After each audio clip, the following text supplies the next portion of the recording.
And we are live. And hopefully this will be a little bit easier because I wasted all my money on getting her upgraded and getting stuff put on there. I even used some of our crystals on that. Hopefully she'll be strong enough to do this solo. I find it kind of dickish that they're basically forcing you to play with characters that you hadn't leveled with no kind of like previous indication. But we'll figure it out. One way or another. Especially since I can't grind now because I only have the one character. This could get hairy fast if this doesn't work. But I have leveled her up, so we're just going to load things out and throw them to do whatever they can. And if they succeed, cool. If they fail, we'll figure something out. But basically, I've thrown... Actually, I don't have a thing to display it on them. And we only have, one autocast on her that we can use. Okay. I'll have that on the rapid fire. Actually, no, we'll not even use it on her. I didn't know these were autocast things because that's not covered in any of the guides in it. I just happened to be looking on the forums for information and stuff like that, see what strategies people would recommend, but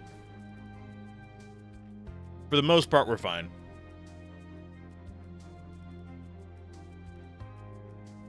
Sure will.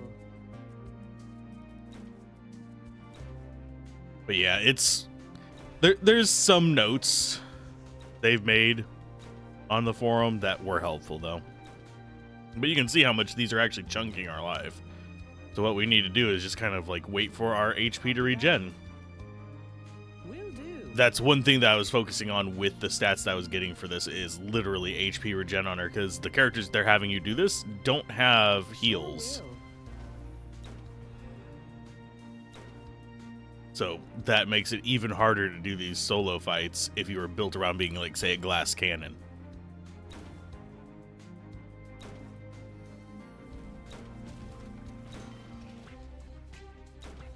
Okay, so we have how many more enemies? Just a handful?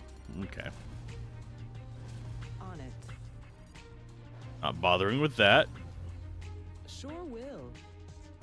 The minions should be able to handle these guys.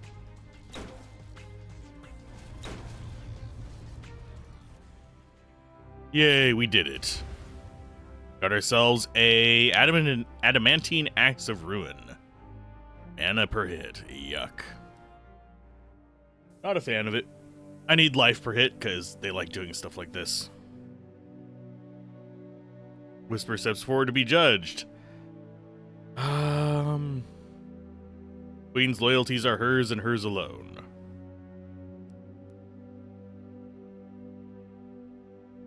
It's absolutely real. A source of light is a small object hovering in the center of the room, engulfed in a low purple flame. As the mystic nears, the fire burns brighter, revealing the leather-bound book clasped in black iron. Book of Lost Shadows. Cool. Recovered the book in lower levels of the tower a long time ago. The knowledge it holds is rudimentary. We expect you will find it enlightening. A whisper moves within inches of the book, causing its flame to blaze. The mystic does not recoil, completely entranced by the power. What do you ask of the Queen of Shadows for this gift? Book is yours, all you need to do is take it. But taking it into your possession means the immediate death of one of the companions in your party.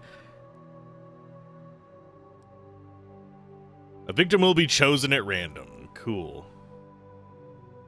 When faced with their decision, Whisper actually tries to distance herself from the influence. Her mind is quite capable and her skills formidable. If not for your current energized state, you wonder if she has the means within her to successfully block you. A question for another time.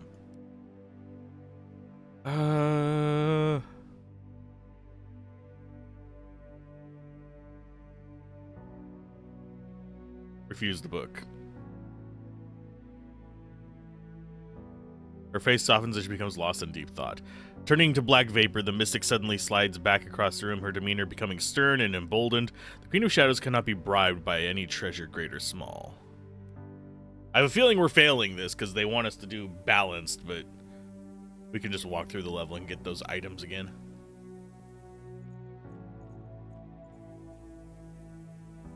Earth resist. Nope. We're not taking it right now simply because, unfortunately, this is not the character that I wanted on.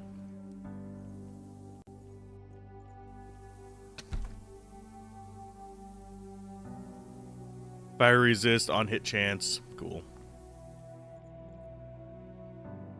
We'll save after that so we don't have to redo it.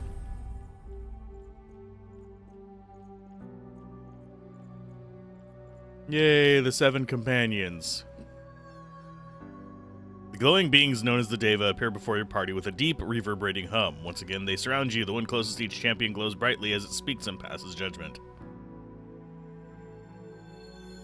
Your trinity is not balanced. Your trinity is balanced. Your trinity is in balance.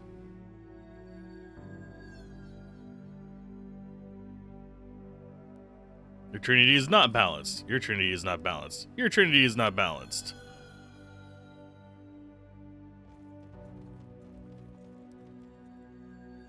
Savage, conflicted, and chaotic collection of beings. Because, you know, you're supposed to magically have the right answers. Hey, Daladon, how's it going?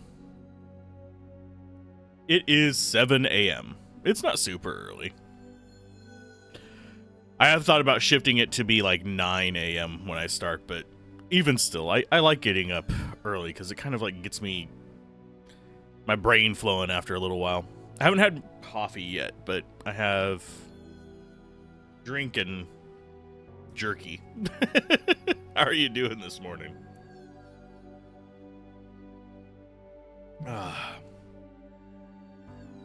But yep, they just don't like us because I chose good things instead of let's go neutral and play with the bad choices as well. Armory to level 12, nice. Doing great, DMing high after Wakeworm's Fury one-shot yesterday. I'm doing pretty good. I missed a session that I didn't think we were having yesterday for Lancer, but other than that, we're good. Basically, and I am need to work on that. But yesterday they had a Lancer session for one of the groups trying out DMing, and I thought we were waiting until after the new year for it, but we weren't, and I was asleep, so I didn't hear my pings going off on the computer. We will put this on you. We'll go get him that Earth Resistance one soon enough. Party comes across an expedition belt lying on the floor. It's caked in dust and filled with rotted food and deteriorated gear. A small pad has the following note scribbled on it. I am the last of my group. I can only hope some of the others are still alive. That Sleeth is a true madman. He appeared before my party and demanded we continue to harvest Deva and bring him their energy sources. When we refused, he unleashed a magical fury that literally drained Lysa's life from her body before it hit the ground. The imagery still haunts my thoughts. He only spared me because I vowed my eternal loyalty to him. A lie, of course. I'm going to try and reach that room that puts me at ease. Between Sleeth and the Deva, I doubt I can make it, but if I shed all my gear and move as swiftly as I can, perhaps. So they had that room too? I mean, I'm fine that we got shunted out of that place. A Retribution 2 shield with minus stuff. Cool. And yeah, I could have followed a guide and gotten like a whole list of nonsense to do that stuff. Okay, so they got some greater scrolls in there and a relic chest. Judgment chamber we didn't actually get to do anything in. Did that like permanently lock me out of things? Laird stepped into a corridor filled with water with a small stalactite. Yeah. Covering the outside water. Okay. The water worm smashed through a small opening between the stalactites into the sea, trying to bite him. Couldn't reach him, but that was about the moment you think they got a little respect for the water. Yeah, a lot of players think, oh, water, haha. It's not going to be a big deal, but it really is. Water can be pretty powerful in pretty much every game. Okay, so we grab you. That's going to go to you. Yeah, I don't think people always have enough respect for water in TTRPGs or any game, really.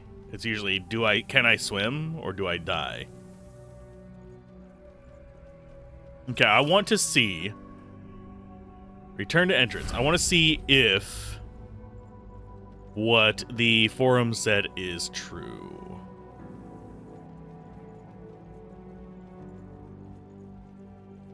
And it is.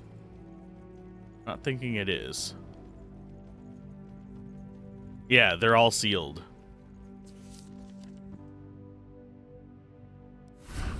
So we're just pretty much boned whenever it comes to that stuff. Creature is described as a water snake. The size is only huge, but that's because only half of its body is above water. Oh, jeez. So it's like a little mini god. We missed something back here. I should go grab that real quick, too. I'm not too concerned about the items I've missed in this, by the way. It is not worth going back through and choosing the quote-unquote right choices. Oh, and now she's at the front of the group. Why? Why are you at the front of the group? Can I change who's at the front of the group? Nope. So strange.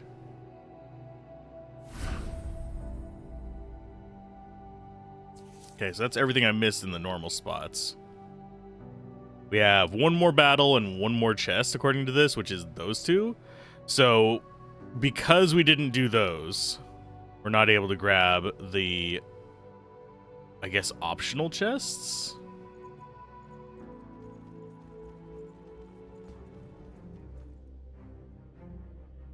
Change party. You are out of the party. Oh, it's whoever I have in front. So if I want the torch to be carried by him, I go like that. We'll find out soon enough. That character had PTSD for the one shot about a wake worm destroying their mentor and the crew aboard their ship, and getting that close was not good. Yeah, because wisdom rolls and stuff like that is usually how I handle it, but yeah. Enemy health and speed. Cool. This is just an inverted, a mirrored version of what we encountered before.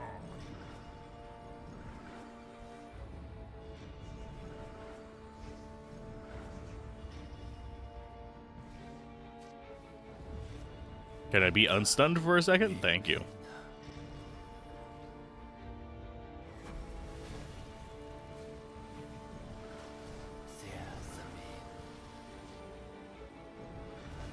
But yeah, I have a character that whenever we go to Chapter 2 in the Lancer Came, he'll probably still be playing that character that has a reaction to explosions specifically that we kind of have to do something like that with.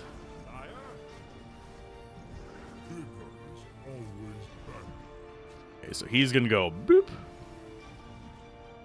Let's start just getting Thorns damage going in on those guys. We'll get him some friends. Is this really all that's coming out of this? Or yeah, this is just the boss. Okay. So it's 3 heavy cannoneers. Cool.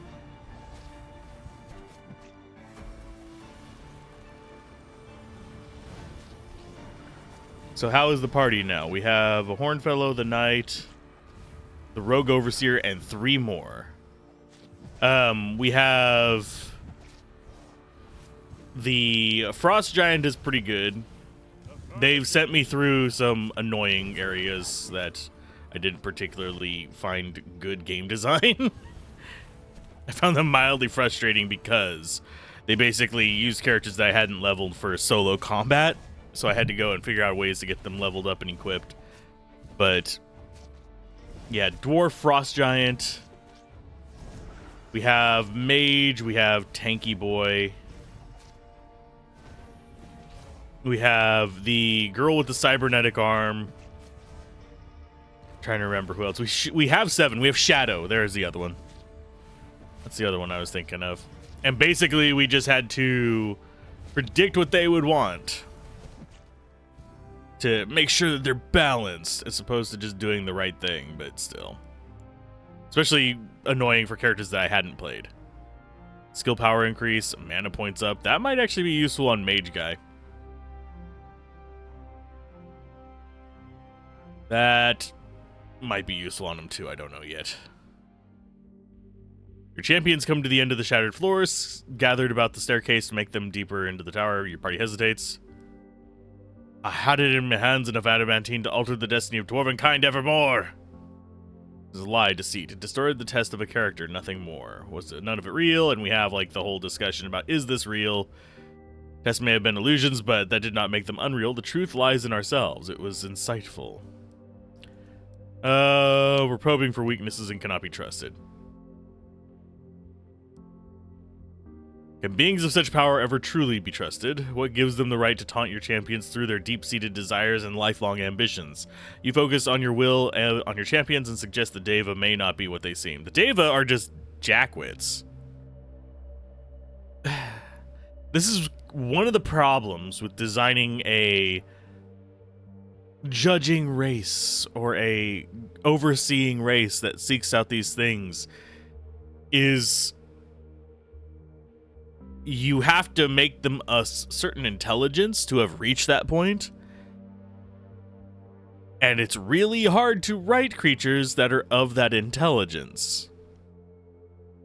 So one reason why I prefer more mortal kind of characters so they can have flaws, because if you're painting them as some kind of flawless, pure entity that just judges, you have to be able to write them as a flawless, pure entity. And these are not flawless, pure entities. They're like, oh, you have to be equal parts good, evil, and I'm trying to remember what the three of them were. It's actually in here in the quests. You have to be equal parts hyper positive, negative and depressed, and uncertain. It's like, what? I don't know.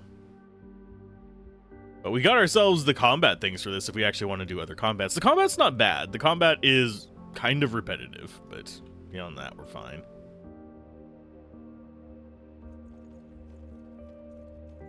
And we missed one chest. Oh, it's right there.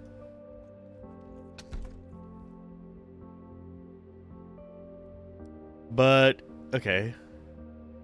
It is like the issue with gods in almost every fantasy realm. Either they intervene too much or too little. Pretty much. I can agree with that one. In this case, they're not even intervening. They were just supposed to judge us whether we were able to stay in their realm or not, and we were supposedly a contagion because we weren't evil enough. We did too many good things. And there was no just let the character decide so they could stay in balance, but yeah. Let's confess it feels good to be back on a tower proper. I wonder how much further it is to the bottom. Probably about 5 levels. No, sorry, 3 levels. I can math. They're like the Stickler from the Cuphead cartoon show. I haven't actually seen the cartoon show for it. I've played the game. I haven't beaten it, but I haven't watched the show for Cuphead. They are... I'm trying to think of a good parallel to... They are a inconsistent deity. He's basically Hell's accountant by the books guy. They're not even by the books, is the bad part. They themselves are corrupted by all this stuff. So their armor things were corrupted by this stuff. When my people enter a place as grand as this, our custom take a knee and bow our head in respect. Then why didn't you do that the rest of the floors, you... Yeah, just fickle gods, like, on a whim kind of situation. It didn't feel right. It didn't feel like they were even judging by balance. It felt like they were just, well, you're gonna have to be a little bit of a dick. I don't know technically why Some of them were imbalanced and some of them weren't. They basically, trying to think of how to explain it, but some of them I chose based on their normal personality, and they were technically in balance. Some of them I chose not to let them be complete pricks, and some of those were in balance. But yeah, I don't know. Don't listen to her son, Vrogheim. I think your show of respect is noble. Weak are men that demand a knee. Strong are the men that give it freely. Fortunately not. It's so clean here, though, almost like a museum. It must have been a very important place. Okay, can we go back to town? We'll go to the tower. Enter. Continue. And I want to see if the portals are open or not. Because on the forums, they said that I could go through. Just had days they decided to be pricks. These weren't even like deciding to be pricks. I'm having a hard time explaining exactly what they were doing. That's how weird it was. They're not even just being pricks. They're being unreliably irritating.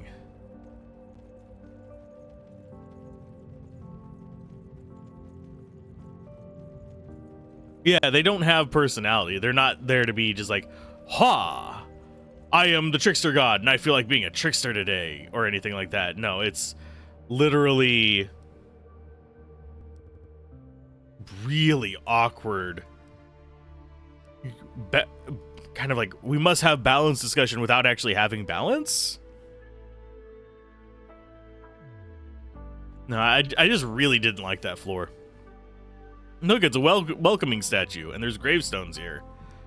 Inscriptions are all scratched, and instead a deep new one is carved. You fools! Okay. And some of the references in this are funny. The game itself is okay-ish, but it is slowly grating on me at times. Remnants of the last Magi, they look almost peaceful. It's unclear if they died of natural causes or someone poisoned their drink. And I think that last floor and the mimic, I'm still assuming it's a bug. I haven't gotten a response on the forums about it, on the Thorns thing. Those are the two things that have actually bothered me so far. Giltan has a look of anguish etched into his bones. His positioning clearly speaks of foul play. I mean, this positioning we can, but you don't etch anguish into bones. Nearby parchment reads, I did not agree to this. Apparently someone thought otherwise. Okay. Another staff. I should probably equip... Where is it? I think you were the one that I said we could have an amulet for. Although... Where's the amulet? There it is. It's a tier 4 instead of a tier 3. Cooldown change, critical chance. The health regen and stuff like that on our old one would be nice to keep, but...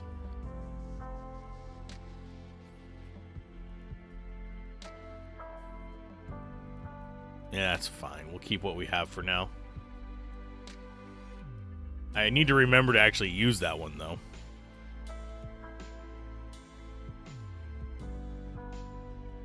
Movement speed, we keep the mastery. I think we keep the cooldown change on our current gloves, so yeah, we're fine.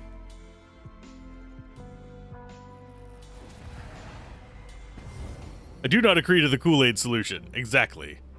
Sound of crackling energy fills the air as sparks of red light erupt before you. Before the tower avatar appears, the room grows dark, clouded in a black mist similar to the Queen of Shadows.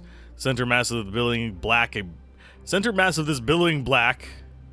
A bright red flash announces the arrival of the tower avatar. Its red aura bathes your party in a ruby hues and uncomfortable warmth. The vision speaks in a powerful echoing tone. Surprisingly resilient creatures, aren't you? The conflict is waiting for the bloom in winter's mid-moon. Can we not speak in peace and understanding and avoid further bloodshed? The only blood to be shed is yours, behemoth, and yours is far more limited supply than the constructs this tower can produce. Misjudge and underestimate us time and time again. Your pride will be your downfall. Such trifle things as pride have no place with me, Shadow Witch. I do not stop you out of personal pride or vanity. I simply stop you from reaching him. As long as I exist, you will not be an instrument in his hands. Okay. Basically, we have more guys we fight. Oh yeah, Tower Lady went evil. Yeah. Everyone is out to get us. This is a Polish game dev company, so yes, everything wants to kill you. Hey, Locke, how's it going?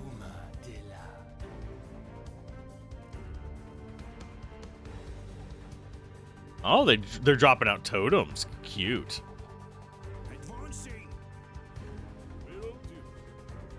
Polish or Polish? It's Polish. It's a Polish studio. And that is just like a consistent thing for Polish studios from my experiences. They really do just, they want things to kill you, whether it's one of the normal devs or one of the weird devs. It's all the same with that regard. And yes, there are weird devs from Poland. There's a lot of really good devs too, though. Don't want to rub the... Ah, that was a dad joke, Locke. The dad joke, it strikes. I knew it was coming. There was the setup.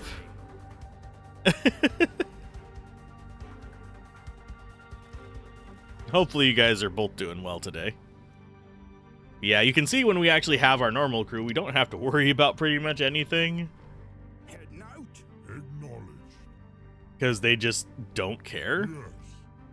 I may need to put them back to having Kane at the front, because I am not used to the one slot being... Boom. Meanwhile, people can fly developers are freakingly... Oh, I did not... I haven't tried that game. I haven't heard their story.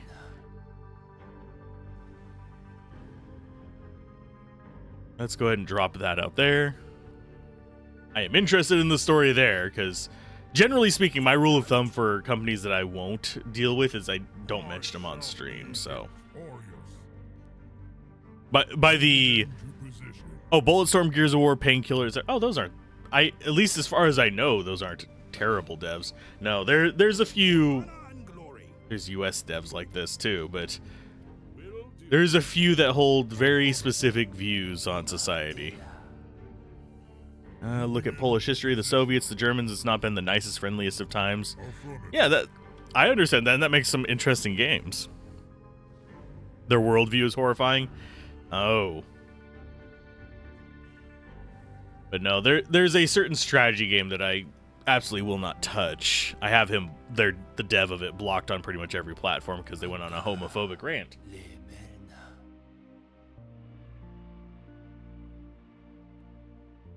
And doubled down at that. This was earlier this year, before Blue Sky started taking off. There's another one of those teleporter pads. Teleporter stands right beside your party. It's inactive with 4 small crystals on the side glowing with faint deep red light. This teleporter is inactive. I remember this type. It must be activated in a distant location, a precaution against unauthorized entry. Whoever it leads to, it must be something valuable. Ooh, sweet. I'm going to go back to town and I'm going to swap it so we have them in their right slots.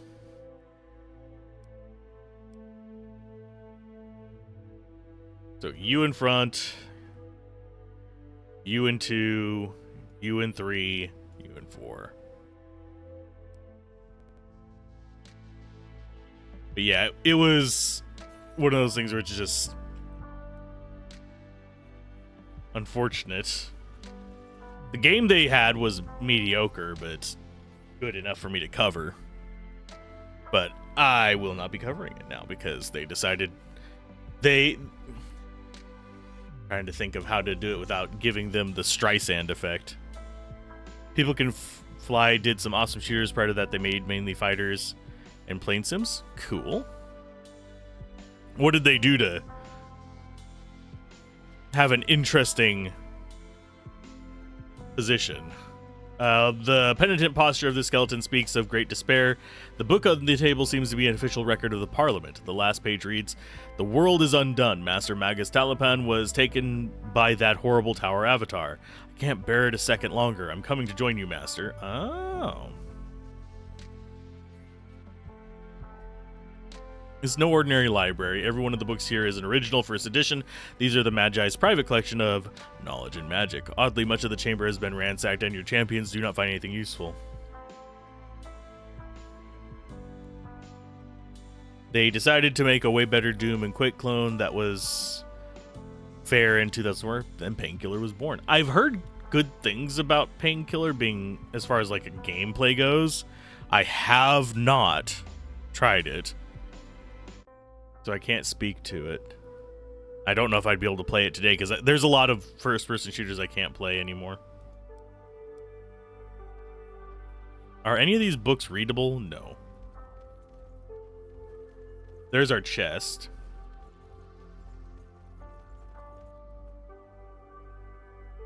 It's been a grand sight to behold, I imagine.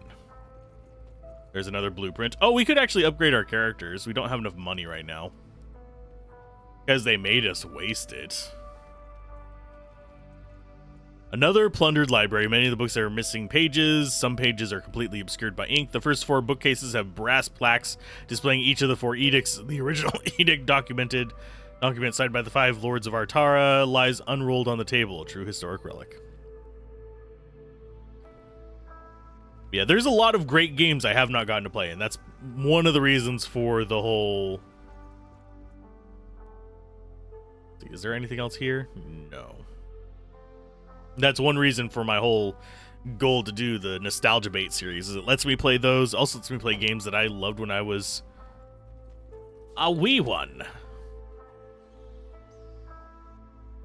3 levers remain to activate the portal.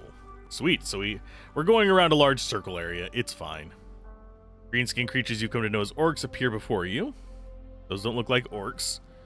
These orcs look like quite peculiar. Their high-quality armor shows the symmetrical riveting of unified production. Pumps, lights, and green vapor cells reveal the integration of technology.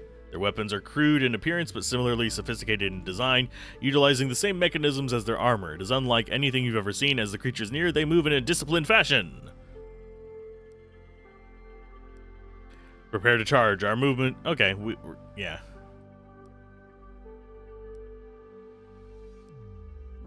Sheath their weapons in an effort for diplomacy. Kane holds out his hand and prepares his best non-threatening greeting. No duh. We'll fight them. Oh, let's see. Vork's... Yeah, it's just fighting, guys. Ooh, he has a heal. Not gonna help them very much, but he has a heal.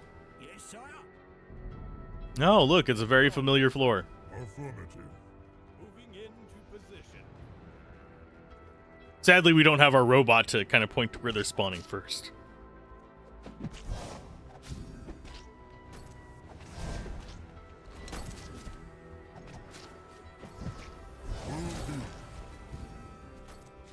And are they strong enough to take those? Our summons might not be strong enough to handle that.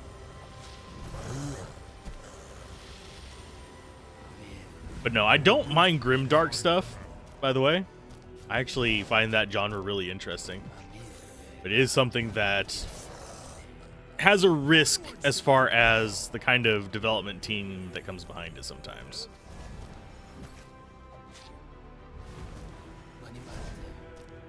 You guys handle that. I want my main pack to stick together. Our summons are just there to distract nonsense.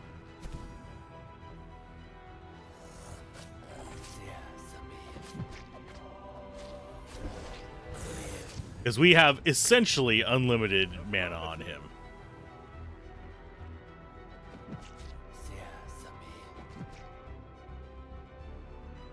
Okay, there's 2 more coming. Yeah, we're fine.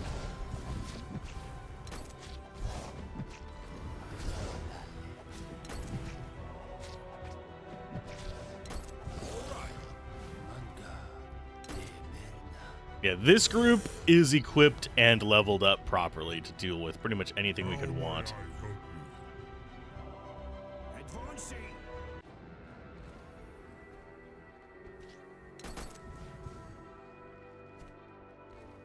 Okay, there's... Oh, he actually did kill them. Okay, sweet. Lovely.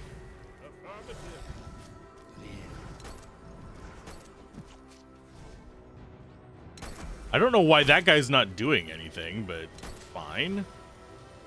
There he goes. On my way.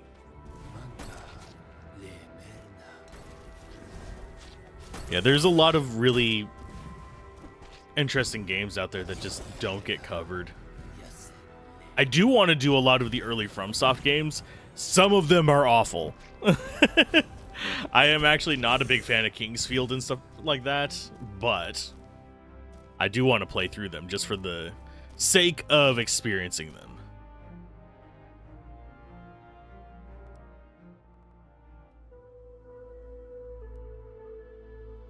Basefield concerned. What's wrong, Kay? The battle went in our favor. What could be wrong? Last orc looked like he wanted to surrender at the end. You offered him no quarter, no mercy. Your 7 virtues. You were the last person to lecture me on knightly virtues, not from a marksman who does whatever it takes to get the job done. You're letting this tower avatar change you. This guy actually has a story arc similar to some of Gablin's characters. The marksman gazes deep in his eyes. I fought alongside many soldiers, Kay. They're all the same, filled with bravado and bloodlust. But you, Kane Gundrick, you've always been different. Your unwavering ideals have been an example. Even for those who were on a different path, your light was a beacon. But now seeing you like this, maybe I was wrong all along. Groovy. Yeah, this tower is weird. But generally speaking, this is a good game to look at for some gameplay ideas, if anyone's designing them. And War Against the Contracts, is that up here or is that down there? That is down there. I want to go home. I need an adult. Ooh, we have a replica of something, but I'm not in control of the characters. Party comes across another gilded book atop a lit pedestal. We haven't come across a first one, so groovy. The cover reads, The Registry, and is nothing more than a collection of thousands of names. Immediately, your champions fall into a vehement argument over the book. They sit bewildered by their reactions to such a trivial item. A soft feminine laugh echoes in your head. A sharp, piercing pain follows, one that all but blocks your connection with the champions. Your control over them weakens the deeper they go, the closer they get to him. I have no control over them, only influence, perhaps no more than a convincing argument, as if they were but inside me, this very throne room. Okay. Then you are even more foolish than I thought, for the less control you exert, the more he will have. As if you could come all this way without knowing. Blast it, tell me who it is. Can you really be ignorant of the one who summons you to his aid, the first Magus Proteus? Yay! The pain in your head suddenly disperses, and with it, the argument of your party. Within moments of leaving the book behind and continuing on their way, a familiar pressure fills your mind. Not pain, more like strain from exertion. At first you are perplexed, but as your champion's movement slows, you soon recognize the sensation. I've warned you of the tower avatar. Do not entertain her tricks. It only gives them more power.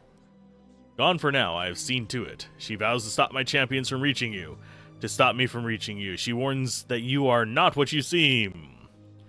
You take her word over mine which has spoken to you since you were a mere child?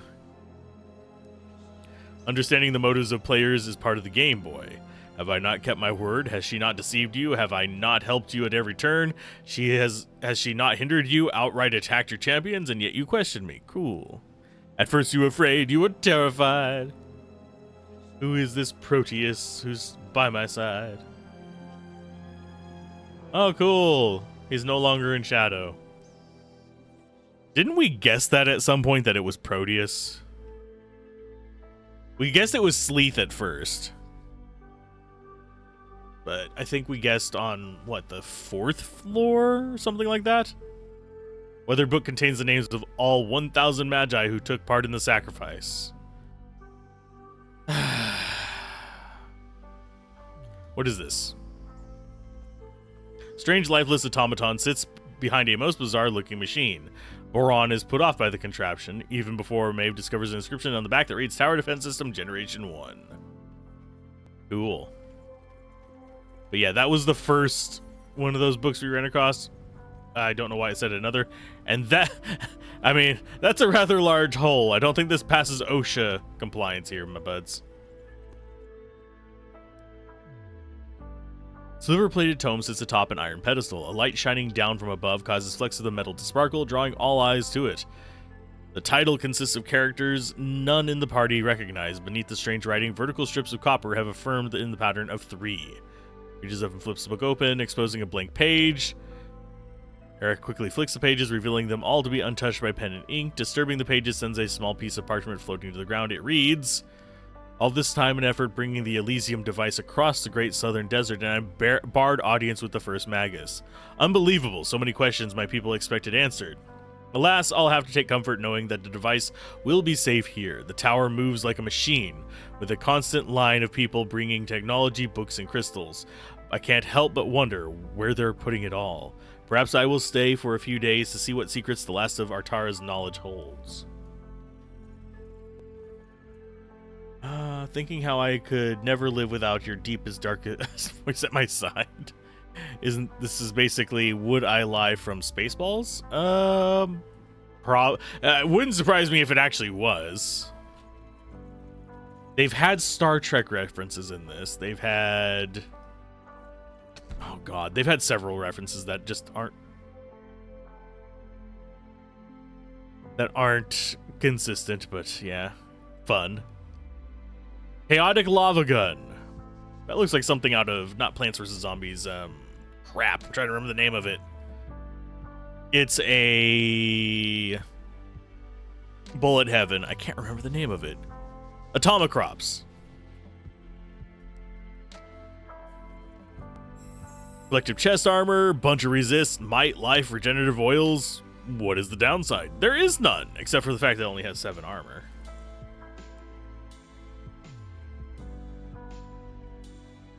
Is it better than what we have? We lose health regen. We get percent back. We lose some movement speed. I think I prefer this one.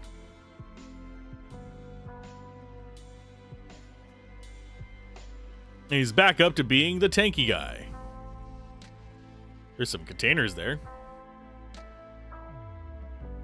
Containers are filled with brown granular substance that smells slightly earthy and leaves behind a brown sticky residue on your champion's fingers. A brown earthy substance that leaves a sticky residue, you say? Actually, how big is this floor? Got 12 battles, 18 chests, so it's going to be a decent sized room. I'm moving stuff around 1 second. You might hear a thump noise of me moving stuff on the desk. Because I have water bottles here for drink.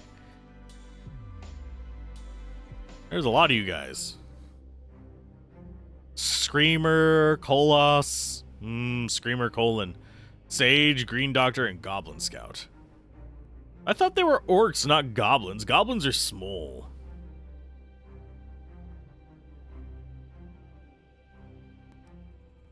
At your service.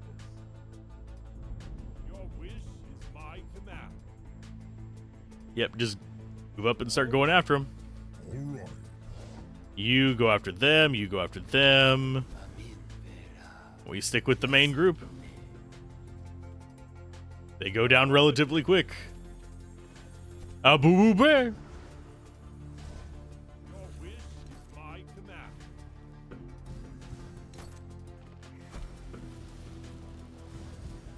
Moving into position. And we're probably just gonna follow our guys in circles. If I had to take a wild guess.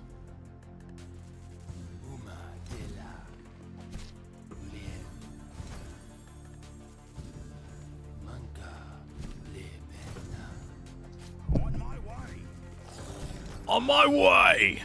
Rawr!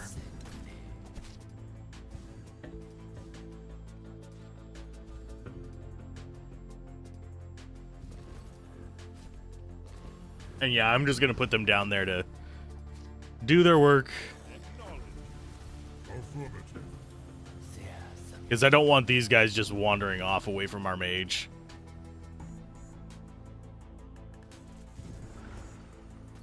Moving into position.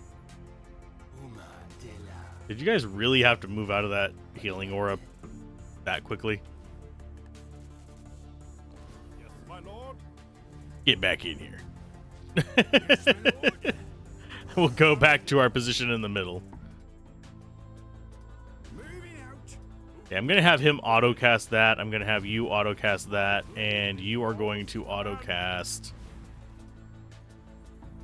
that. There you go. Yes, moving. At your service. Kind of wish I could set them to auto-cast the offensive spells too, but I can't. Sire. Affirmative. Moving into position. Yeah, someone's handled down there. And we just handle the artillery. Will do. Cast the wrong spell. My ear just started itching like crazy. May the light guide your path.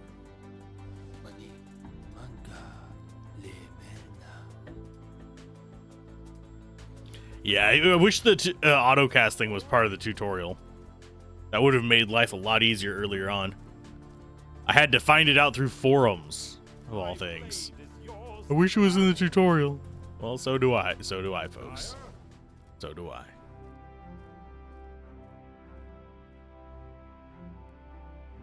Seems like an odd mechanic to leave out of the tutorials. Decent damage, 23,000 from the water guys. Your wish is my command.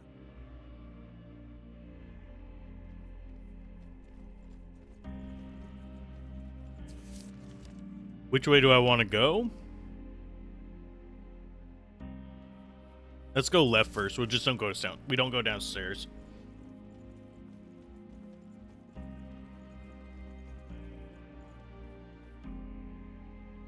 A stack of parchments lie on the desk. The top leaf reads, "The darkness that now envelops the land terrifies me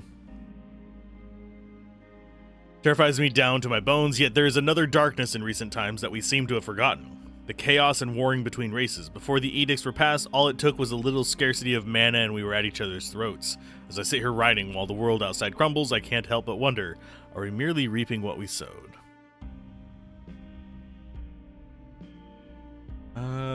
Loose Cannon King Noel, who was mad as a troll, bought powder and balls for his gun, put a hefty sum in the mouth of the gun, and shot both head and heels of a nun. Sorry, I'd been thinking of how to translate that one for a while. Oh. Waiting room. Sounds interesting. Inscription at the base of this bowing statue reads, "Patience is a virtue." Hundreds of pages listing names, dates, and times speaks to a record of non-council members who came to speak in the Magi Parliament. Cool. Oh, and we've got a clock puzzle. Groovy. More of these clock faces. It seems the time they're set to is relevant to the workings of the tower. What time must they be set to? Question is of hour indeed, honored one. Dad jokes. So that is advancement, so we're not going to do that just yet. We're actually going to go to the right. We want to loot the stuff because I am interested and I do want to finish these floors as much as I nag about them. There's a tower defense one there. That's fine. Probably have a mimic somewhere soon because we haven't had one for several floors. Robe of the Juggernaut. There's some gold. We're almost getting 100 gold per stack. I have a feeling by floor 10 we will. Journal-wise, we are on floor 8.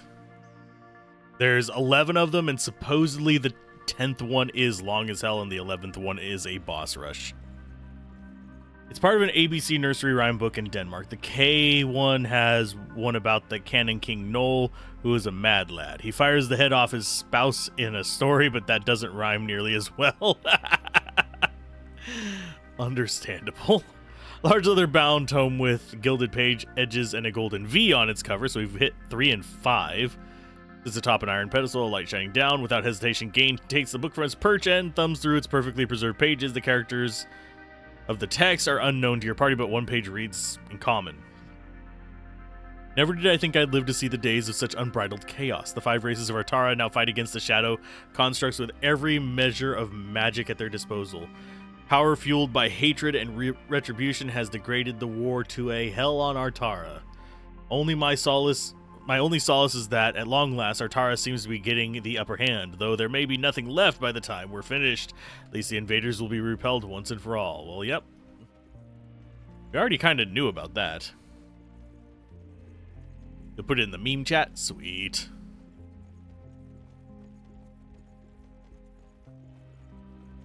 I have a feeling we'll have stairs down over here, too.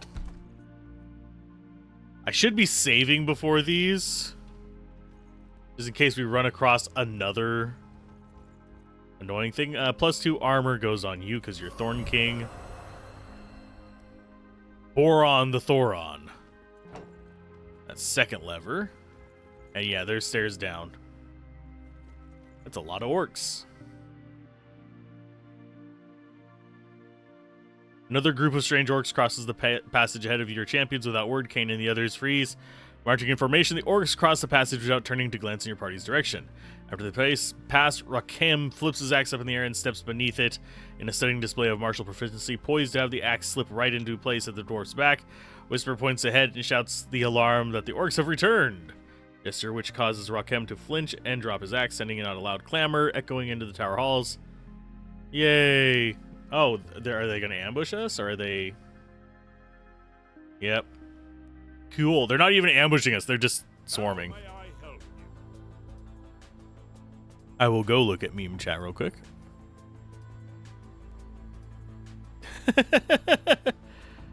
Kenkogendold. That is hilarious looking. I love that. I don't know why.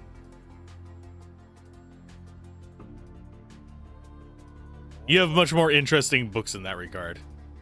That would never be sold here, sadly.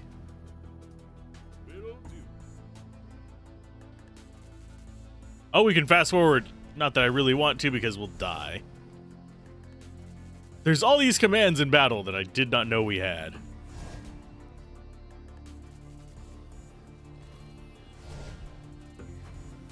From 1967. I can see that. Okay, you guys just stand up here, and it looks like, yeah, we've got pretty much the same kind of fight as we've had a million times before, sadly. Uma de la. This guy sounds like he's doing a... I know it's not what he's doing, but it sounds like a weird bastardized version of Creole, Cajun, whatever you want to call it.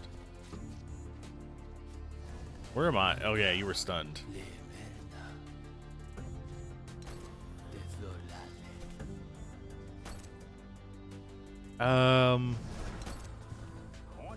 Let's see.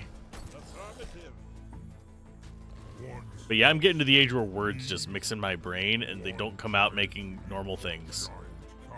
Sadly.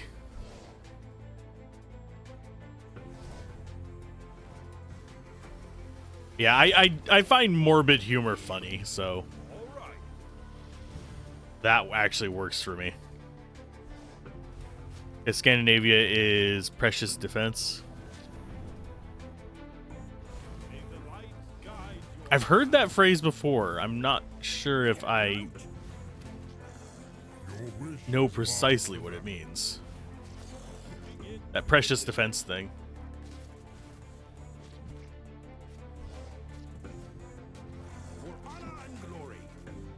We'll drop you over there and there. It's just you getting away with stupid stuff.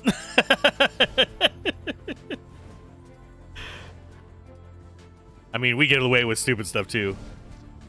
John Dillermand.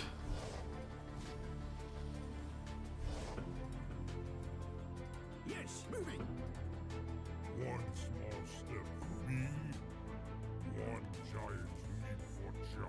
Oh, I've seen that.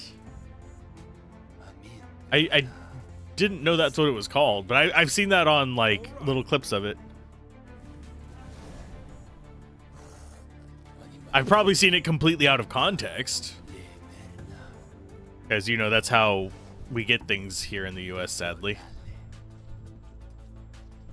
Nothing has context here. Oh, and it doesn't keep the autocast memorized? You jerks. Did a full internet special on it? Yeah, that's probably where most people found the clips for it here, sadly. Okay, so we're... Yeah, I haven't actually watched proper, so I can't judge on it. Into position.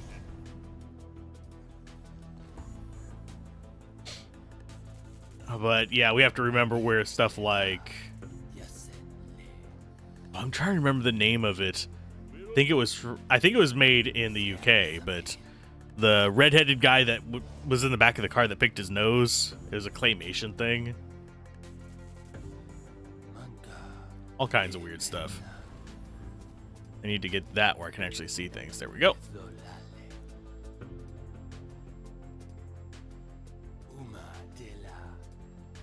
Where are the rest of the enemies? There's one there. There's got to be more than just him.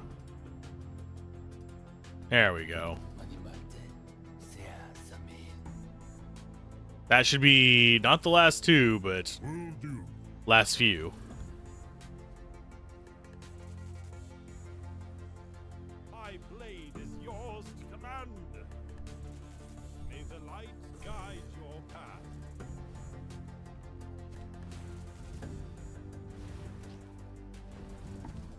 Oh no, they're dragging us around. Whatever will we do? Affirmative.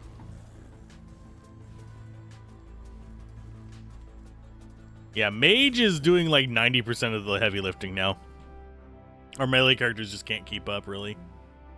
Like, look at that. Yeah, he only did 11,500 himself compared to his 21,000, but we also have all of this from the Mage.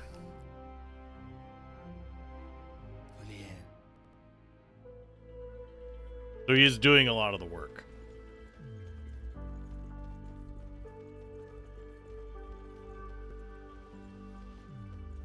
This level seems different from the rest simply because it's non-linear.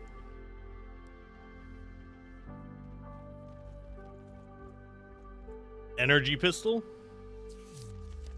Oh. We do have stuff down there. Don't talk while eating. Deal with it. I try to keep it to a minimum, but I'm hungies. And Kara's been rubbing off on me. Oh no.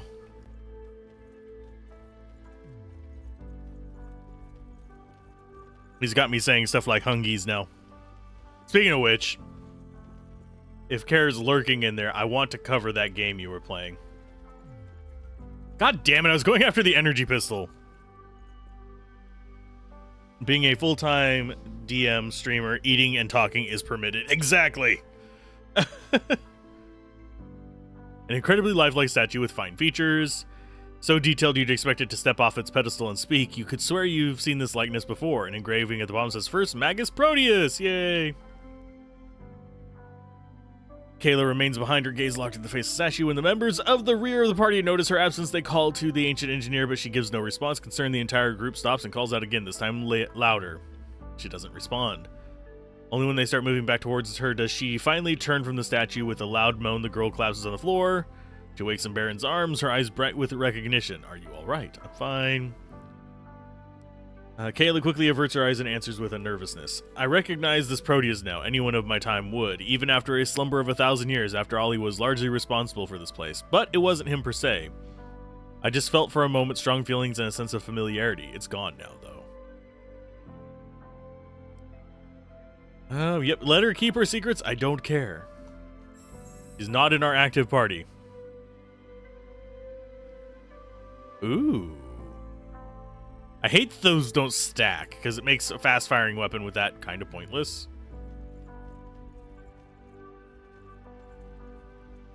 Okay, so we've got that one. We've got the North Wing one we haven't actually unlocked. We have that whole area over there.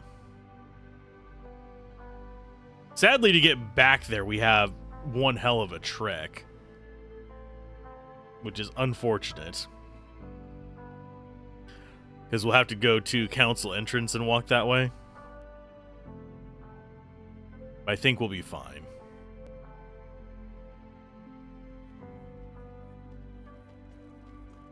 Is what I think we're going to have to do on the map, because this doesn't connect back to this. So I think we're going to have to come through like that up to here.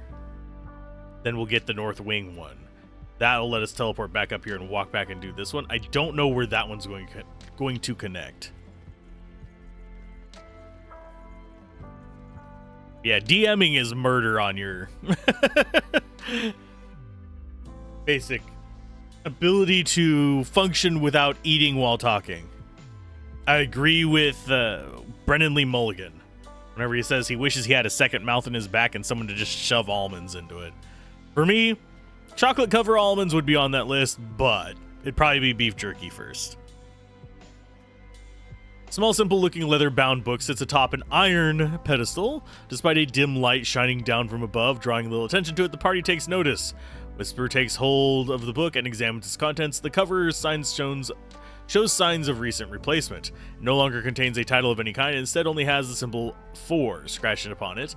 Her face sours as most of the pages have been scribbled over with thick strokes of black ink. Only one page remains legible, reading, "The Magi are holding a gathering tomorrow to discuss the sacrifice. I know they won't reconsider, but I've begged them to at least delay such discussion for a fortnight. My continued research may yet yield an alternative to the loss of so many good lives. I fear deep within my heart that I've already know the answer, and the desperate haste which drives them. What will our Tara become with 1,000 of its greatest benefactors gone? I try with supreme effort to distance my emotions from the situation, but each passing day makes it increasingly difficult to stifle the hate I feel towards the Organte. How can you not hold a race accountable for the very undoing of your world?" You have chocolate-covered almonds there. Ah. Just upload them to the meme channel. We need teleporters for at least food.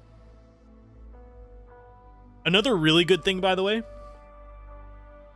if you like chocolate-covered stuff, roasted coffee beans with either dark chocolate.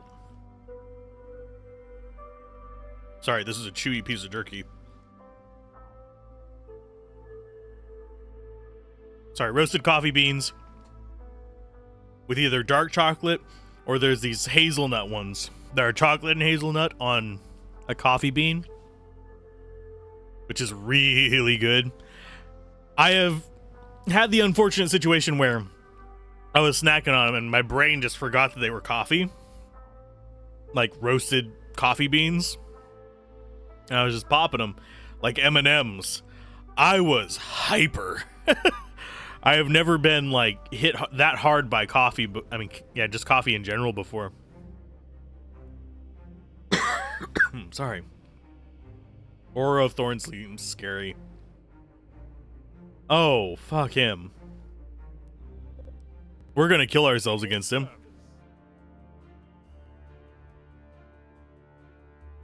But yeah, I actually can get chocolate-covered almonds here. But yeah. If I ever do anything like that, it'll probably be through Throne. Because I have not had a P.O. box in ages.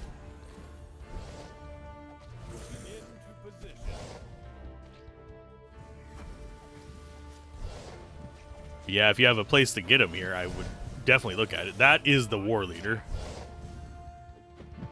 He's got his own thorns.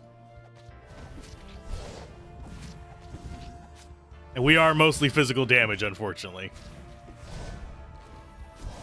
So I'll probably have them take out the nonsense that's around him.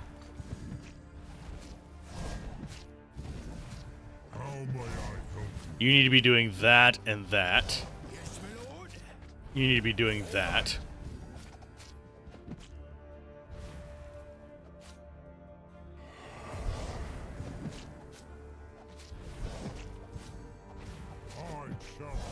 E. U to U. How may I help You de-aggro him and start heading towards that. Oh, he's just teleporting around. Wonderful. Let's go ahead and get you healed.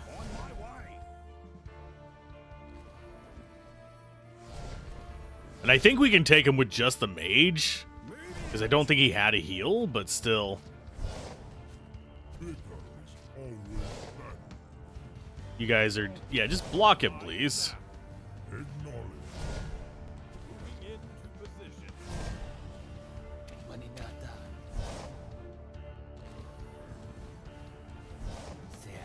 Yeah, I want our elemental guys to do all the work against him, just because I don't want our allies dying. Thankfully, we had invulnerable up.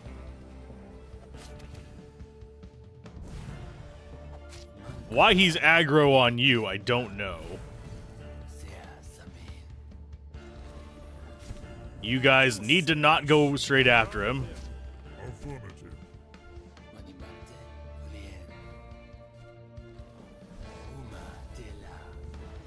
Aye, my lord. Let's go ahead and drop a heal in.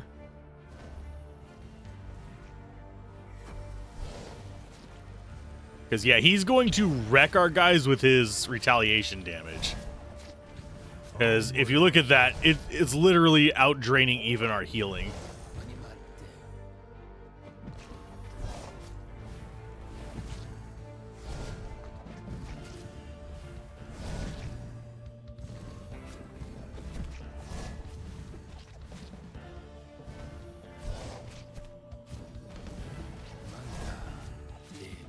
Yeah, I'm just trying to burst him down real quick. Because otherwise, he is going to... There we go, we got him. They do have a delivery over there. Must mean they have a supply route. Somehow, all the tins are sold out. Check back in the new year. We have a few providers over here. It's probably not as good. There was a company, I can't remember the name of them, that did actually have a nice salted caramel with dark chocolate. That was over the almonds as well, which was really good. After the battle, Boron takes up one of the orc swords. Metal and craftwork are far more advanced than the original orc's weaponry. In fact, it appears to be more refined than most of your own party's weapons.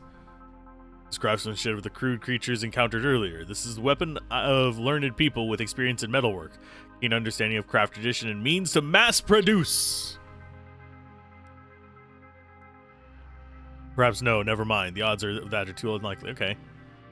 What elf of the Lothrian, sorry, share your theory with us? I recall the notes of the Magus Sleeth. He mentioned the portals bridged not only worlds of but time itself.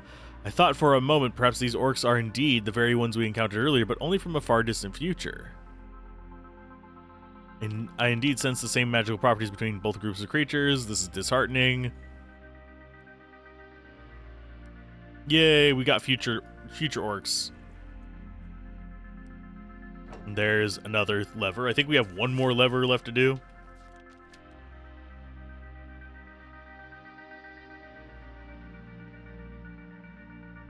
One lever remains.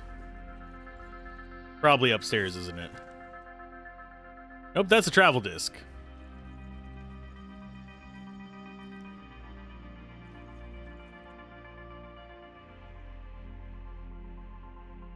The image changes every few seconds. Kayla calls it a security display, which shows actual places within the tower at any given time. Cool. We just happened to come across the one we could actually click on. Yeah, almonds, whenever there's like a good company that makes stuff with almonds, it either goes downhill super quick or they end up out of stock really quick. At least here.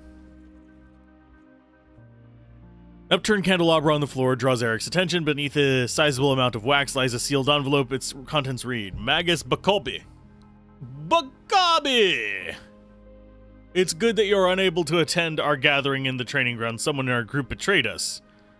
Magi, not loyal to our cause, infiltrated and disrupted our session. Arguments came to blows. 3 of our members were arrested. The rest have scattered, hoping their identities remain unknown. I foresee much bloodshed in our future. Are we truly prepared to open this door? Once done, it cannot be undone. Okay, so that's all we have there.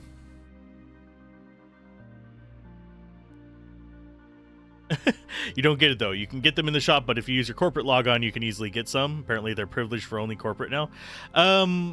Sometimes, if they're expecting a seasonal order, at least I don't know about there, but in the US, sometimes companies that do mass produce gifts that are very common around Christmas for, say, Christmas bonuses or a gift basket for employees during bonuses for like corporate executives, they will actually shut down normal orders and make it so that only corporations can order it because they'll order in bulk. And they have to have enough to cover that order because they don't have the production throughput to actually handle it. As your party walks down the stairs, a violent explosion of red sparks erupts before them, forcing them to all to shield their eyes. It's also one reason why some holiday candies, I'm trying to think of some good examples, but certain ones will actually be in production year-round, but they only sell for a period of like 2 or 3 months. It's not to boost sales, it's because they just don't have the throughput to justify it. It's probably easier to make a small parcel then and send it over and figure something out. As your party walks down the stairs, a violent explosion of red sparks erupts before them, forcing them all to shield their eyes. This is my final warning to you. Enter this room and die. Wow. Can we just not enter the room?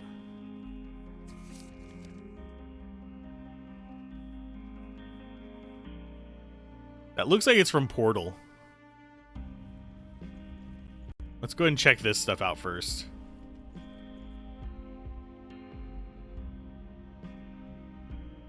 Sound of small explosions and potent smells of alchemy draw your party into the grand stage of Magus Parliament.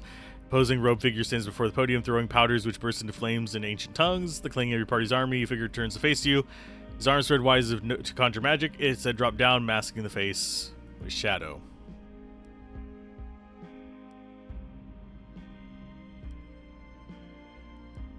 Sheathe your blades, shield guard. You are in the company of no enemy. It is I, Philetus the Librarian, remember, renowned historian of our day, relentless seeker of knowledge, master archaeologist, author of a treatise on the elven race.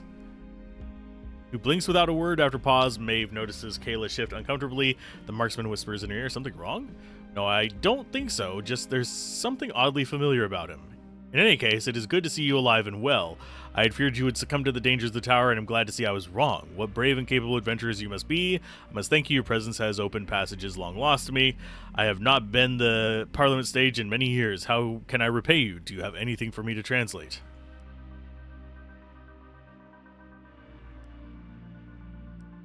Before you go, if I may be so bold, since the opportunity will surely never come again, perhaps you can do one more task. He's the guy from the first floor, by the way.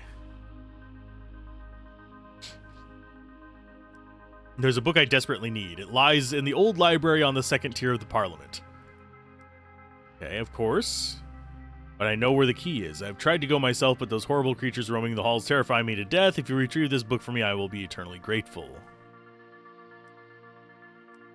Black leather bound tome imprinted with simple red circle. Philetus approaches the back wall and pushes a small stone. Teleporter pad close by is activated. You can find the key inside somewhere.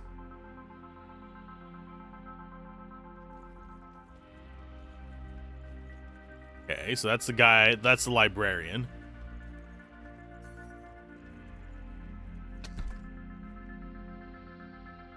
Ooh, those are some nice pants.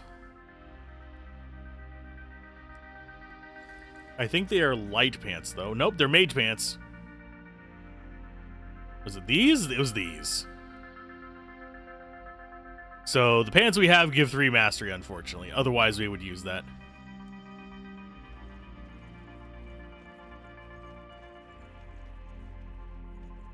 And there is a warp point here, so we'll grab that.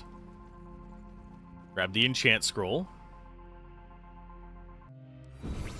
We have cinematic there.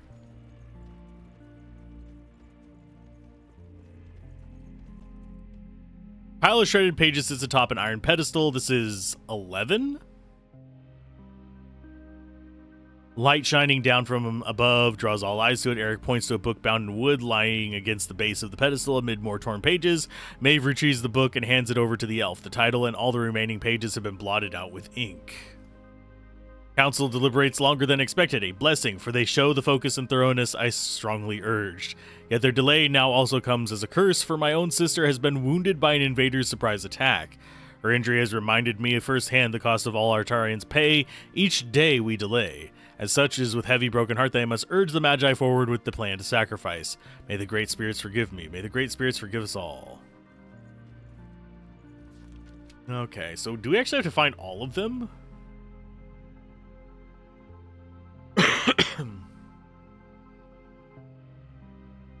Or is this one of those situations where it's release 3 pigs in the store and have 1, 2, and 4 painted on them?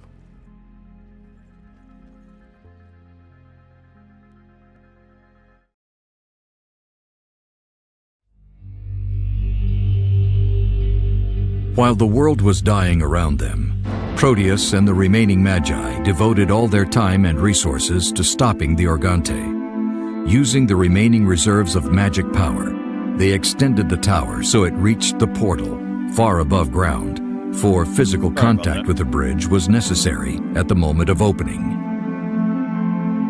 Once the tower was completed, it was the time for great sacrifice.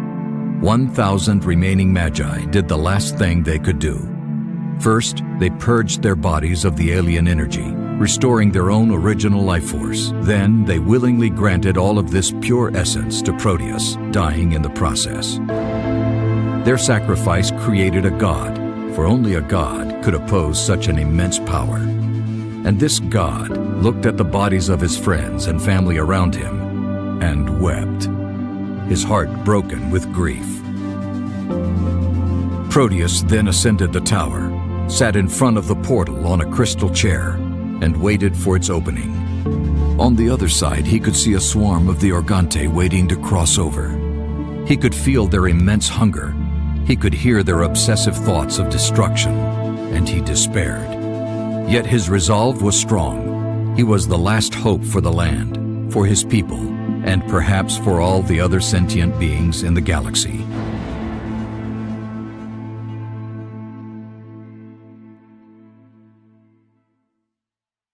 I think that was supposed to have pictures with it.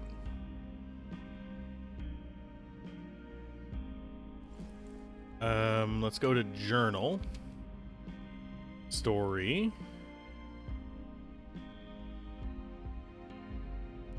History of Artara.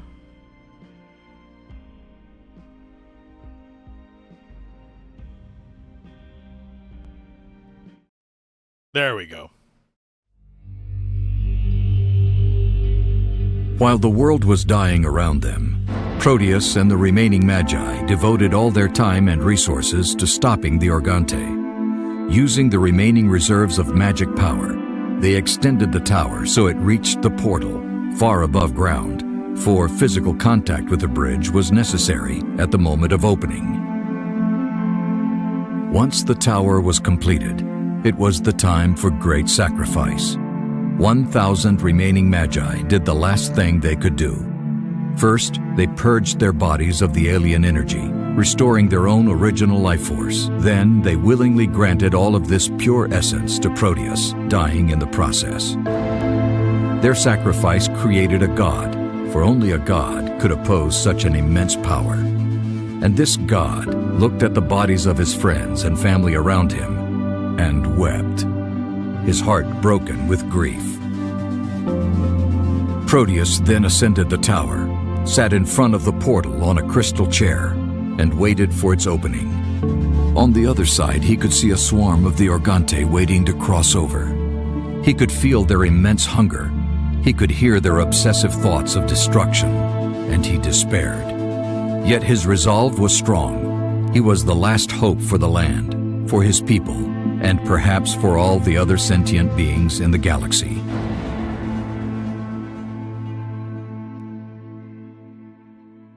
There we go. That one was... I don't know why it broke. But we have a group of enemies over there. At least I'm assuming that's an enemy. Looks like it's standing. There's a lot of dead ones, too. Magus Willers, it is done. Leading a small contingency, I took the initiative and seized the Grand Council by force. A number of lives were lost, but they genuinely needed sacrifices will pave the way for others to see the light. Have you convinced Magus Sleeth to join us yet? So the Whisperers are either Proteus or the creatures wishing to get in, pretty much. His alliance will sway many to our cause and avoid further loss of life. We are currently making preparations to confront Proteus, though he was always been a reasonable man. I do not think he will acquiesce to our demands. He seems obsessed with the notion that there is only one way to stop the Organte. I have no illusions about confronting the strongest Magus among us, but in our number even the great Proteus must listen to reason. Meet us in the first hall as soon as you get this message. Get some dark robes.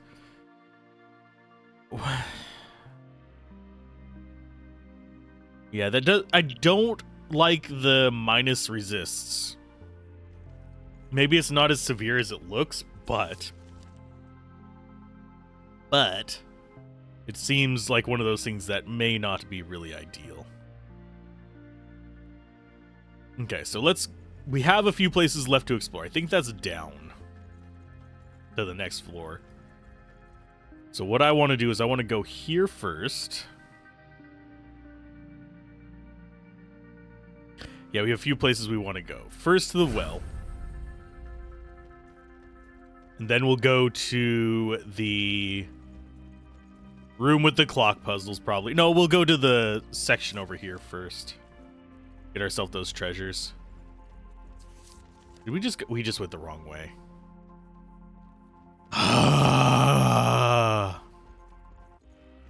Yeah, I wouldn't be surprised if it was Proteus. But I also wouldn't be surprised if it's the Organte starving and doing anything to achieve their goals.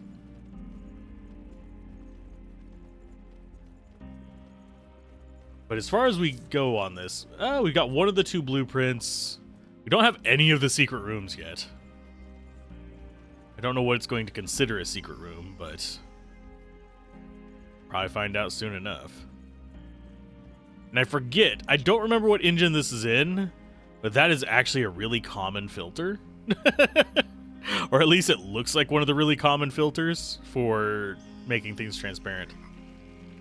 Smell of wet parchment fills your nostrils as your champions enter a large chamber dominated by a massive stone fountain. The statue has settled unevenly over time, leaving half of its basin exposed and dry. Unsightly patches of amber-colored moss and dark brown vines enshroud the entire fountain as if announcing claim to it for the last 100 years. A slight trickle of discolored foamy water pours from the fountain's highest spout, spilling down along the stone-shaped mermaids into the basin below.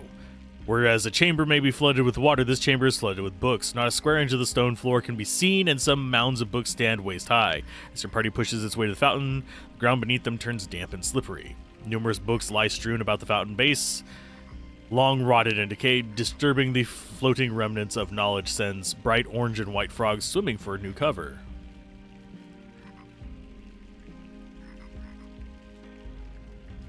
She's out to stop us any more than you, but I've been thinking, maybe you're judging her too harshly. If she was created by the Magi, maybe she simply doesn't have a choice. Let's get going. Is there something more here than meets the eye? Okay, groovy. We'll save. As we do with fountains, we always save before we do them. Magic properties, none. Your champions notice a series of pipes leading from it to the adjacent room.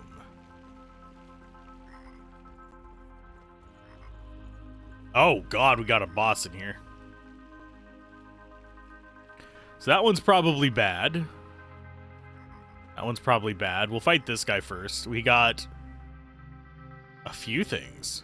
Oh god. Okay, so we've got Drain Mana, Mana Splash. 400 water damage. Jesus. Yeah, we'll fight it. We stand a chance, I think. My lord, may I help you? We're in a weird formation.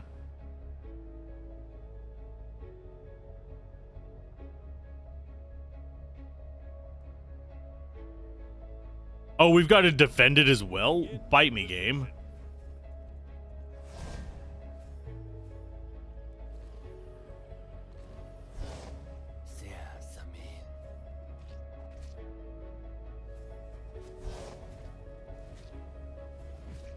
Yeah, you get in on him.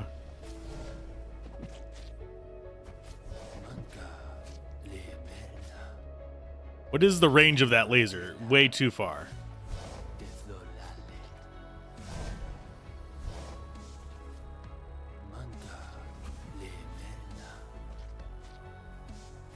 Okay, we can't heal it. Mana addict target.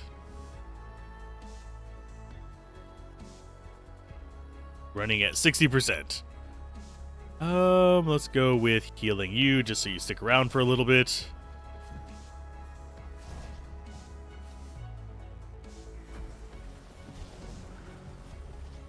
Yeah, I'm gonna try and keep these guys aggroed on just like the nonsense.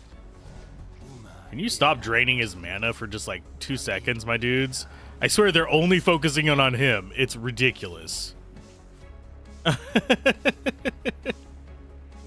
Yeah, you guys just keep that up. You go ahead and set that to autocast. You set that to autocast. You set that to autocast.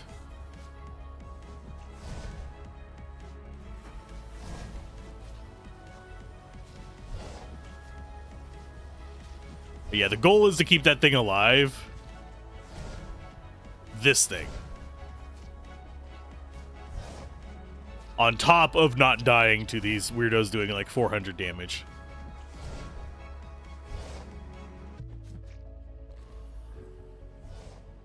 Doesn't seem like they're spawning super frequently, which is a good thing, but... Moving out. All right. Oh, you gotta take them out before we send off to the other one.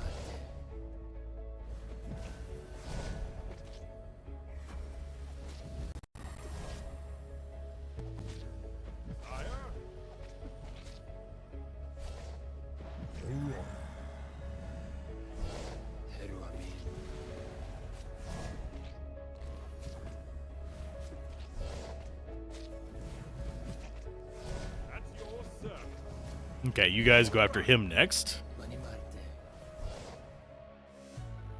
They'll let me focus all my energy on this. Oh god, that's gonna do a crap ton of damage. Please don't.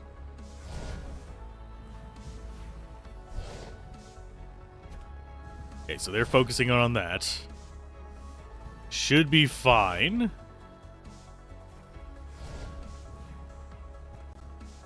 Just keep defending it. You'll be fine. We're probably going to see more spawns soon. There's like more numbers of them. I don't know where they're spawning at down there, which kind of disconcerts me.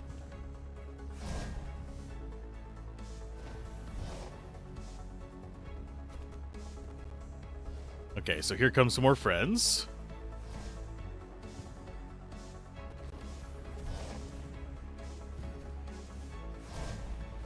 Okay, so that one's going to go down now. I think we got this. I think we actually have a decent chance of getting this done without too many problems. They are attacking us.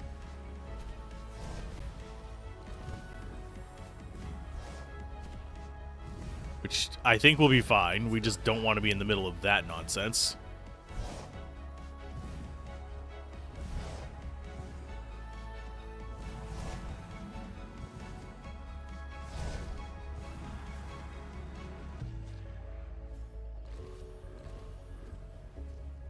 There we go. Yep. Nothing left to worry about. We only took about 1,000, 1,300 damage. Yeah, that's not bad. That's not bad at all. The water guys didn't do much damage this time because I think they were all water resistant. That leaves us with the 4 things here. We can go ahead and get the trophy for that. Got multicolored waters, and we have white waters. So we'll be saving before each of these. It reads, many must sacrifice for one go strong.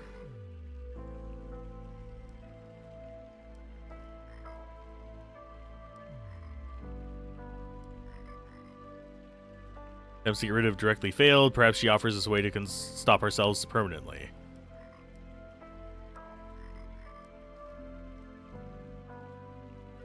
If you don't intervene, there will likely be no decision. Okay.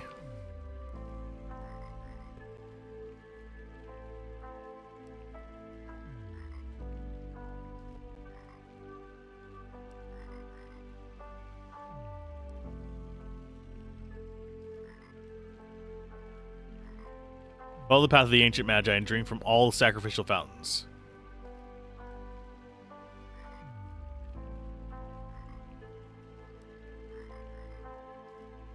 Oh. Counts. Okay, so we have to sacrifice things to actually make ourselves stronger. That's minus 50 health.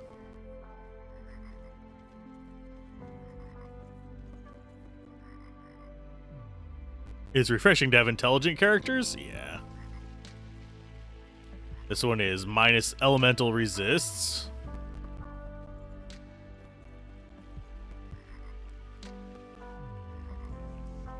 And minus mana.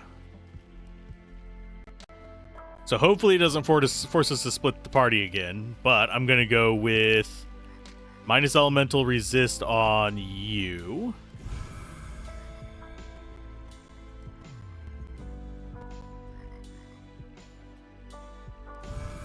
Actually, F8.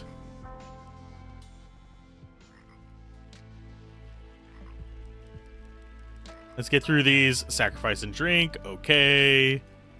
This will let us do it all on one person.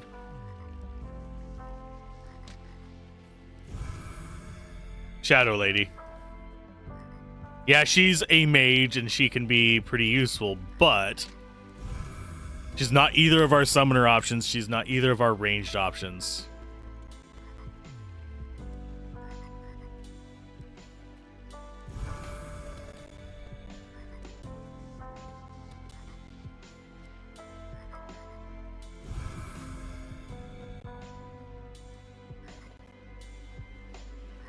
And what does the main fountain do?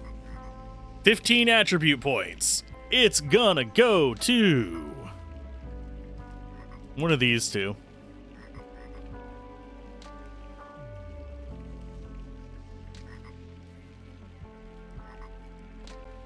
Do I make him a Goliath?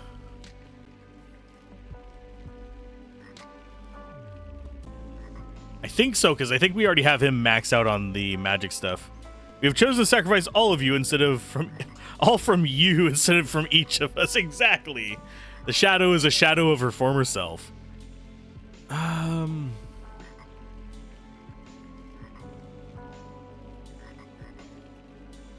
Yeah, I think we give it to him.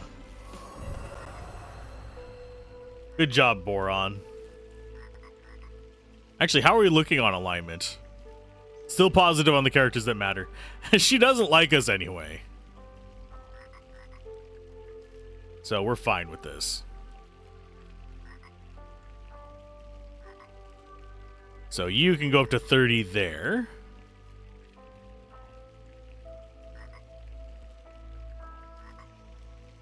We'll go up to 30 there. That leaves us with 3 to play with, so might.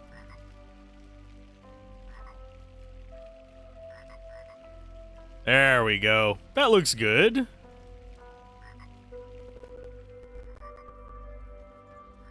They were foreshadowing that. Well, it was 4 fountains feeding into one. Wins this rendition of Pun Wars. Yes, we want to return to town because I'm going to actually level something up real quick. Armory, upgrade to level 5. Don't have the one to get it to level 6. We can upgrade you as well, but I don't care about that one as much.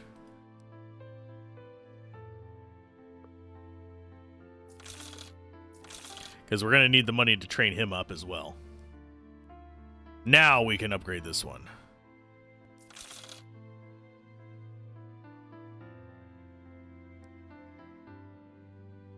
We can make level 3 gear as well if we need to. We can't make level 4 yet.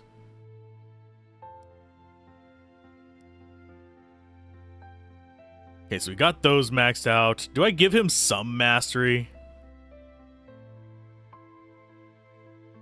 I don't think so. I think we keep going like a might and stuff like that.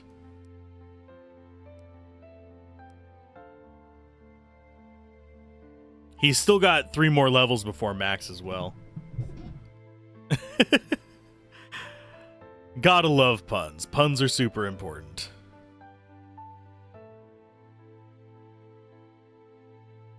Okay, so he's good with that. Leap is also a good one for us to have. Very strong Event Horizon Push Force. I'm not sure what that means.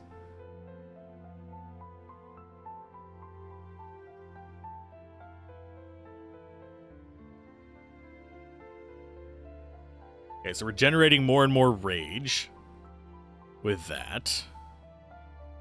Deals cleave damage of decent amount.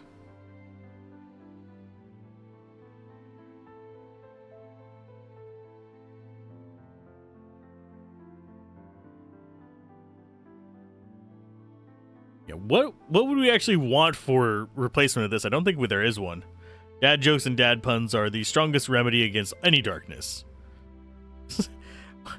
I have had to DM threaten 1d4 psychic damage for bad puns. Okay, skill tree, you can't do anything. You actually have stuff.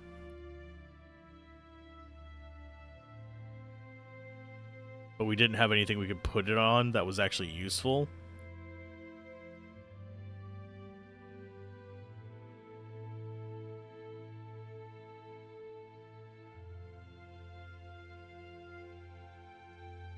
And that one, headshot, yeah, you just don't have anything you can put it on. You, we haven't even bothered leveling up because you're just in the way.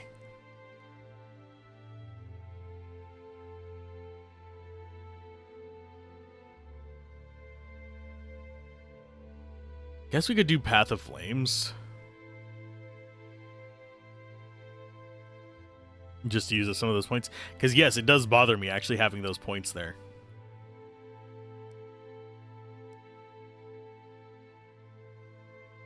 Library is just, yeah, current quests. We're already 30% of the way done with this next floor. Am I going to separate the episodes out by floor? Probably not. God, he looks scary.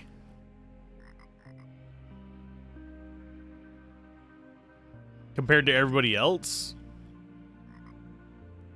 We had an unscripted cave-in yesterday, and they had to roll dex checks. Okay, cool. The character, a Luma, cardinal-looking bird person, was very disturbed by dust and uncleanliness, failed by her dex save. Took 1d4 psychic damage as she was just hit by a big floomp of dust landing on her. Prestidigitation! Prestidigitation! Okay, we're gonna save before we step on this. Secret area found. Is this really a secret area? This doesn't feel like a secret area. This feels like we already knew about this area.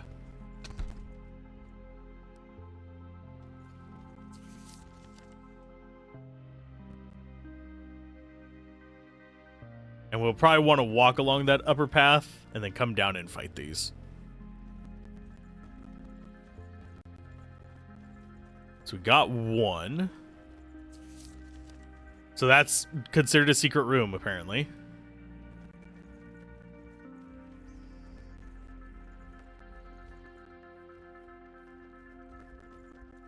Oh, we didn't look at the gravestones.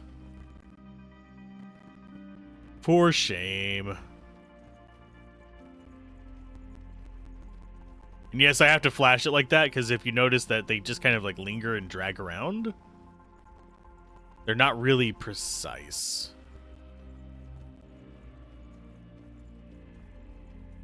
There's a thing there.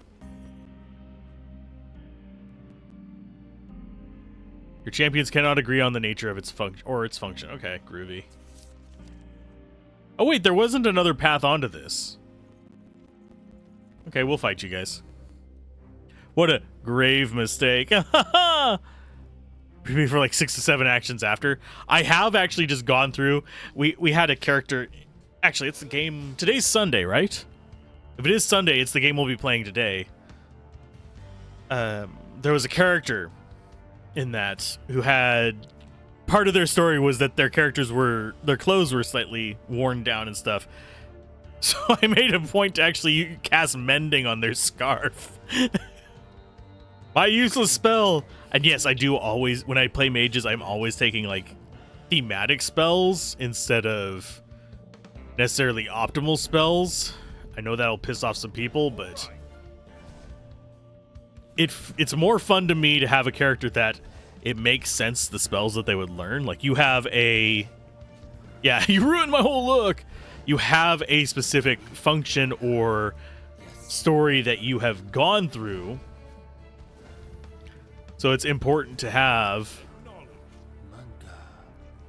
those skills that are part of it. My character literally had to sew himself back together. So mending is very important because he's part doll. I think I am the older of the two dolls, unfortunately. Because the other character who happened to be having the dilapidated appearance was doll as well.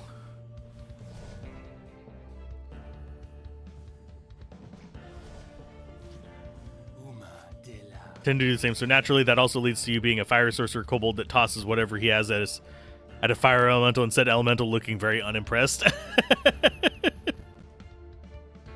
I mean, I can approve of that. We'll let those guys come up behind us. We actually want to go over here. Affirmative.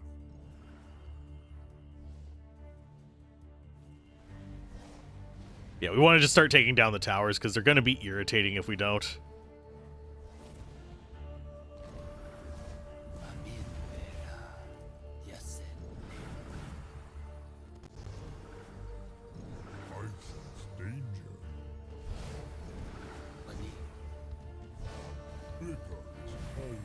I wish I didn't have to like auto set those. Oh no, you need to go up here. Yeah, I wish I didn't have to set those every single time to be auto cast. Because they're going to be auto cast every time I go into battle regardless.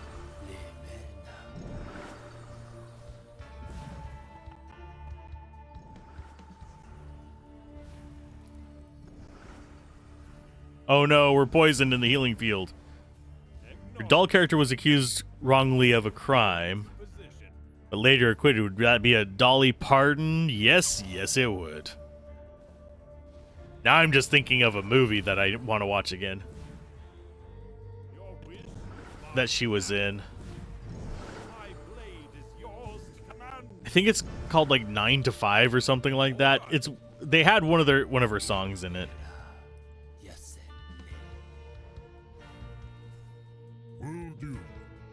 Basically, it's a group of women in a workplace who take revenge against their boss. I remember it being funny, but it's been forever since I watched it.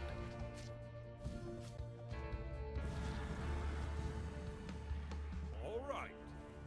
Let's go ahead and drop in some friends. Moving into position. It's elementally, dear Watson, elementally. One giant leap for giant kind. I shall be victorious. Oh, they're stuck in a black hole. Cute.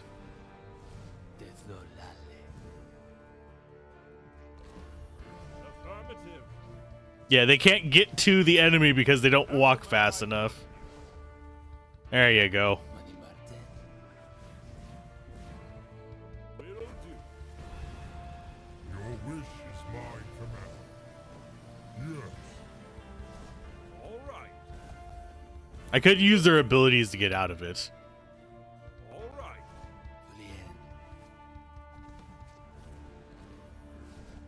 Called 9 to 5 from 1980. That would probably be it. Because that's about when it was made. almost 40,000 damage on the water elementals. The shield is... Ooh. Shield is something we might use. I don't know if it's a light shield or a heavy shield, though. Dolly Parton plays Dora Lee Rhodes, Frank Hart's attractive married secretary who he constantly flirts with and sexually harasses. He also gives her presents he tells Violet are for his wife and spreads an untrue rumor that he and Dora Lee are having an affair, resulting in the staff shunning her. Yep, that would be the one. And then they take revenge on him. It's great. Okay, so you can't equip it. You can. We get more movement speed, more everything from this than the one we have equipped. The only thing we don't have on it is Retribution, and you know what? I have a solution to this.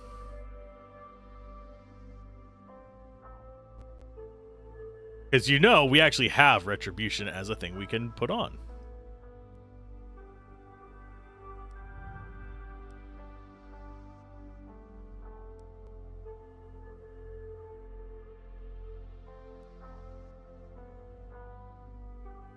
Leg armor. Did we actually get an upgraded thorns? We still have not gotten upgraded thorns.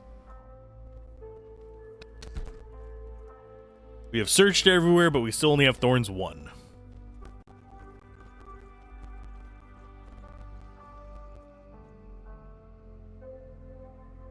There's an orc tent up there as well. So we got this one. We got that. We have an area over here and an area over here. This one's going to be easier to get back to, so we're actually going to go to the council entrance one. Question is how to get over there. I think that is the second floor library that we're eventually going to be teleporting to. Just a hunch.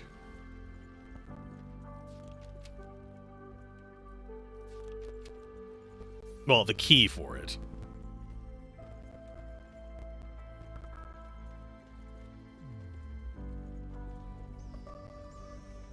But right now, I'm pretty confident we can just beat the game with this party without ever upgrading anything else. Except for maybe our character levels.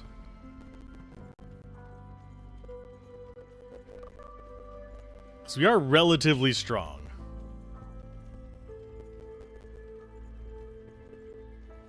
So yeah, this is the advanced orc tent. Smell of rotten food makes it most uninviting. I would agree. Rotten food makes nothing smell good.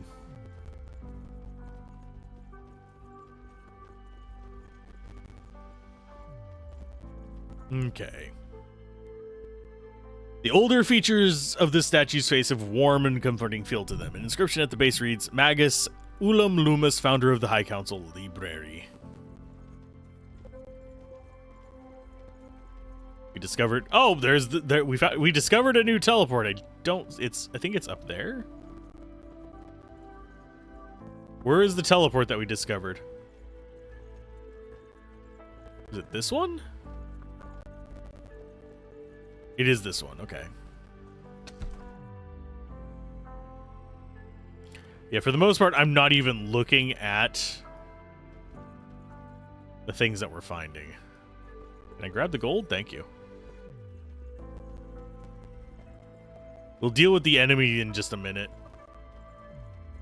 There's the mana per second one.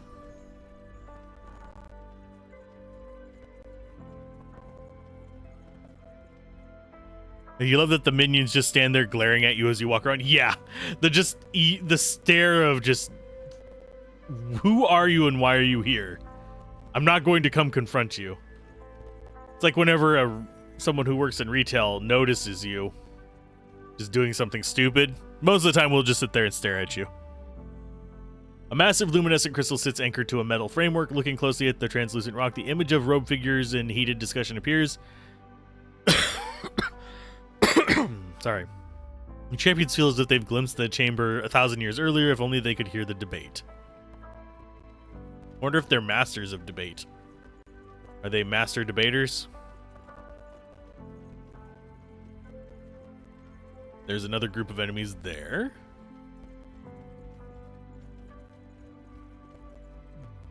I love that she's just like, I'll float through them. Turns to violent struggle took place here, yet there is no blood or other signs of foul play. So that's a portal one. Increase attack speed. A lesser scroll over there. Okay, so we have 2 fights here. We have something hiding down there. We also have a relic chest behind these guys. So that's going to be a portal battle, and this is going to be a lever. So we'll do the portal battle first. They do that throughout the entire game, too. It doesn't matter if they're dumb or smart enemies. They will just, like, glare at you. My lord, At your service. will do. Affirmative. And with this one, we just systematically go through and rip them a new one. We do have 2 towers.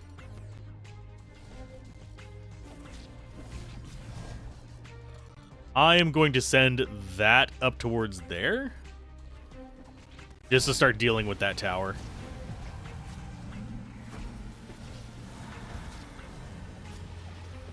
May the light guide your path. How may I help you? How may I help?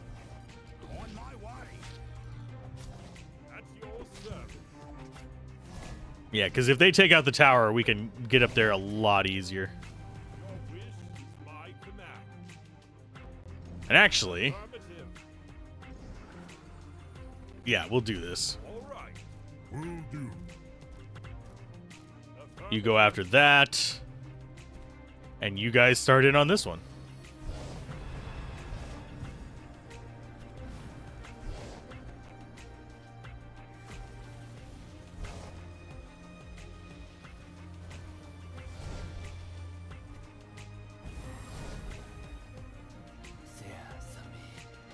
Who is dying? Oh, Dwarf is dying pretty hard there. Dwarf might actually die. I saw his life jetting down really fast there for a second. I think something might have had retaliation damage. Ready to serve, my lord. And I do like Affirmative. that my bot is actually working properly. Moving into position. Moving out. I'm an horde. Will do.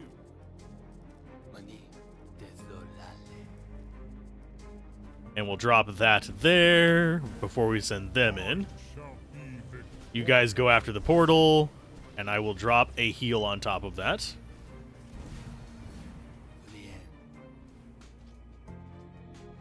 And we got it.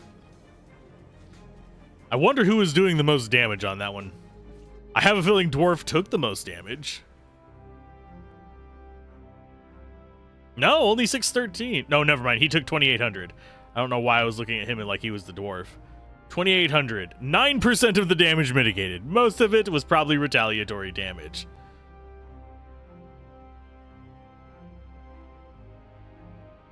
That's fine. Every now and then one of them just soaks up a ton of damage. As long as we have the healing to kind of overcome it, we'll be okay. You, because you are already working on white. I think if you were min-maxing, you would actually want to save all the scrolls and then come back through, but I don't think that's going to be necessary unless you are doing the hard mode or whatever it is. Hello, Lever Guardians. And it's a guard tower one, that's fine. Ready to serve, my lord. Sire. At your service. Start battle. Everybody go to that one. Position. You guys start in on this one.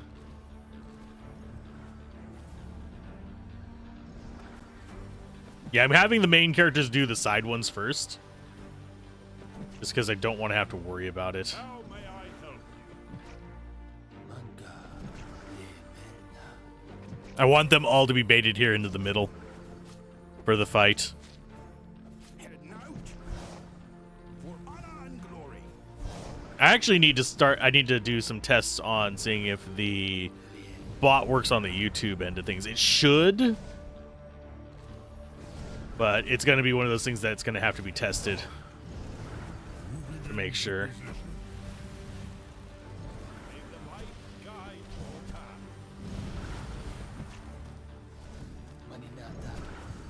Affirmative. Okay, we'll drop this there.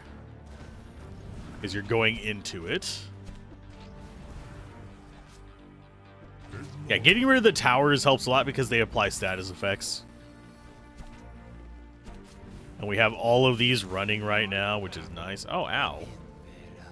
We were immune at the moment, so it didn't matter, but that could have been an ow.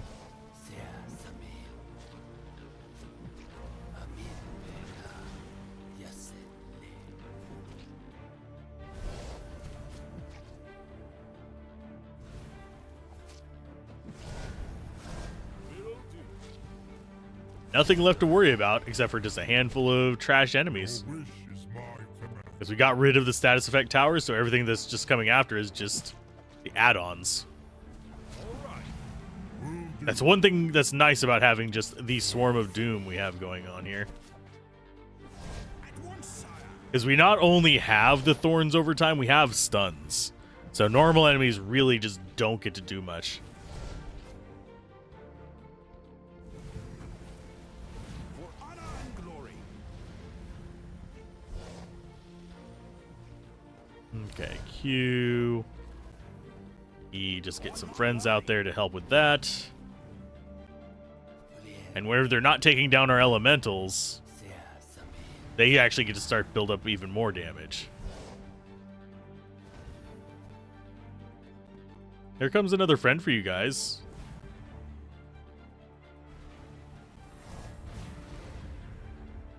Is there anything else here that's going to be even like a remote threat?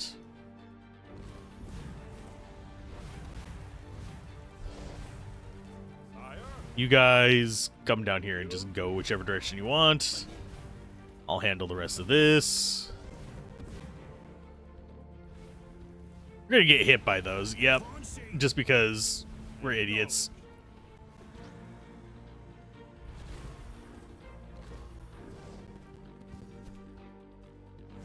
Oh, hi. Yeah, he's just leaving. Nope. Don't feel like dealing with you guys. You guys can fight the swarm. To position.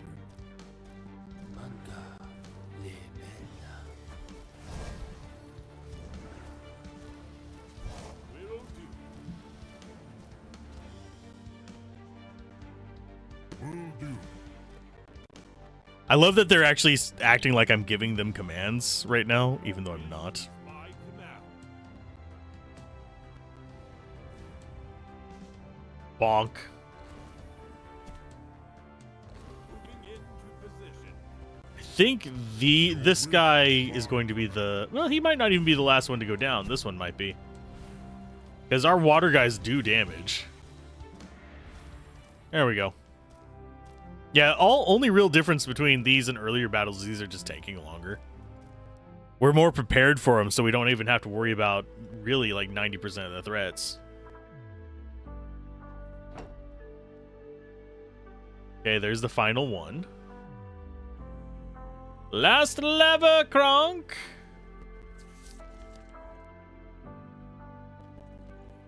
And we have signs as clues.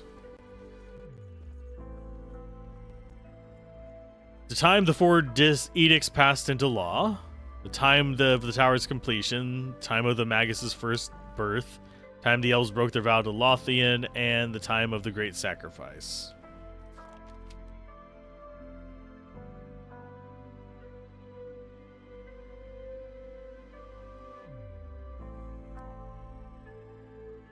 Okay, so before the war was 3.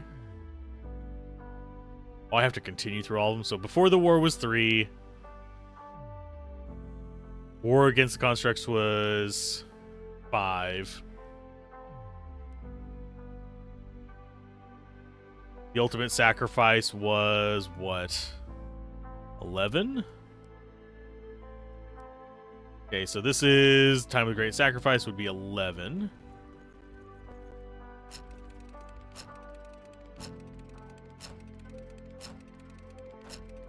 There. Time they broke their vow to Lothrian. We don't know that one.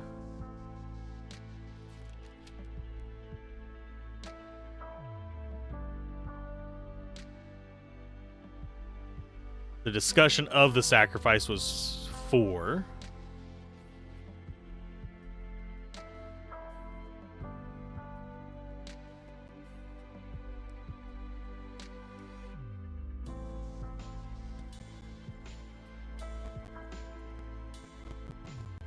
So would that be this one? Wow, you have to walk all the way around to do this. Thanks. It's 4. Oh wait, no, this one would be 4.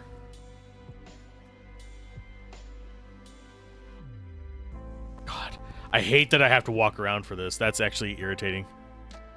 We're trying to figure out when these happened. We have 5 clocks. This one we know is 11. The first Magus's birth.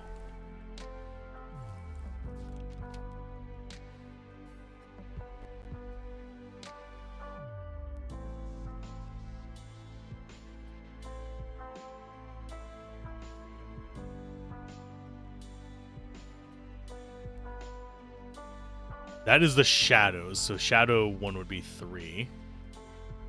I hate that I have to go to the end of that to actually do this. I'm not sure if these are the right things. We might just look this one up, because I don't feel like hunting stuff down. Tower level 8.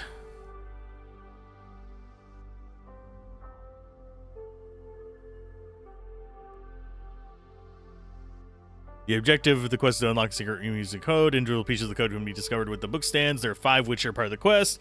After interacting with all 5 volumes, we have the following code composed of the Roman numerals 3, 5, 1, 4, and 9. Once the clock faces have had their time set correctly, the northernmost room will be unlocked. Okay, so basically it's... Yeah, we'll just do these how it says to do them. We've already found 4 of the 5 books. We had found 3. We haven't found 1. We have to go around. Mostly I'm doing this because I don't want to have to keep going back and frickin' forth. Is why they designed it where you can't just trigger these from both sides? I don't know. There we go.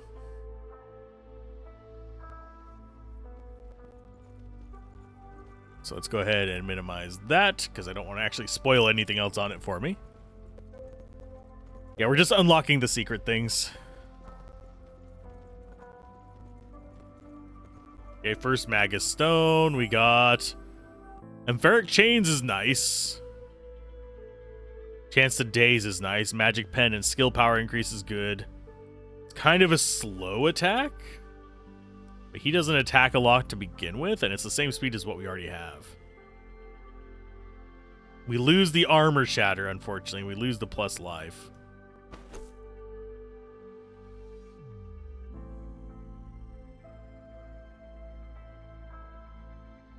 Of course, I want to swap those. Very little things should have void resistance, so that's going to be a good one as well.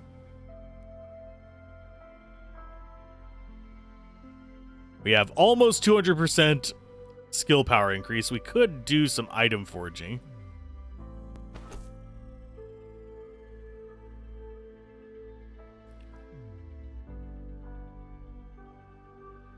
I think we go for skill power. Or do we go for magic pen? No, skill power.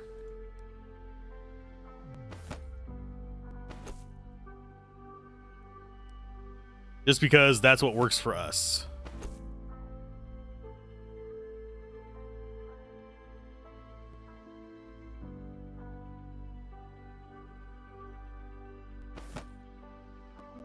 And what helmet enchants do we have? I don't think we really have many. Yeah, we'll just enchant that with it. Just more penetration is fine. Okay, so we have a greater scroll and enhanced scroll. We also have some old notes. Maeve finds an old tattered cloak bundled up against the wall. Within an inside pocket, a rolled parchment reads, "The Parliament is out of session and time is of the essence. We are unlikely to get another opportunity to debate our cause, and I fear by the mood of the order, the decision has already been made. Such fools, throwing their lives away in the name of one man. Do they not see the folly of putting the fate of our entire world on his shoulders alone?" It would seem Artara now lives or dies with what we few decide next. The time for action is upon us. Gather everyone who dares resist this ridiculous sacrifice in the training center. With no new recruits, we will be able to speak freely and uninterrupted in there. I will arrive as soon as I am able to slip away. Bakabi. Books here all have to do with the workings of the Magus Parliament, hundreds of years worth of documentation. While flipping through them, Maeve finds one passage of particular interest. While all Magi have a voice in the Parliament, it becomes more apparent with each passing year that only a select few actually render decisions. I wonder what the people of Artara would do if they knew. I'm not entirely sure. Oh, now we get it. Well, guess who's getting that? Leg armor, thorns, level 3.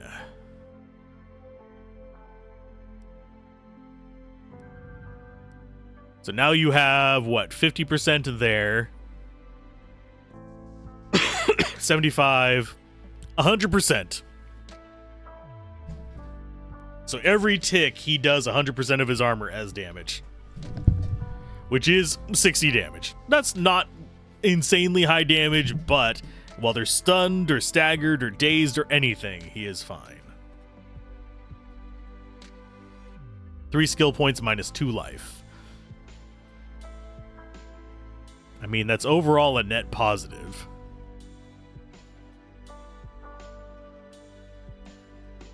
I think we go with...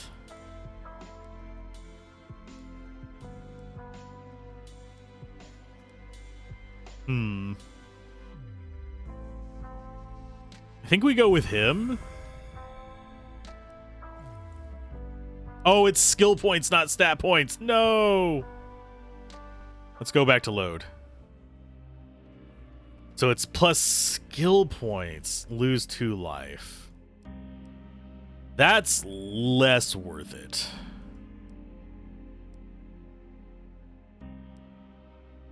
Does anyone have a use for those skill points? Not really. I mean, he could.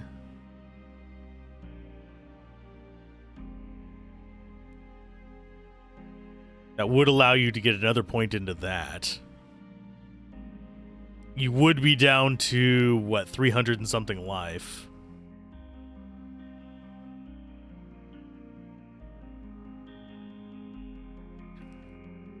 I think we do it for him. That puts him at, 379. That's still not terrible. We can overcome that. And that gives us an extra second of healing. We already have you maxed. Ice Cloud. We get another point in that as well. Yeah, that works good for me, I think.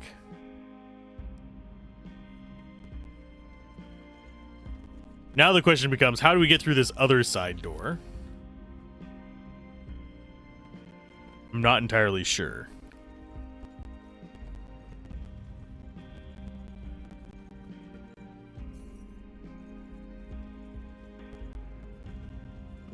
I don't know of any other puzzles here. Liquid mana, cool. Drinking it could have unexpected consequences, you don't say. That's a two-handed sword, unfortunately, but it's not bad. I think we still stick with the giant monster of a hammer. 39.5 versus, 32. And way better armor penetration. We, don't even have to worry about armor at this point.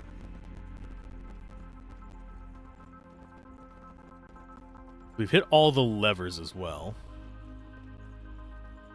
Does that mean this door is unlocked? This door is not unlocked. The oversized keyhole offers a limited view of the room beyond. Rows of shelves filled with books lie there. Even though the small keyhole, even through the small keyhole, your champions can smell the musty odor of old parchment. Not been entered for many years.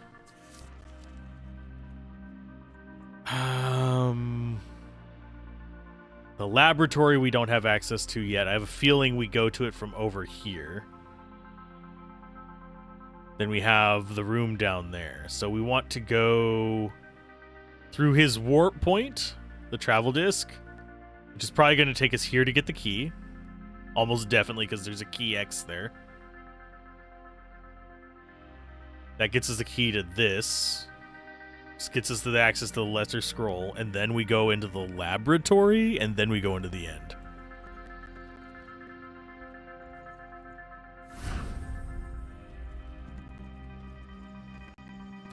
And yes, I am covering as much of this as possible for a few reasons. One, I do actually enjoy most of the game. There are parts that do get frustrating. It does get a little repetitive and stuff. But... where did we... okay, I see what we're supposed to do in here. There is all that down there. Yeah, we're just way up above it. Okay. What is it called? Oh, discussing the sacrifices down there too. Cool. But... save. I do want to get as much of it possible for people who watch the review I'm ultimately going to do of this, so they can come back and be like, okay, so why does he think X, Y, and Z? And where is such a thing? If we want to find this item, where is it? Obviously, I can't 100% every game. But I do as much as is reasonable, I think. Enemy regeneration 100 health per second. Well, there goes... well, glad we have our thorns. That basically counteracts that regeneration.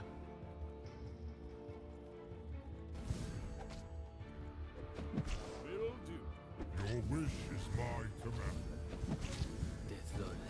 Okay, drop that out. Drop some ice. And we'll put you over there. Yeah, basically the thorns is just there to impede their regeneration. Because they have gnarly ass regeneration.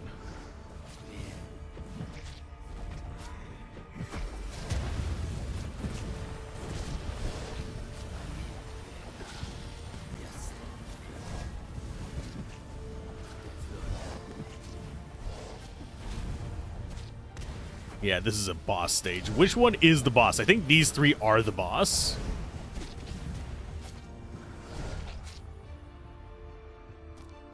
How may I help? I'm going to set those up, that up, that up. Do an acid that way.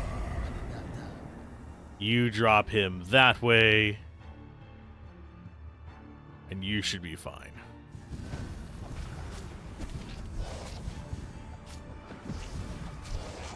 There's one down.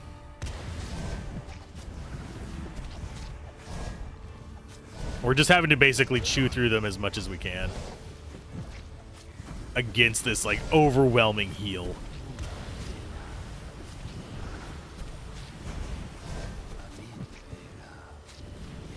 And having the splash damage helps with it as well on the water elementals. Because they may not be doing enough damage individually to overtake it, but together they do. Because they're splashing onto the other enemies.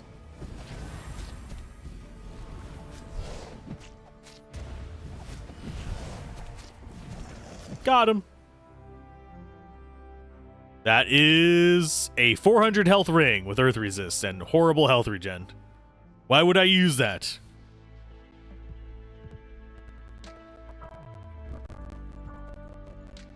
Can I go over there? A lesser scroll is +1 mastery. That should put you at 31 there, bud. No, he's at 34. Apparently we've given him more masteries. Which is nice. So now he does 202% skill power. There's achievements for reaching 50 in a stat as well, but I'm not going to bother with it.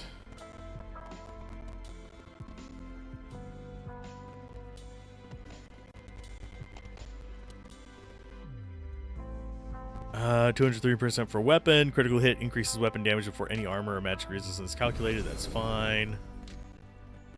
Key is just floating there. That's just resist all. We missed some gold down there, apparently.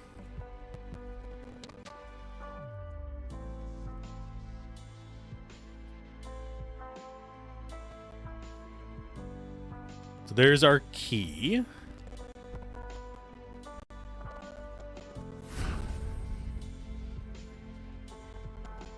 Question is, do we give it to him? Oh, never mind. We don't give it to him. We have to give him the black book. I think we already know where this is.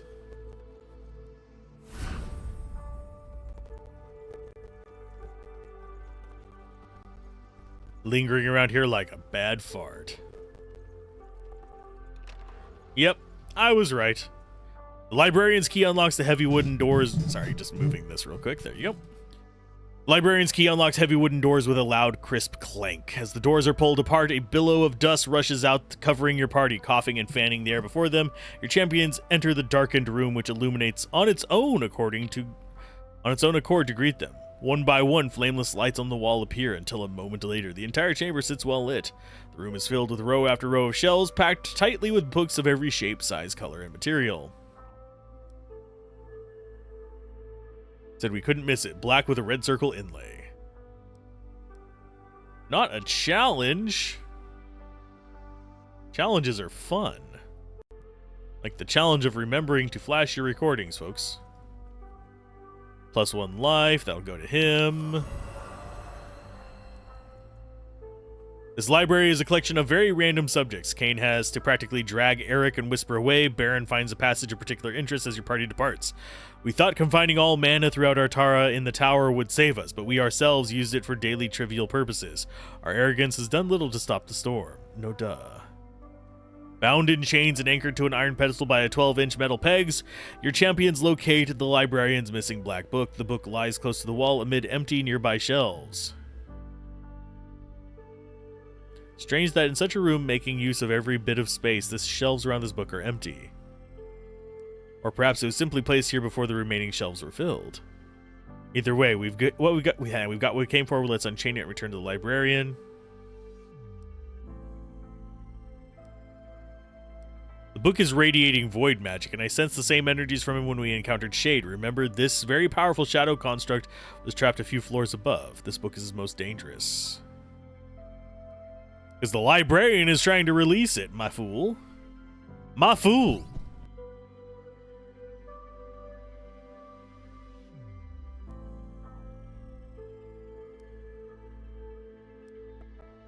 Some crops grow best when planted at precise times. Others will not grow at all if not planted the right time of day.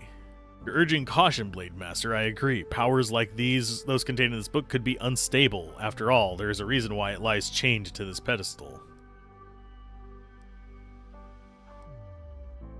Let's go see what the side effect of this is.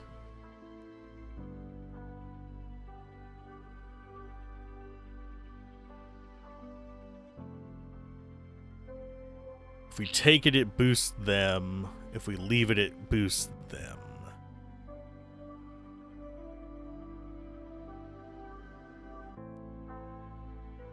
So basically, if we let them decide, it's coin flip as to whether they choose the right one.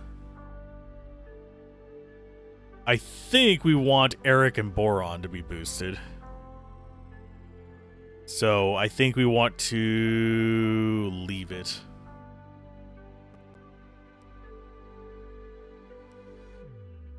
Leaving the black tome chained where it is and focus your will to suggest such. Your champions back off one by one. As the last one leaves, Kane steps away. The book rattles and dances in place. Black streams erupt from between the tome's pages. He hopes they're not elven chains. Ah ha ha ha ha ha ha.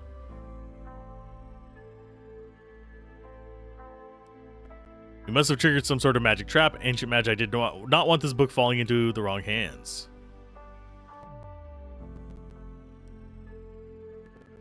Okay, so we actually can't do anything with it. The skeleton there. Powerful force disturbed this library long ago. Whatever took place here, it would seem one person died reaching for a book atop a stone pedestal anchored by a heavy chain. Cool.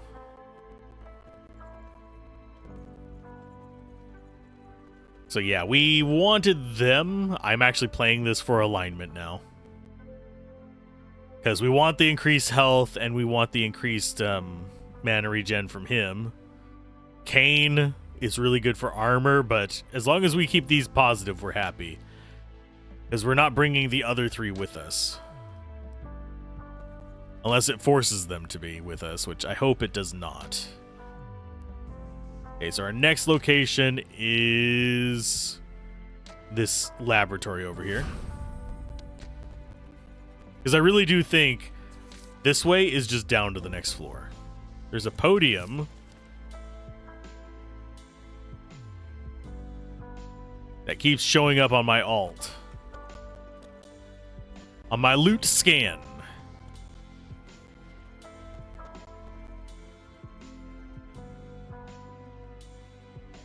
You've returned, but have you not found it? We ran into too many of those orcs. There's no way to access the library and we must move on.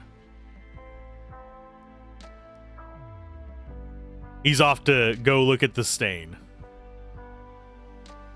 He's working against us. Everyone's working against us. That's just how we roll. So in we go to where she said we would die.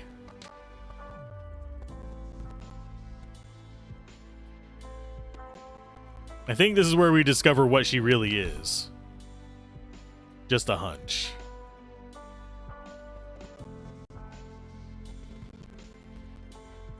Strange form similar in appearance to the tower avatar. Don't know, touch it last. Maybe the real sprite lady can feel what it feels. It would suit me fine to never run into her again. Okay.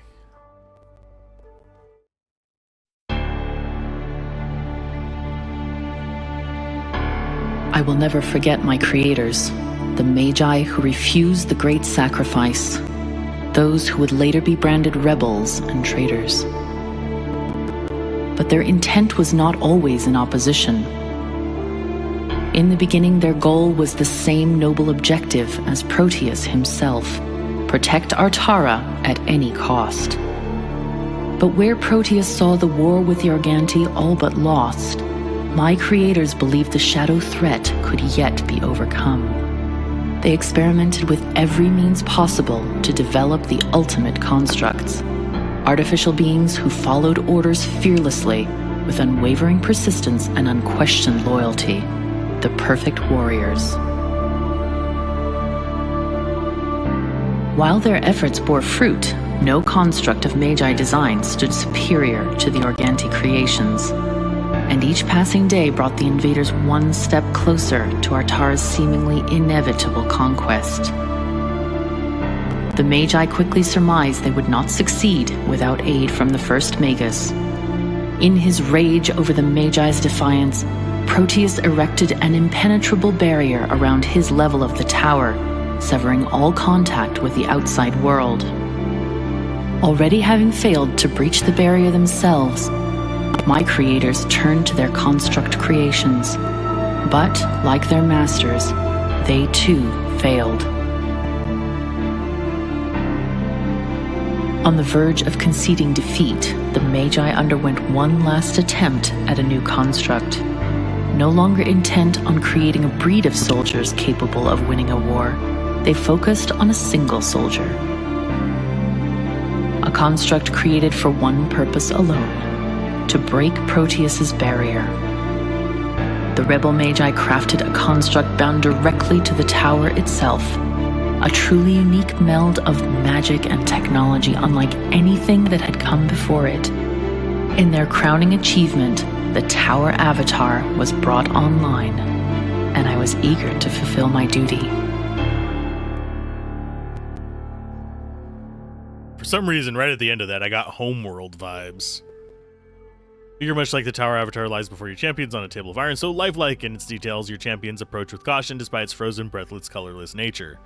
Kayla recognizes the machines here as medical in nature. The machinery here is unlike all that has come before it, perfectly smooth, clean, unweathered, as if time itself has no meaning here. Strange mechanical appendages hover over human-like forms, forged of an unknown substance. She's a weapon designed by these magi who rebelled against Proteus, nothing more. Because they angered him off, by the sounds of it, not throwing in with the older lads who gave their lives. I Magus would not have prevented them from reaching him, unless they meant harm to him or all of Atara. Find this room unsettling. May I suggest we depart with haste? Draws his blade and prepares to strike. Maeve and Kayla rush to his side to stop him. Set on leaving the Avatar a message, your party seems divided, some sympathetic to Kane's personal vendetta, others concerned such a message would only provoke the Tower Avatar. This close to the bottom of the tower, should you not intervene and keep your champions united? Let's see.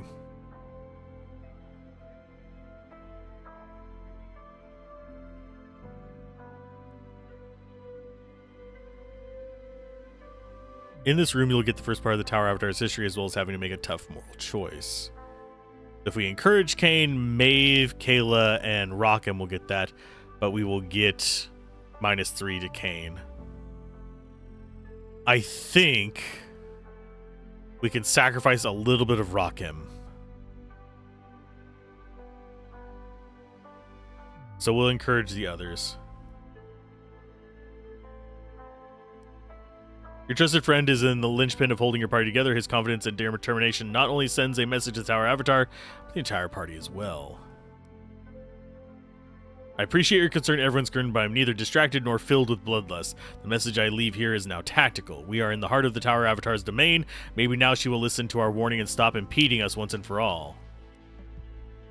Think she'll get that message loud and clear. Okay, groovy. That is fine. So he just basically stabbed a doll.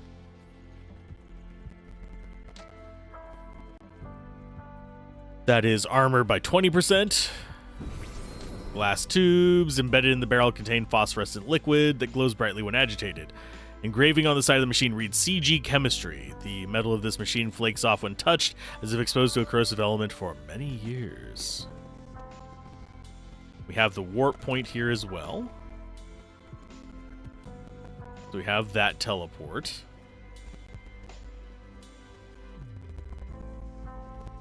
I don't know what the point of that space right there is.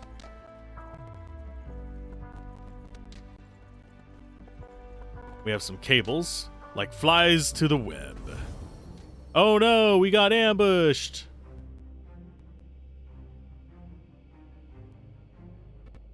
I'm not that afraid of it. Your service. Okay, so who do we need to break out first? Probably... I think we break out Rockham first, Your wish is my because he is the higher damage character. We'll send these over to deal with that.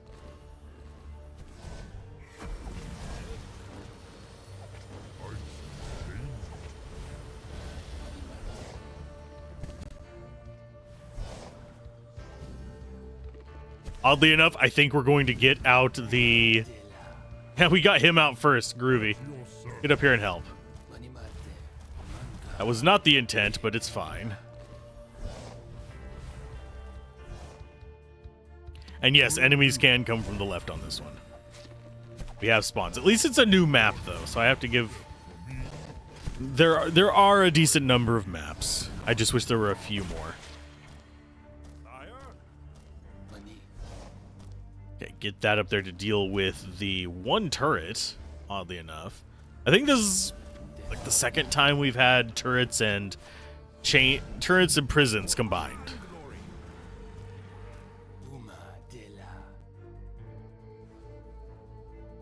Oh no, you froze my water in water. Whatever will I do?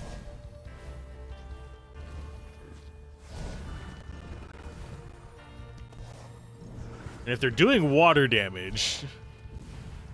Yeah, they don't actually damage them.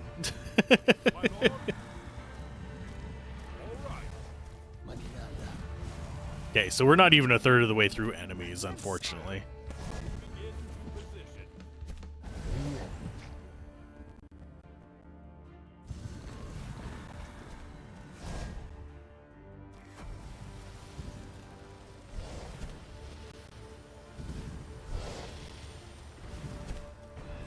At your service. Go after him. I actually think the mage is just going to chill over here while they handle the left side. Just because of how many guys we have already summoned. I think we could just handle this side.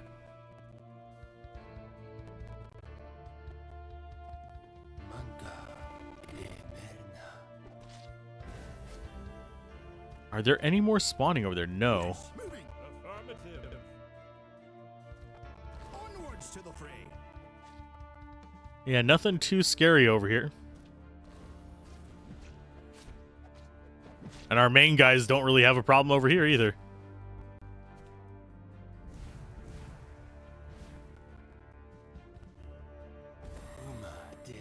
You guys just go there. My command. And I'll just keep summoning stuff.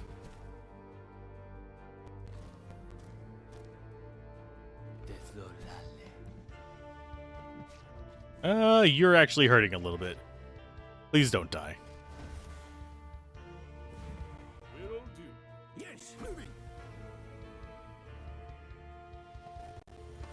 Come on. All that's left is the one guy up there that they're finishing off.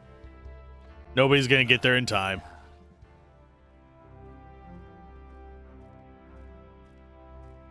Yeah, the water elemental's 30,000 damage. Jesus.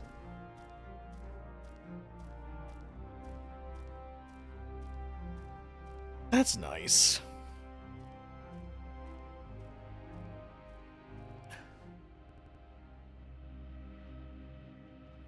Watch it be a mimic. Nope, it's not. It's just junk. Okay, so we are... Yeah, all we have left is this area up here, I think. So we finished all this. I don't see any other chests in these areas. We didn't get to that spot, so we need to go to South Wing. And go up this way and clear that. And then come back to this.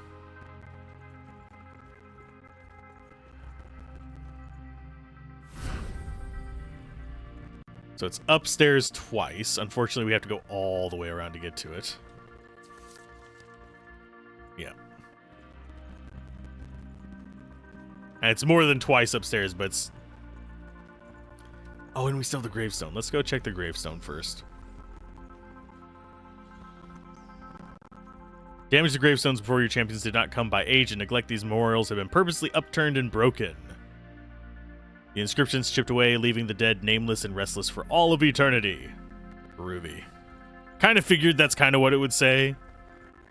I don't know specifically who they're supposed to be that are there and in the upturned graves or whatever, but I think that up here is going to be the last tome, by the way. We'll grab the gold.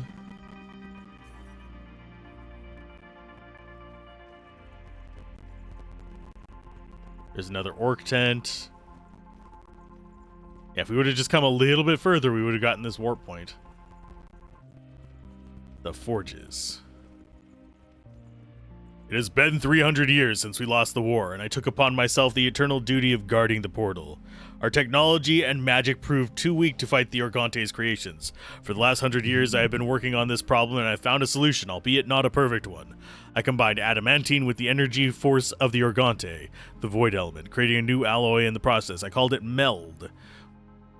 Weapons and armor crafted from it are far superior to anything we had before. Armor can withstand blows from crystal golems, and blades can inflict terrible wounds which consume the opponent from the inside. There is, however, one significant drawback. The alloy feeds on the life force of the user directly. I crafted several experimental pieces, but so far I am unable to find a way to negate it. The knowledge of meld crafting is too dangerous to write down and leave unattended. Seek me below and I will impart it. Should you prove worthy in my eyes. The last page is signed with a single letter P. And we got a meld pistol. Which just has a little bit of negative regen. We have found a lightsaber, probably. Long dimensional blade. Whirlwind 1. It's a one-hander. Does air and stun. What are you looking at? As your party traverses the Parliament Hall, something off to the side catches Rakhem's eye. The dwarf wanders over to the wall where he discovers a cleverly disguised narrow passage, barely large enough to fit a child. Immediately, the dwarf begins cramming his person into the opening, desperately trying to squeeze his way through. What are you doing? There's a glint of metal at the end of this corridor. I see nothing beyond the torchlight, but dark and cold. I'll tell you there's metal in there. I have a feeling it's adamantine. Could be trapped, Master Smith. And we really don't have time for such a risky exploration. I'm sorry, laddie. My people have waited too long. I know the metal is in this tower somewhere, and you cannot just walk right by, even if there's only a small chance this is it. Perhaps Scholar Whisper can slip through the passage in her smoke form and report what lies at the end of the passage. Think I can almost make it. Sudden jerk of movement sends Rakim sliding good 3 feet deep into the passage, pressed flat between two walls. With arms outstretched, the dwarf shuffles along with surprising dexterity and speed. About halfway, though, it comes to abrupt silent stop. I'm stuck.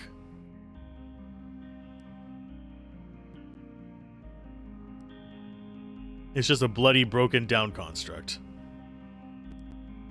Foolhardiness. The molehill is to some, mountain to others. Sad. Oh, decent two-handed sword. Still nothing compared to what we have. No getting stuck in the pit. That's no ordinary pit. That's some sort of grinding machine. One slip into that and reckon there wouldn't be anything left to get stuck. Yep, pretty much. Probably designed to grind down the metal. It's another one of those 3-shot things. We have a reflective shield. Elemental resistance, 30% resist all might and life. That might be better than what we're using. We have retribution.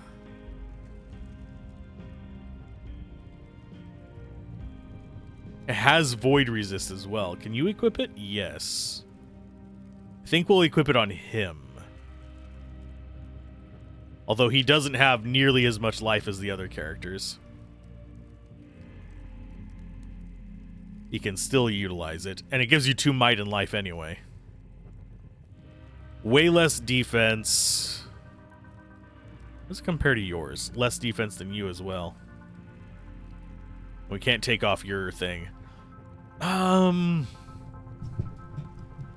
Do I bother with the void resist? I think we keep the one we have. It's a really good shield, though. It's just we're kind of not set up for that. More powerful. We can do the tier 4s now.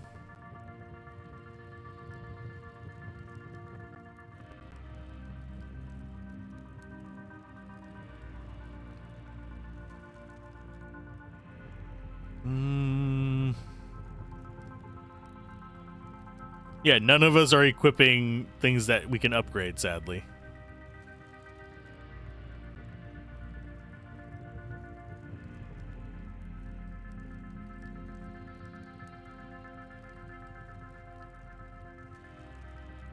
Let's see, 32. Mana regen is pretty nice on that.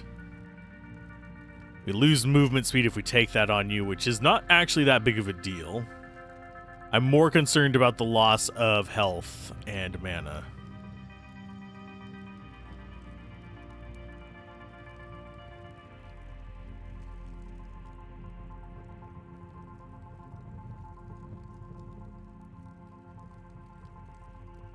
Just trying to decide what to do with them. That amulet getting an upgrade would be nice, because then we could put the Life Force Spirit in it. So I think that is the one we actually do. That's now a purple. And we enchant it. Amulet.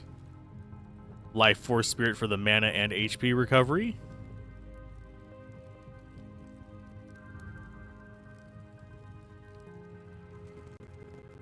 Then we have a second forge over here. I really don't know what we do in this one.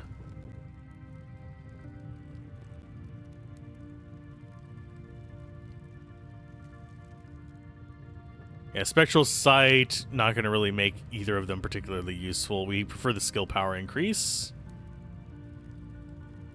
Pants-wise, what he's got is better.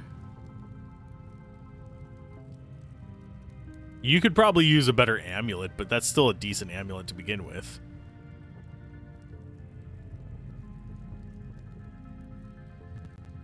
We might have a better amulet for you. Let's see. We have greens.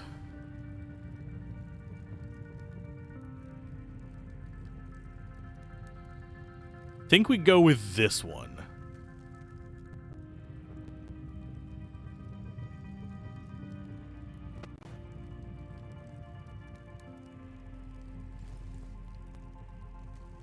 And where are you hiding at? Was it that? Nope. That's not the one we wanted.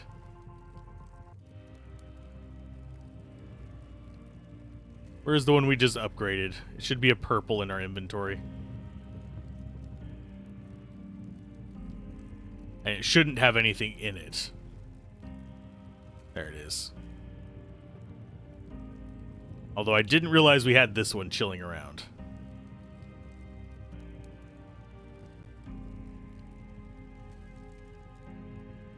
I think we go with this one and enchant it.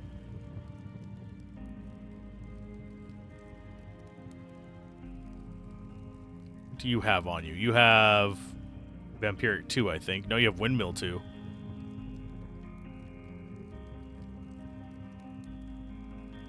No, we keep the cleave damage on it. Let's go for amulets. We're going to do with Life Force Spirit and get that double recharge, I think.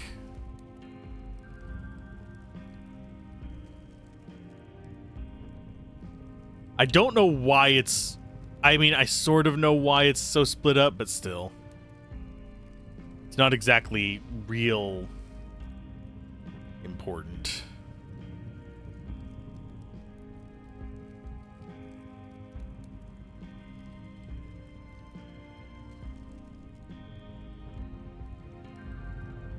I'm just going to go ahead and enchant the rest of the stuff that they have, if it doesn't have one in it. Yeah, they're good.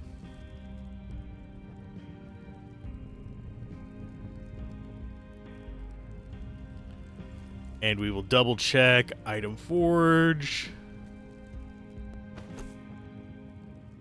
Speed. Upgrade. His stats are king. You go ahead and just go with... none of the above.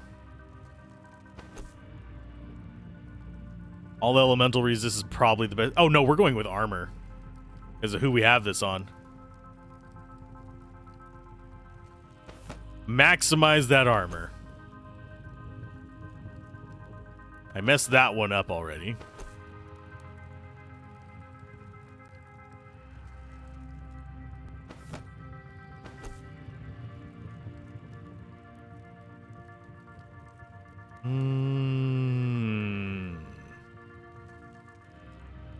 I think we go with life on that one. Armor on you.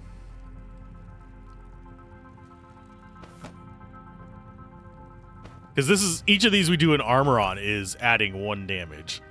This is adding 2 damage. And yes, we're keeping those pants simply because they are Thorns 3. We could probably upgrade his pants now that I think about it. Magi gloves pants? No. Yeah, we have straight up a better pair of pants here. Just doesn't have the health increase, so yeah, we'll go ahead and enchant that. That's what happens whenever I get like overwhelmed with loot, is I just stop paying attention to the new stuff I get. So I end up with an issue of not really noticing whenever I have an upgrade, because I've just gone upgrade blind.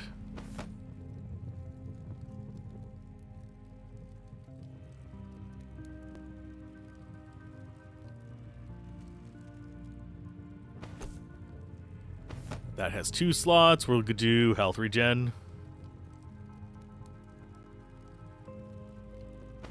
Sword slot. Ooh, that's actually a bit of a pain in the butt. We'll do additional damage, I think, because it's void. Yeah, let the void come through.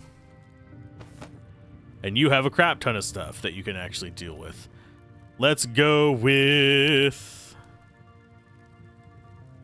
What is his movement speed? 9.7 is more than good enough.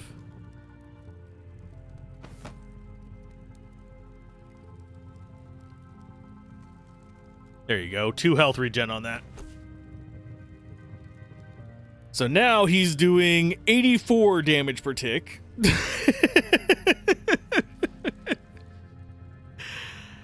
Which is way better. And he has a 70.7 DPS, which is better than his.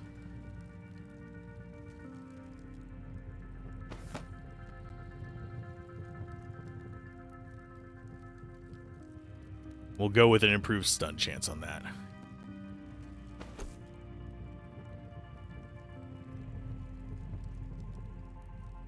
Enchant your pants. Oh, his chest armor doesn't have an enchantment in it. I just realized that. What do we want in his chest armor?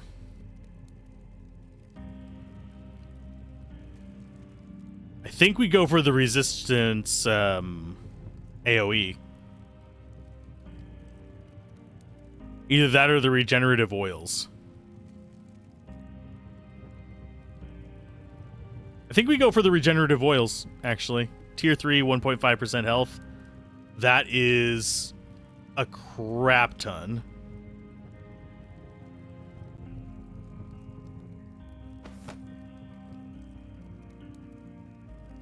Yeah, 22.9 per second. 23 on him. You have kind of crap health regen, but everybody else has decent.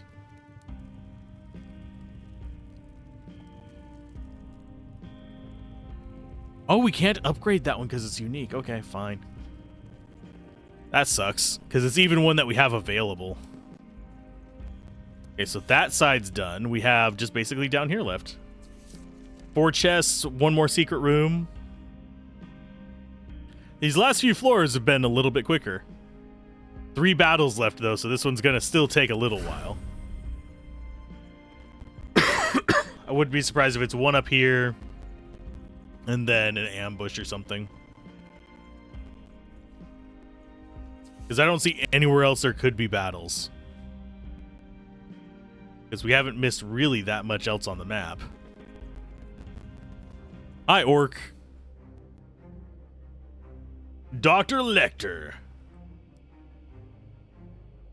He has a healing totem, he has a heal, and he has some poison darts. So we kill Dr. Lecter. Wonder if it's Hannibal Lecter. Your wish is my command. There he is. Hi, guy. I will distract your friends.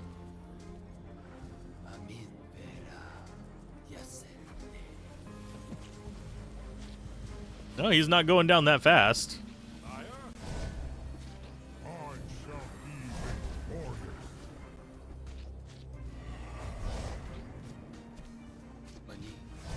Aye, my lord.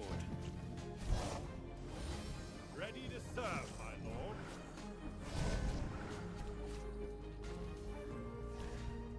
Okay, let's see what his various other stages are. We're actually out healing him with just our basic stuff. That's the sad part.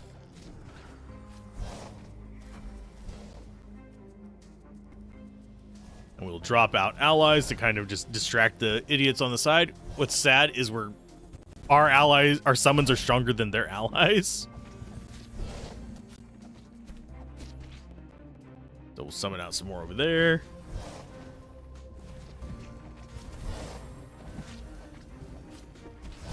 Yeah, you don't stand a chance, bud.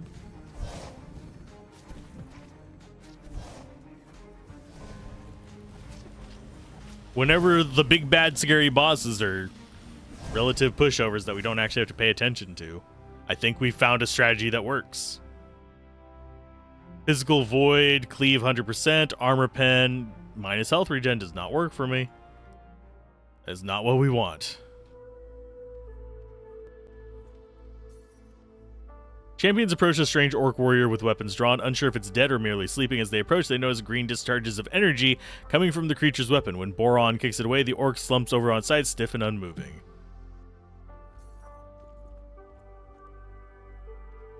Round and irregular wounds on these two orcs go through the bone. None of your champions have any idea what caused such injuries. The orc has nothing of interest on him save a single crumpled up piece of paper. The paper shown crudely drawn pictures of an elf, dwarf, and centaur, all with the word friend alongside. The final picture, a stick figure of a human with longsword and shield bearing a white start symbol, reads Nimi. So the elf, dwarf, and centaur were friends, and the stick figure of a human with a sword and shield was an enemy.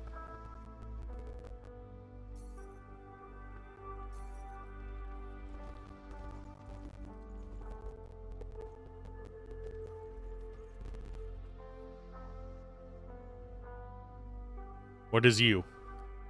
Their bodies are mutilated with grotesque wounds. Limbs and body parts lie scattered everywhere.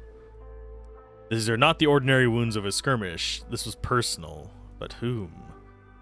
One of the bodies lurches forward, clinging to the last moments of life. The orc struggles to crawl from the room and flee your party. His wounds so numerous and grave, his effort little more than exercise in futility. As Kane and the others approach, they see the survivor is unlike the others. He wears practically no armor, has 3 large glass vapor cells embedded in his upper chest and back, only partially filled with fluorescent green mist, is covered across the face and arms with tribal tattoos, and boasts bright purple eyes, a feature unique to all others of his race your party has encountered so far. Realizing he cannot escape, the orc turns to face your party, propping up himself against 2 large dead companions. He breathes in broken gasps, any one of which might be his last, watching intently as Kane opens a discussion as to who he is and what your party should do about him. Orc raises a bloody hand towards Kane, fingers spread, and speaks. Inershta, Watjenga. Your party looks at Kane and back towards the orc, offering his hand in a non-hostile manner. And Kane reaches out and grasps the dying creature's hands. At the moment of physical contact, the orange aura engulfs the two. The glow pulsates, surging from... Okay. Think he wants to talk, and somehow I know this is the only way we'll be able to understand each other. You're human, and yet you do not attack. Why is this? You didn't attack us. Why should we attack you? Strange clothes too, you not dressed like other humans. Other humans? What other humans? I understand, as long as we remain bonded, all your thoughts are clear to my thoughts. Speaks of the Magi of old. Did you come to this tower and provoke the human inhabitants? Is that what they seek vengeance against you? No, we come together... Okay, so he only understands Kane, but he understands everyone else too, even though he only understands Kane. No, we come to the tower to escape the slaughter. Humans live in our world for many generations. The conflicts between our races were few and far between. That was until something changed recently and the humans became determined to kill everyone different from themselves. Their technology seems to have improved greatly in an extremely short span of time. They wield new destructive magic we orcs have no defense against. Humans are exterminating everyone, forcing us away, increasing their territory while diminishing our own.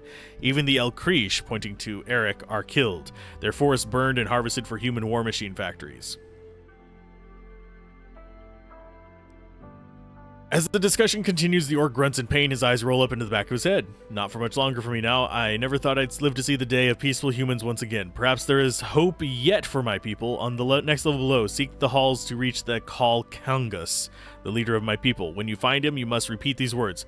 Pakra Tachin Watjenga Gagrango. Okay. It will declare you friends to all orcs with wishes to talk in peace. I must confess, until the Kangas declares you an ally, any of my people you encounter will leave you to be humans from our world.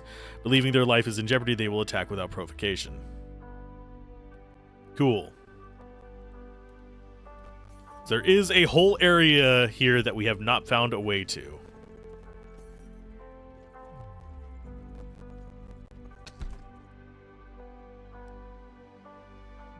Isn't it? Yeah, there's a whole area over here. We're missing one secret room. Got the travel disc. Oh, it's the travel disc up there. Okay. I am a derp. Yeah, that's to the next level. We need to go clear that out. Because that's going to be our last 2 battles. It's going to be... Is it going to be our last 4 chests? Is it really going to have 4 chests in it?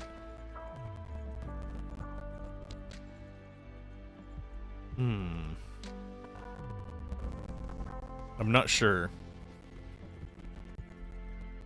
And that is really... Compared to the rest of the textures in this is really low res.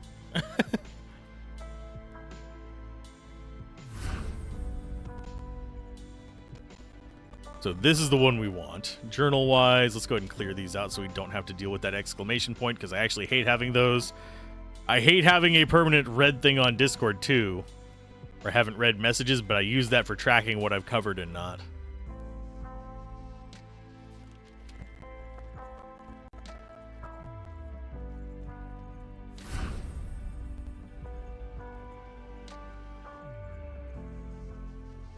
Okay, so there's some strange statues here. There is an enemy I see up there.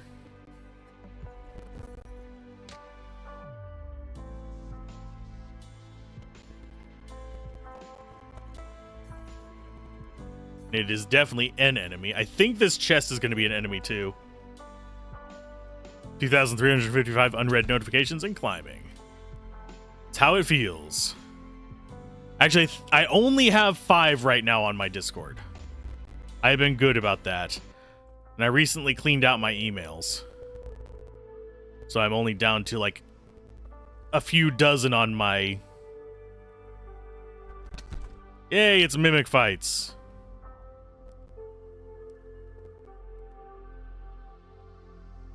Yeah, we can deal with this. Fight. My blade is yours to command. Yes. At your service.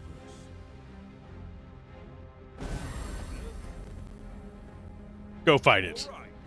But yeah, I only have 5 on my Discord, so I only have like a couple dozen emails that I need to read through, because I went through and just cleared out a bunch of ones that were either really old or that were just marketing nonsense.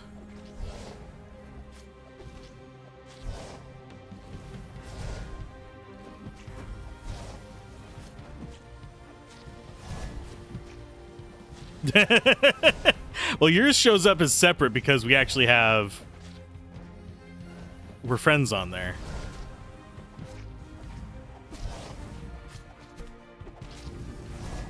So, yes, it's just one of those things. So I now have 5 and 1. I actually, right whenever you did that, I also got a notification from one of the servers that's below the fold. As in, I have to scroll down to see what it is. I don't know what server it is.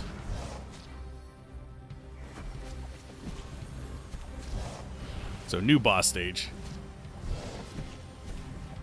So I have an alert that I have to scroll down to see that I don't know what server it's probably from the Bullet Heaven Fest server, which is a server for games that are going to be releasing during that event. I didn't actually get to see the last one. The first one they did, I was part of, but on that one, Steam said there were too many overlap because, frankly, there were. A lot of people were just applying for every fest they could find, and it caused that Bullet Heaven Fest to actually have a bad day. Because a lot, I think, participated in the Roguelike Fest, or Roguelite Fest for that. You got to be picky about what you actually stick your game in. Because you can only do so many over, like, events over a span of time. Otherwise, it looks like you are just spamming. There's one. There's a brass box there. Among the moldy boxes and lice-eaten books, your champions find a book of poetry. Boron is taken by the book after examining it thoroughly and recites a poem he finds of particular interest. Midnight falls across the land. The darkest hour is nigh at hand. Demons fly in search of life. Hide your children and your wife. The traitor lurks and watches all, hidden behind this deathly wall. Hide your children and your wife. I know what that's a reference to. I'm just going to ignore it.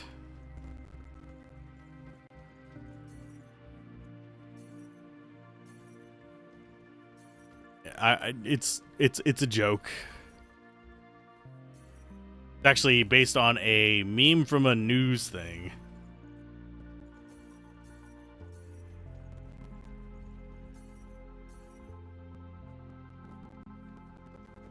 A lot of gold here. This guy will attack me if I take this gold right there.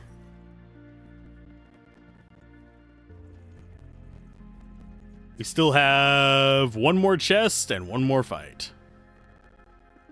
Not to be confused with each other.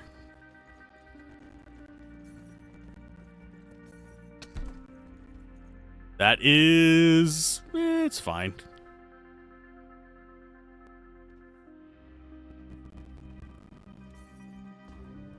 Hi, big guy.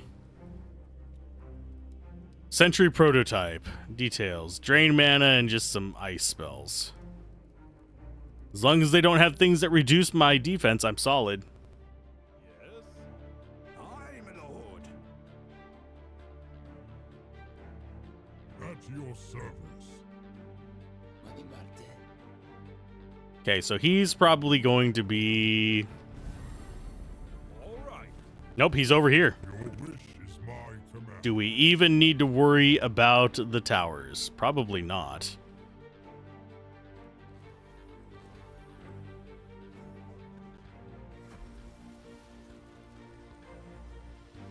See what he decides to do. He's actually doing some damage to the wood boy. Go ahead and drop out a heal there. Yours to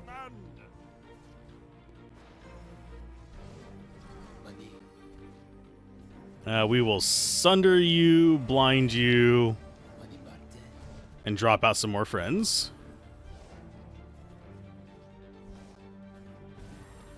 Is he a scary boss? No. Will the final boss probably be scary? Probably. If I had to take a wild guess, final boss is probably going to have Sunder.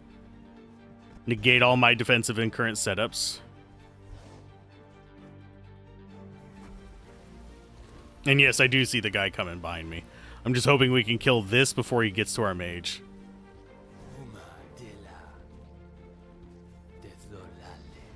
So you die. And it just automatically kills the towers too. That's great. And we got slightly crappy gloves. Now we're getting all the minus life crap.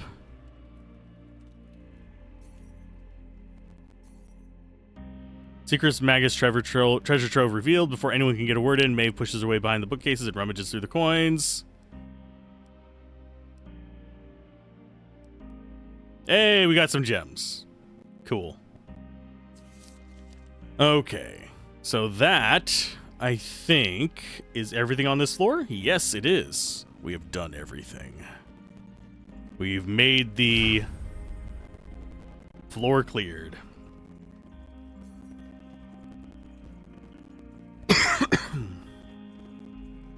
We don't care about getting every little pile of gold. I have a feeling that librarian guy is going to continue to be a presence.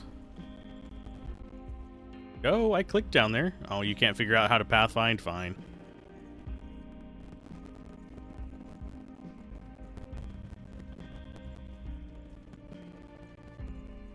It's not smart enough to go around. And we got that level done. Descend! We're on floor 9. Oh, I guess this floor might need an epilepsy warning, judging by that flashing. A pristinely perfectly preserved parchment lies tacked to a large wooden door. He likes his alliteration. Your party gathers before her as Kane reads it aloud. I, Proteus, last surviving Magus, in my final act of authority within this tower, hereby dissolve the Magi Order. Let it be written that the remaining Magi are officially stripped of their title and should be recognized as nothing more than the traitorous villains they are. For it is through their reluctance and interference that they few jeopardize the ultimate selfless sacrifice 1,000 of our brothers and sisters undertook. May the great spirits help the traitors if the Order's sacrifice was in vain, for my vengeance will have no limit, and I will not rest in this life or next until it is satisfied. First Magus Proteus.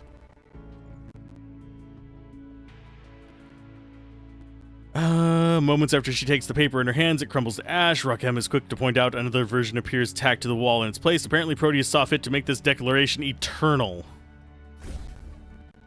Okay, so we have a teleport here. This looks like it's going to be a medium-sized one.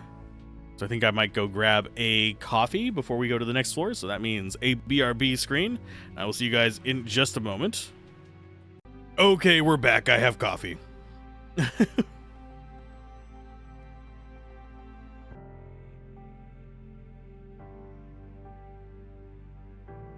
Much better. I also have a couple mostly finished bag of pretzels. They're garlic pretzels though, so they're good.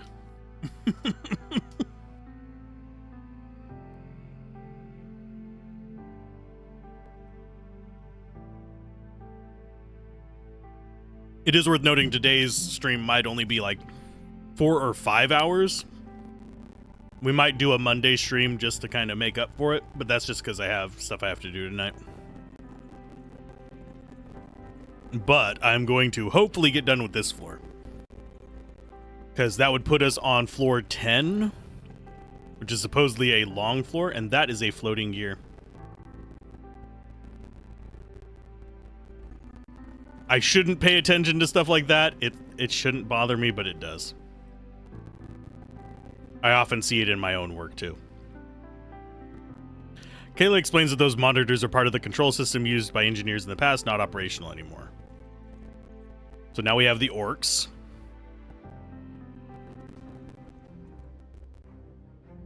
Veteran orcs is attacking your party. They are better trained and equipped than those your party encountered on the previous floor. Okie dokie.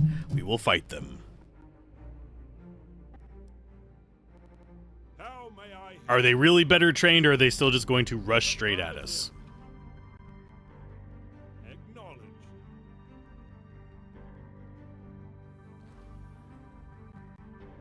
I think they're just going to rush straight at us. You autocast that and that. You autocast that. You autocast that.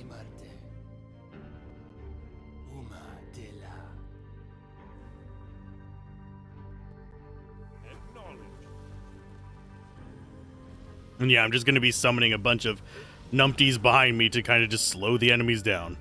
Bigger is always better. And you need to be healed. All right.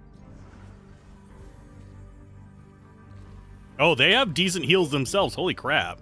Moving out.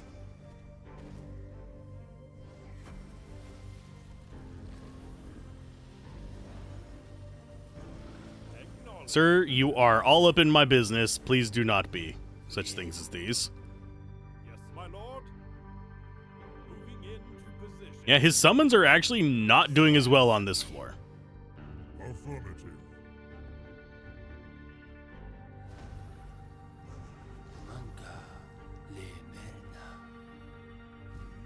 Those guys should be able to at least hold them off a little bit.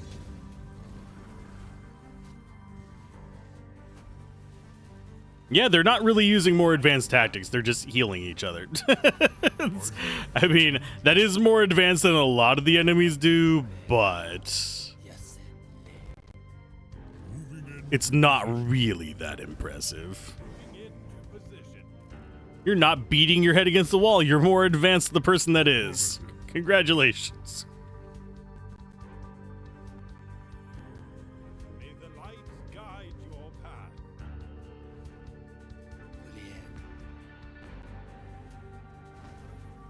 Heading out. All right. Okay, as far as... yeah, these guys shouldn't be a problem.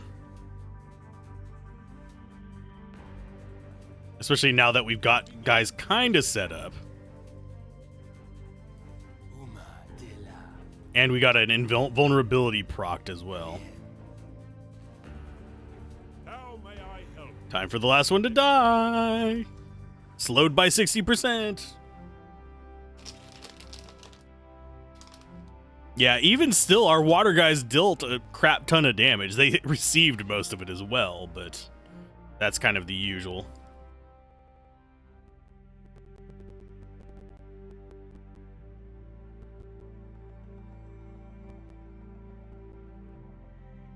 This tower is so full of so much death.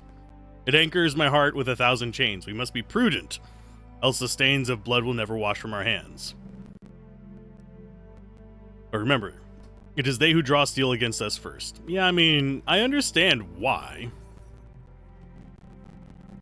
Doesn't mean I have to like murdering their faces.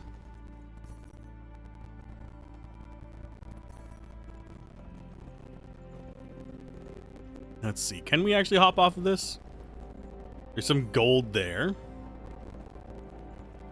The machines in this chamber look far more advanced than anything your champions have encountered. Too small to be the main research center, the chamber must have been someone's personal laboratory. It's Dexter's lab. As we walk on a table. Meld Axe early prototype. Lots of void damage. One of the first things to actually even remotely compete with the hammer, but the hammer is just stronger.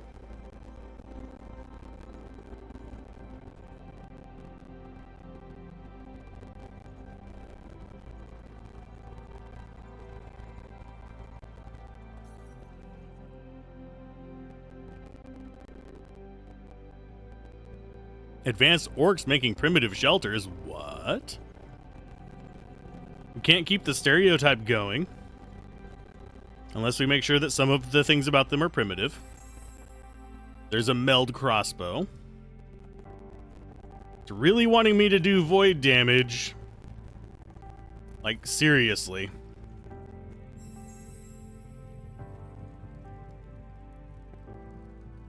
That's not bad. I wouldn't mind it having some kind of leech, though.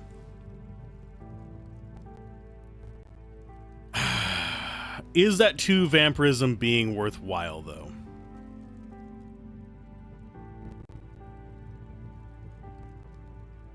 And I think what it wants us to do with these is actually dual wield them. Because they feel like they are geared towards being the samurai.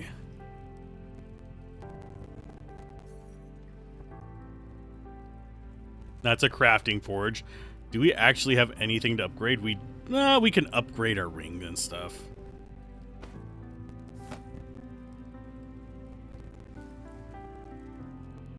What ring thing do we even have?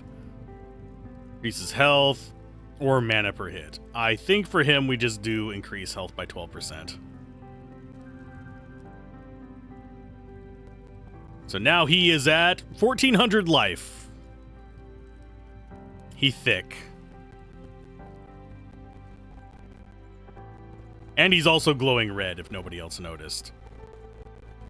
It's a little bit creepy, my dude. Are you turning against us too? Because that's what the what's-her-face did. Well, I was going to look at the explosion spot, but we decided to just run ahead, even though I wasn't anywhere near this. Small metal plaque near the base of the massive crystal. Stone sinks and hot air rises. Elemental lords and their crystals of various sizes.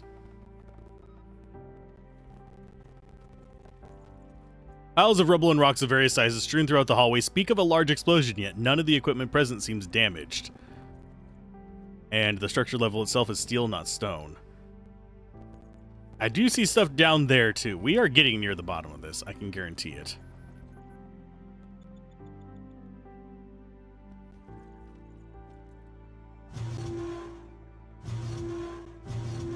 I'm glad that is a non-lethal beam.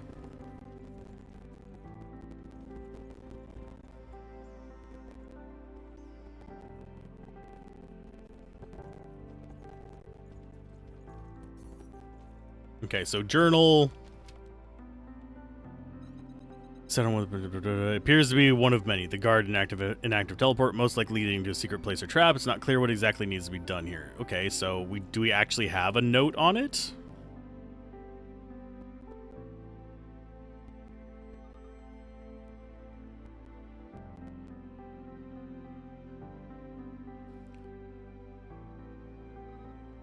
We do not. We don't actually get access to the node anymore, which is really kind of irritating.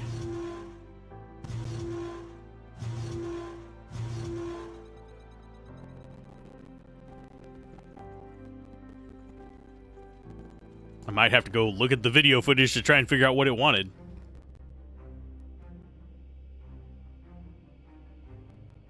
Tower Avatar here has set 2 experimental portals that have very quick cycle. Destroy them before the party is overrun. That's easy enough. Okay, so top and bottom portal. I guess we go after the bottom portal first. Moving into position. Sire, Don't fall short of your aspiration.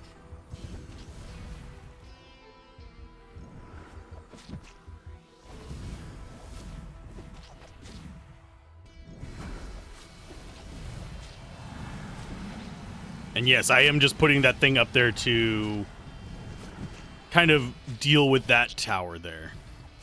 acknowledge. We're going to ignore the one over on the left because it can't actually reach us. May the light guide your path. Your wish is my command.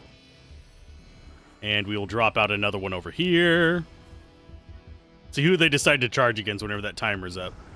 Oh, just against the guy that we actually prefer them going against. That's fine. Acknowledge.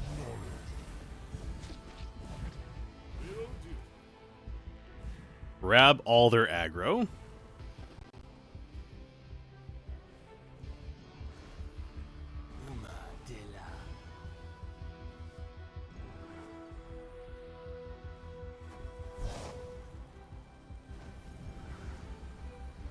And no one's dead yet. That's the most important thing here.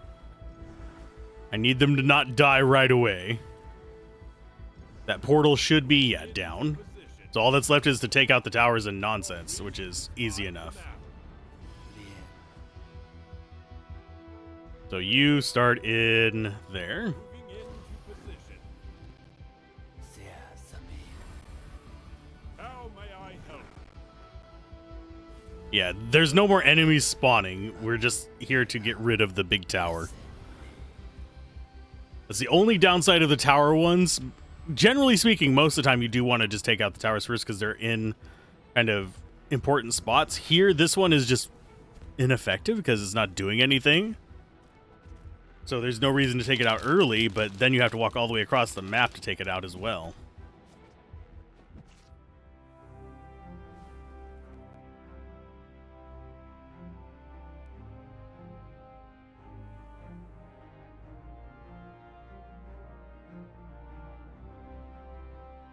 That's not half bad. That might be an improvement for some of our characters. I like the resists on that one, so we're not going to do it there. It's better than this one. It doesn't give us the armor penetration, but we already have 151 armor pen.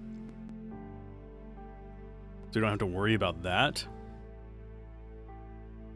And we can put regenerative oils on this. And you're using Thorn's shirt, so yeah.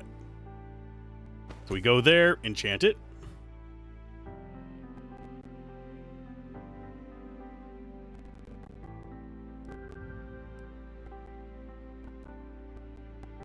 Inventory.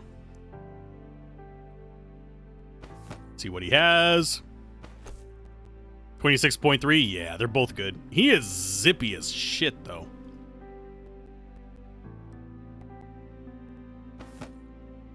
Let's go with... We could get a whole 1 extra health regen from it. I think we go for another maximum health, though. No, we'll go health regen. Because he already has 1,200 life. It's not that big of a deal.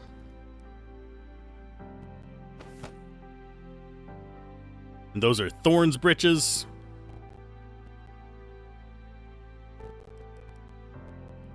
Yeah, we can go defense.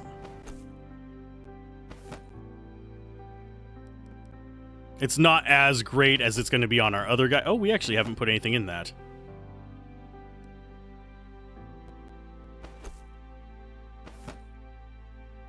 Health regen.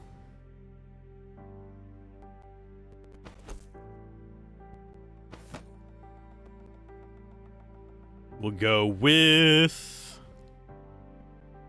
We're going to go with plus might. We already did that one. Did we already do this one? No.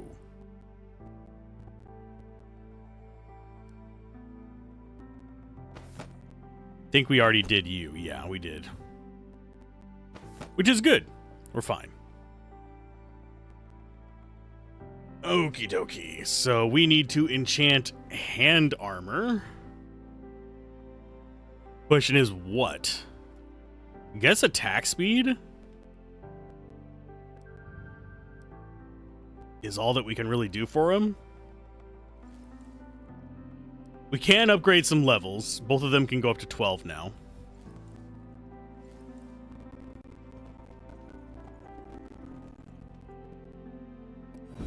Here, let's go ahead and do that real quick before I forget to. Now that we have the money for it. Because, sorry, I'm squeaking a little bit, but there we go.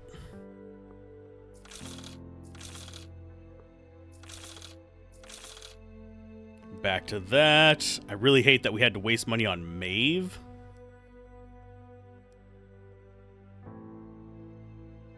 So him. Probably. I don't think anything we have is really benefited by it. Yeah, that doesn't get a bonus from it. This gets a health bonus if we actually go with Mastery, but I don't think we care too much about that. So we will go with...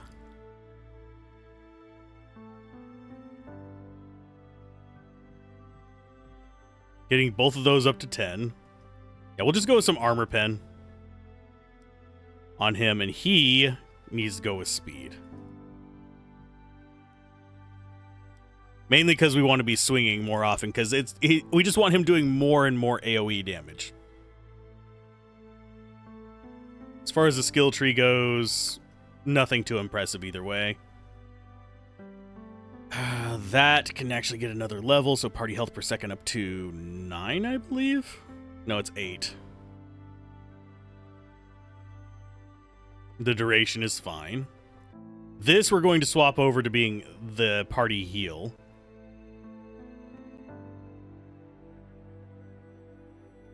So he has 7 points available. So Command Aura is a good pick. That is 4 points needed to upgrade there, so we don't go with that. We go with this. You, good sir, have Blinding Flash done. This is not a bad one to have going for extra resists.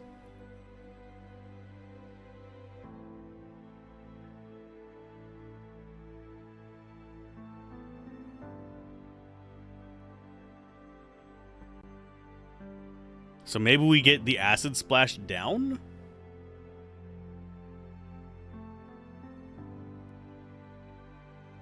Actually, no, we go with this, because the reduction on this is permanent. It reduces 1 mana per second, and it's got a duration of 30 seconds, so that's 30 armor per cast. That'll stack up pretty fast.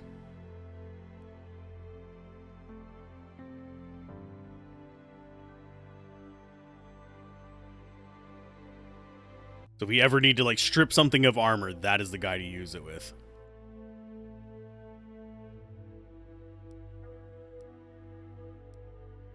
Continue, you fool.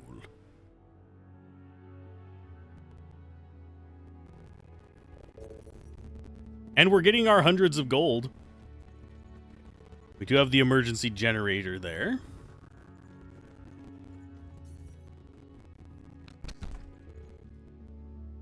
That's our first tier 5. Health regeneration being negative is not actually that big of a deal. We might upgrade that to a purple.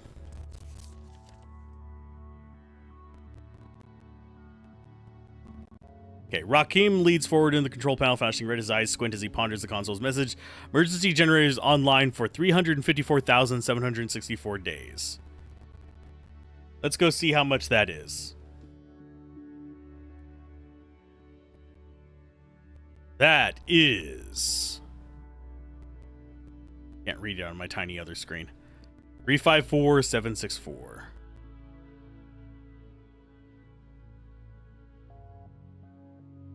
Approximately 971 years. Closer to 972. And then you have leap years in there. Eat back at it a little bit, but yeah. About 970 years.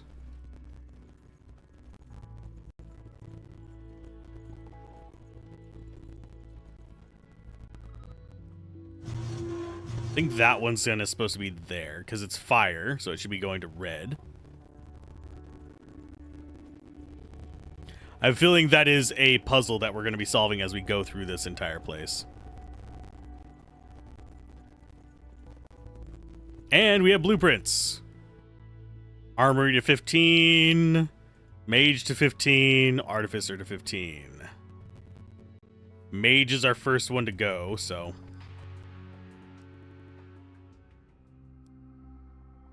upgrade that first. Get him 2 more levels. Because he is the most important one, and the stronger he is, the better.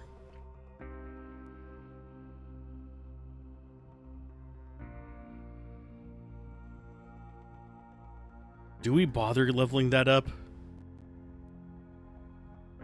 I want to have him over 400 life, but at the same time... he'll get there with just levels if we keep going this way.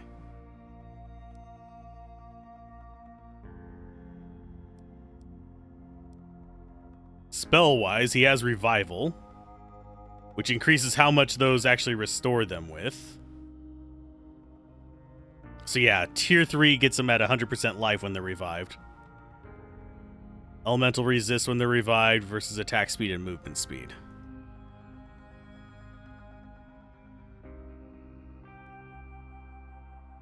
So yeah, we have 2 maxed out skills on you. Almost 3.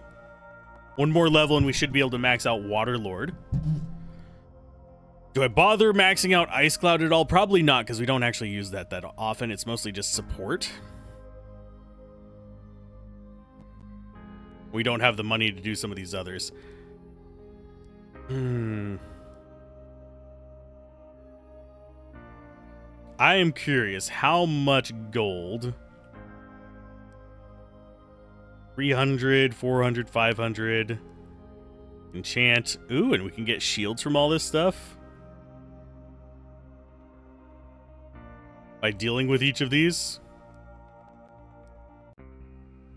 And that'll get us up to 15, which is how much to train? 2,500?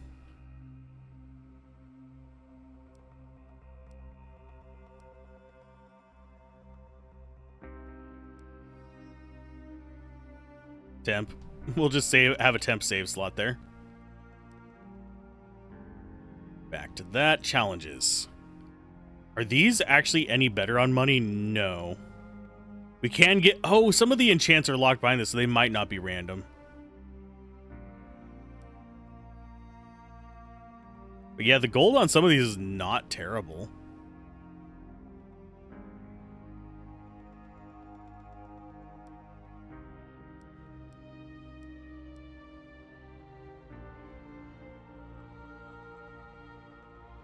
Okay, so we saved before this. We're going to do this one first.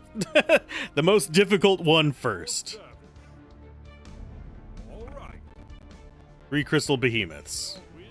40,000 life. All the resistances. Can they actually resist me is the question.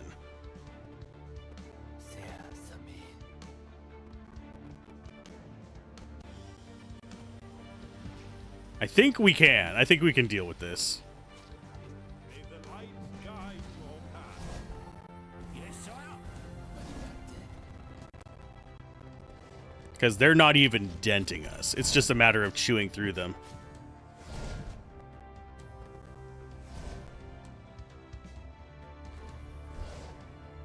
And yeah, they are prone to water. I think our earth guys might be actually healing them, but they're distractions.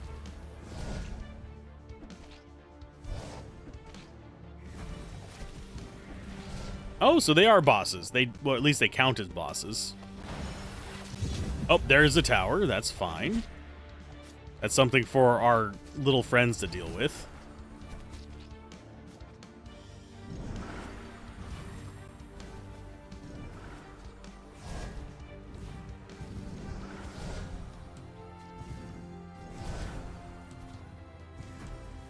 Yeah, they're not that scary. Especially considering our Thorns is doing so much damage to them.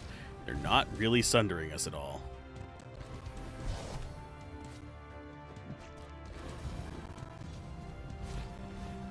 My buds.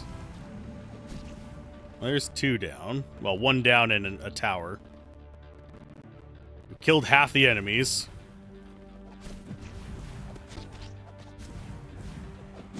What are they doing to us? Just elemental resist reduction? That's nothing.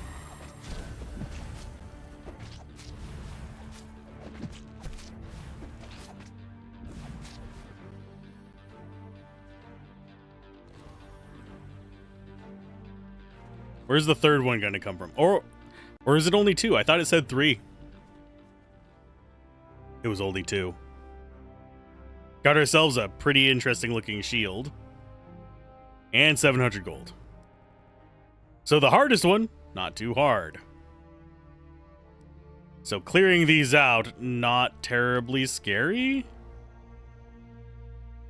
Remove all hostile forces. Cool. I'm just doing these for the money so I can get them up to 15. Light guide your path. All right. We will drop you there. Oh, that's not what I wanted. That's fine. At your service. Sire.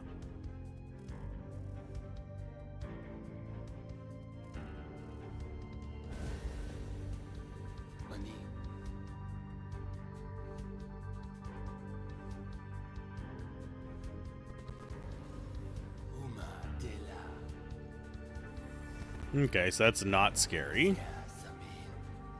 They are still coming after my mage, I think, though. Which is unfortunate. Here, you guys go after them.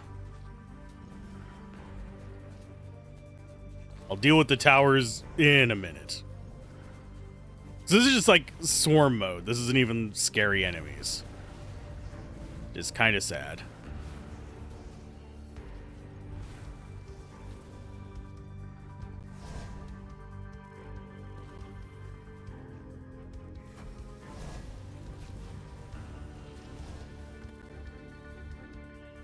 Yeah, I don't have to worry about the stuff here. We literally have just enough bodies to stop any threats coming from this hole, and the rest of them are just going to come at us from the left. I think we have to kill 100 enemies here, which is ridiculous, to say the least.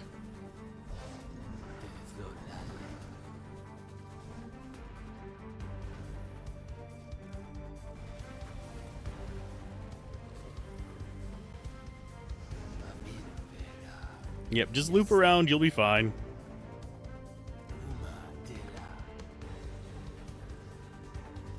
Oh, something was worth 3%. Oh, gravity well, cool. Moving out. As you can tell, not much scary here. There's one poison tower down. Take out this other tower while I'm just chilling. Literally chilling with Frost. I know, derpy joke.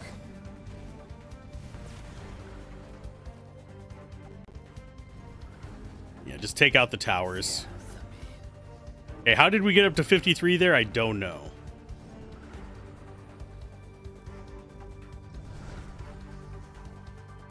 I am curious myself.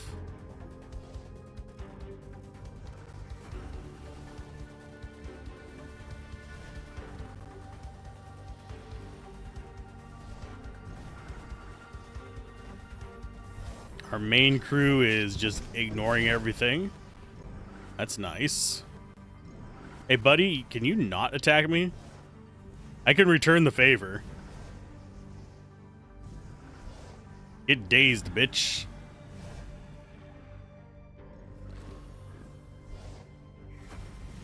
Oh, those guys are worth a massive chunk. I thought they were the reason. I thought we were going to have to fight 100 freaking enemies. Because it was only going a couple percent each time. I think one of the enemies was literally 1%.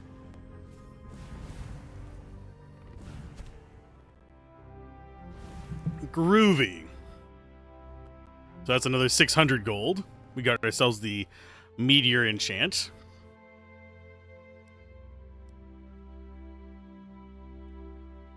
Towers and portals, that's another 500. That'll get us up to level 15. So these are the very hard and impossible battles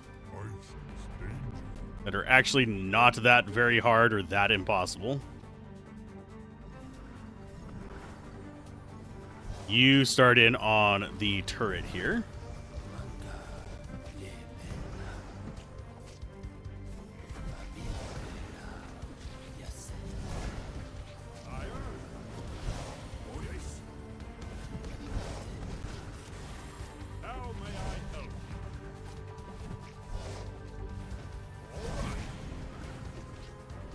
Yeah, the downside of games like this is that they do tend to get repetitive in these battles. But I don't find this terrible. It's just I kind of already know my strategy before we even started the battle. Okay, so they're all going to come rushing at you. We'll let the golems handle those. You guys lure those in. Get some friendly heals going.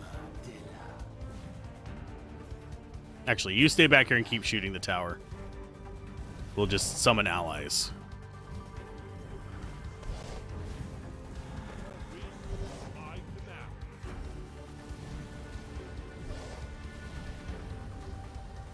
And everyone should have their autocast up. Yes, they do. Moving out. Moving into position. And then we go after that one.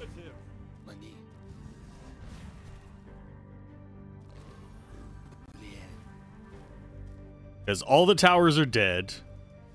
We just have one little group of enemies left. We throw in a bait there. And we just take out the nonsense that's kind of just chilling back here being annoying. So we don't lure things away from the AoE we have packed up there.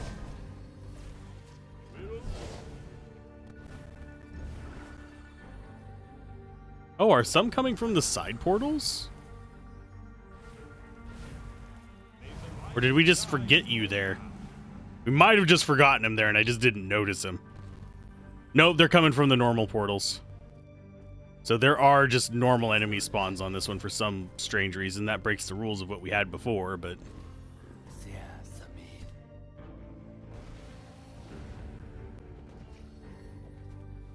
still not a threat, because it's going to be way less enemies. I sense danger.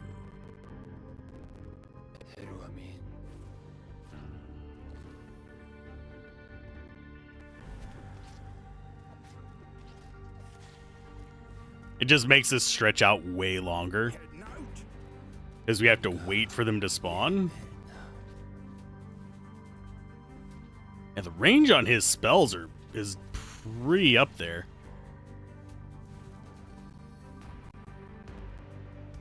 Your wish is my command.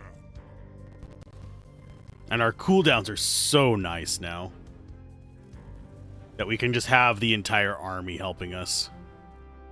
I think we summon faster than the enemies do in most situations, which is sad. Nice heals on everybody.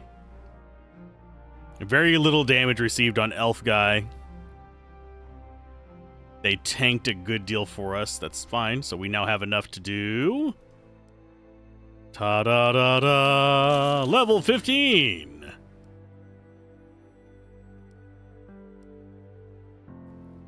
Which puts us over 400, which means everything goes into Speed Racer. And... skill-wise, Ent is done. Regen is done. Water is done.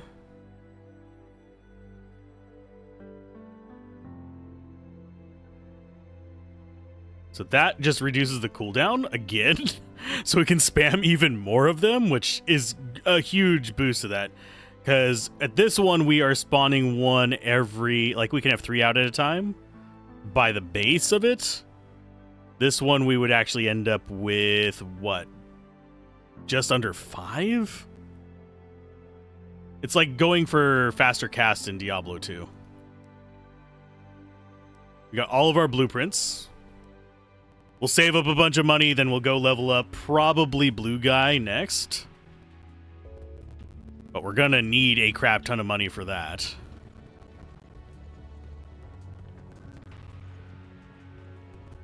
Where's that gold at? There we are.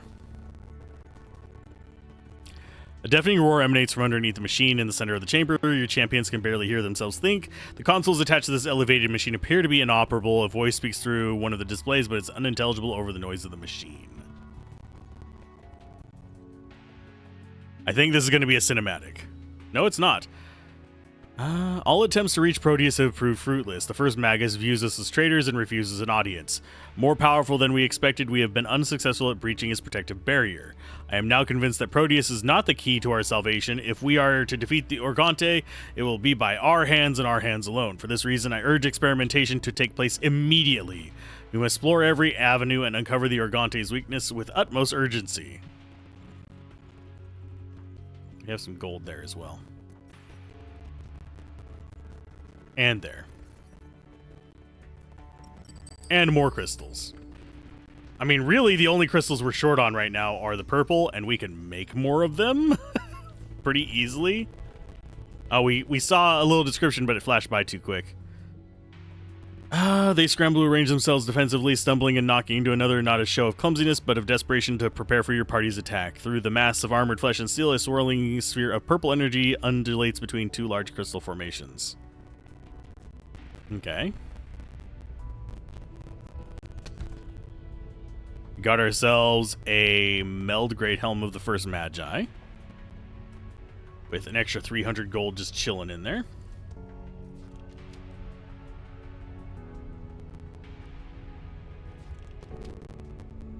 So we have teleport points at least, and this one's actually relatively close to the start, which is good. Unfortunately, it's a walk to either direction we need to go. We also have this path over here that we need to try. Hello, ogres. One of them is somehow different. Be careful here. Oh, it's probably a boss portal if I had to guess. Yes. Bunk, bunk, At your bunk, service. bunk. May the light guide your path. Okay, so one of them is different. Which one?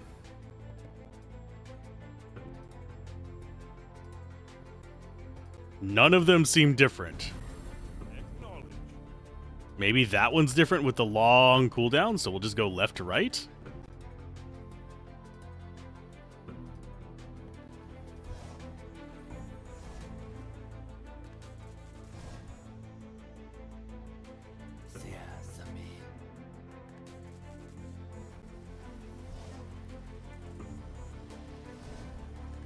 Yeah, our allies can handle that by themselves. Jesus.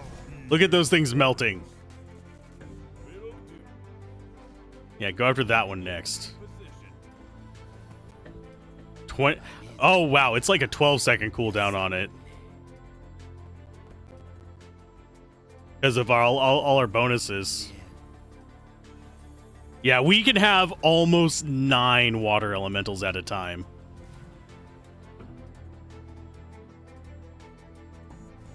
That's ridiculous.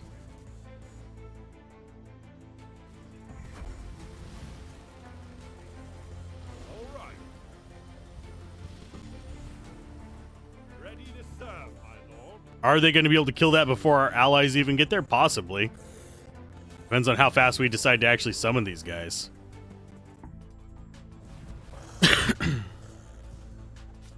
But yeah, look at these idiots melt.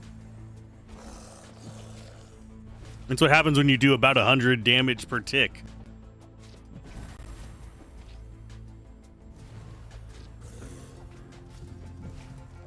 Moving in position. And the orcs didn't stand a chance. Look at all that damage. It's 40,000 right there. These didn't actually do as much this time, simply because we just had so much going through. Okay, so the question becomes, do we go through here? So we have the Meld Staff early prototype there. Yeah, since we can warp back so easy.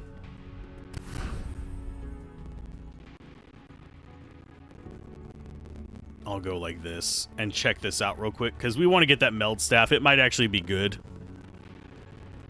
It probably won't be. I'm not putting my faith in it actually being good, but it might be. It might be worth actually pursuing. A staff build for him. Doubt we will. How is he looking, by the way? He looks all green and glowy. Cool.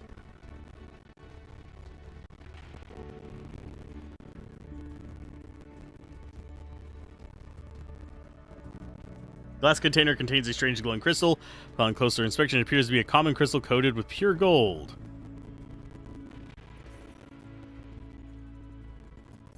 Getting greedy here, just walking around on a ledge looking for that. This is void damage. It causes slow, magic penetration 40%, skill damage increase reduction. Not worth it. That is the exact opposite of the build we're going for. This would be if you were going for a DPS mage, just like attacks rather than skills. I don't like that. I don't plan on using that. So return to entrance. So we can just go to this one. But yeah, any place we have a teleport thing is easy to travel to whenever you have it right here by the entrance. Which I kind of wish they had it by the entrance more often. Okay, so we have an enemy there. Yes, we will go kill that enemy, and we have an enemy there too. Oh god. We have a big boy there. Holy crap. Hi, guy. Ripples of distortion break across the purple sphere of energy at your champion's approach. A breath later, dozens of strange orcs wearing black armor and brandishing sable metal spears pour from the portal. These even stranger orcs rush out before your champions form a shield wall of faceless silhouettes. At last of them takes position. A final gargantuan orc larger than Boron lumbers through the purple energy. That must be called Congus, the leader.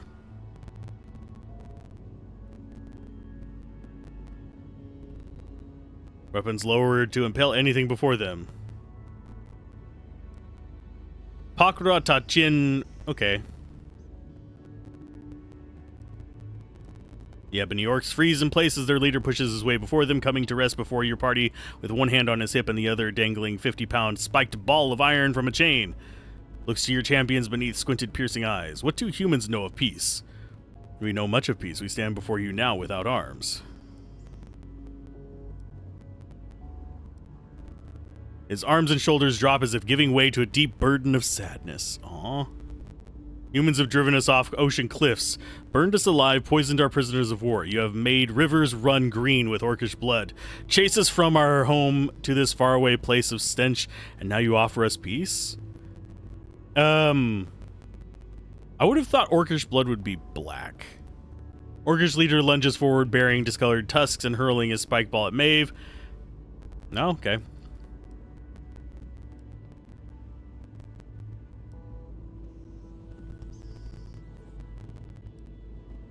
You have the look of the High Priest. You are his agents, murderous liars, full of tricks.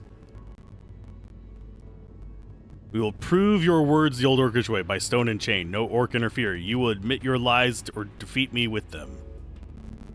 Okay, I will beat you. He's not wielding a flail, though. It's helpful if your descriptions actually match the things that you're sending against me. If you're sending a flail guy against me, send him against me. If you're sending a hammer guy, there's plenty of cool descriptions for hammers, too.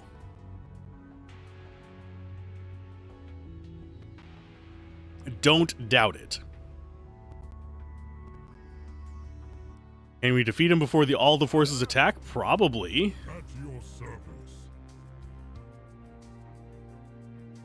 Because we have pretty much done that to almost everything else. Ready to serve.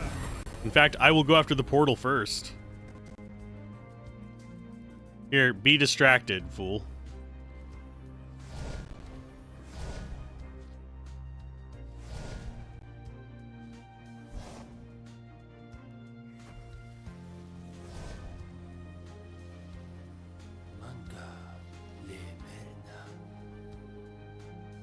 And we'll just build the firing squad back here to deal with you.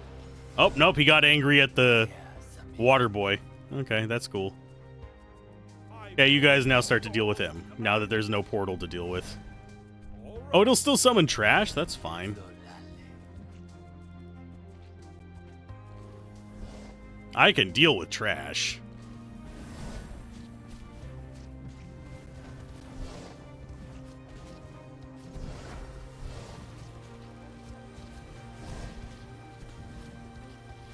And I will just build out the entire firing squad. So as soon as his friends are gone, he just doesn't stand a chance.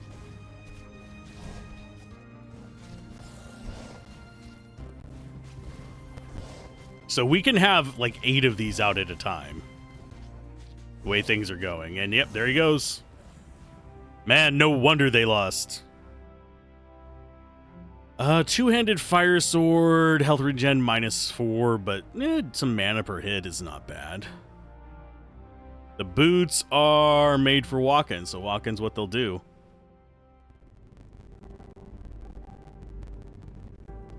Despite the mortal wounds your champion's inflicted, Kalkangus rises to his feet, spewing green blood from his lips, and speaks beneath broken breaths. Before you send me to the darkness, tell me one thing. What did your priest tell your people that made them hate us? What made them want to exterminate us? We've been trying to tell you, we're not the ones you think we are.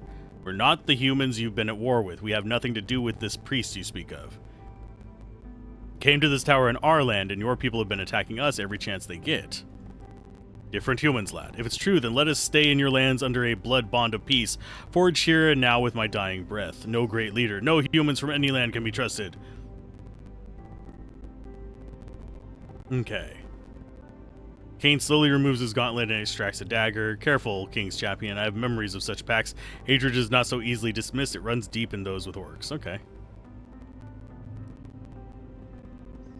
Let the leader die and let us choose the portal to close the portal to their world permanently. Are you willing to take any chance with the creature? No. With nerves frayed and your champion tired, your party breaks into bitter debate over whispered shouts. If you do not intervene, this could very well split the champions.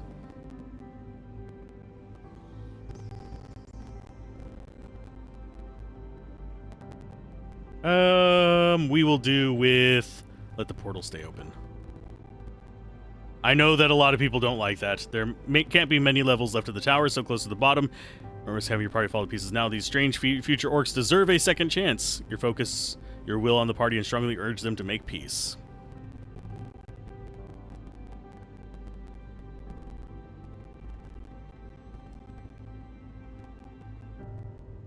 As the last ebony guard exits through the portal, the orc leader collapses on the floor dead, a bloodied smile on his face.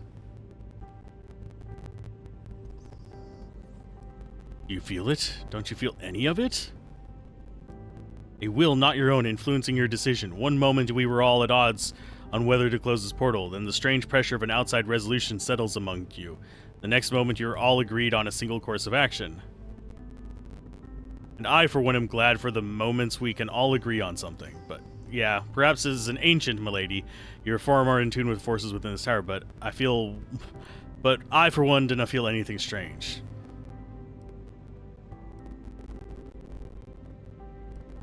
Okay. They don't like us influencing them, probably. There's probably going to be consequences for it, but I don't care. It's part of the story, and it's what I'm choosing to do. So that's the portal. We probably still have a fight over here. I don't think these orcs, if they are orcs, would actually let us by. Because they're not orcs that saw the message.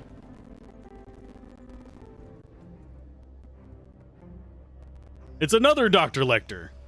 Okay. As if we didn't murder you fast enough before.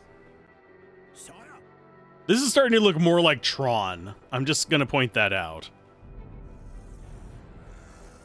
Will do.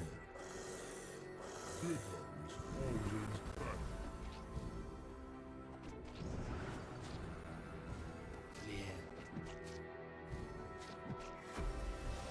better. Okay, so you need to be surviving a little bit better. Let's get you some friend. Yeah, they're going to keep healing themselves. It's not a big issue, but I can deal with it.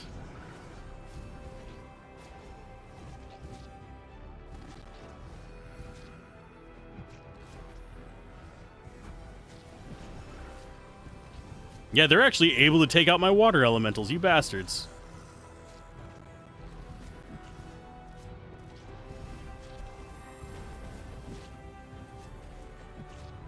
Come some more allies. We are just out healing their damage.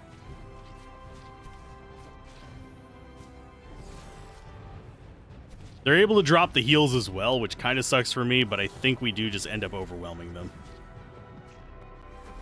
With 3 water golems out and a 4th one about to be out. Yeah, we have started to establish the firing squad. It takes a few turns to actually get them up, so not that bad. That is a Wand of Ruin. And we got ourselves a larger stick. Doesn't have the armor penetration of the one that we have, so I'm not going to worry about it.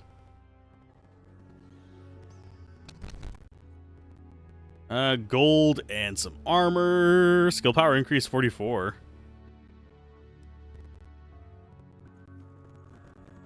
Enchant scroll is mana per second. I think we have that on something, don't we?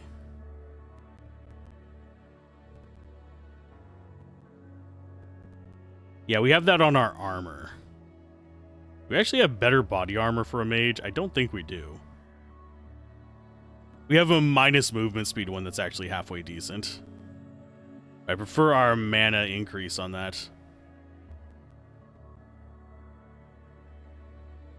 Because we don't need better defense, we just need better everything else.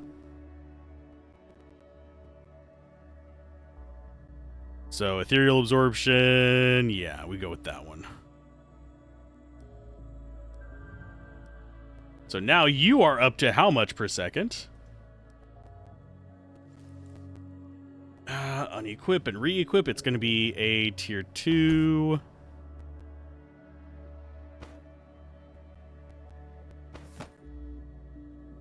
Where are you hiding?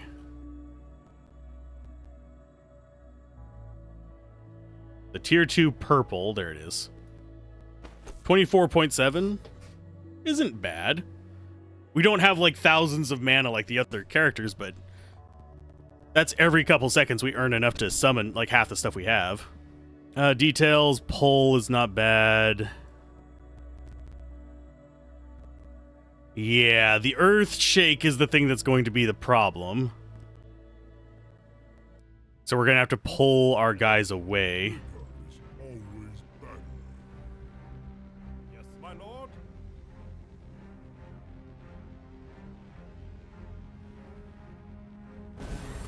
After he starts sundering too much, so we can just lure him away.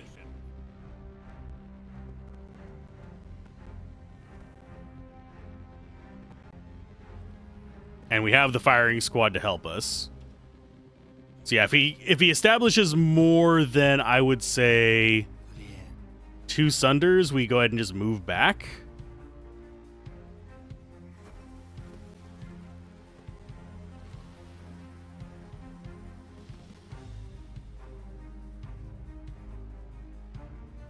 Because that's what ended up being a problem before, was the sunders. And we'll just have our firing squad there.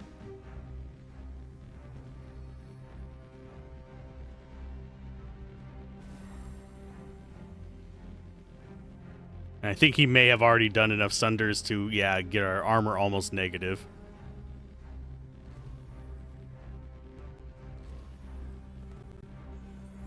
So what we want to do is we want to move back.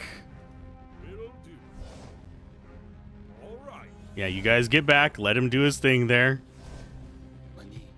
You go ahead and drop out those E's. You guys move back. Move the crap back, you morons. Thank you. Acknowledge.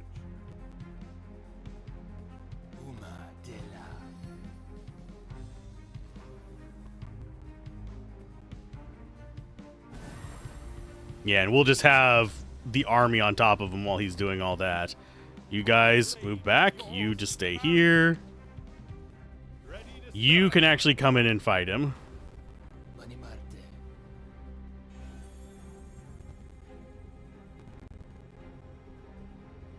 Can you not? You jerk. Well, we've just lost our mage. Because I can't move. Thank you for pinning him against him. That is absolutely lovely.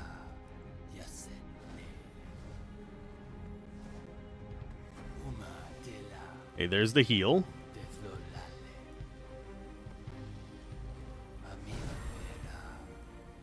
And he's going to just keep dropping Sundered.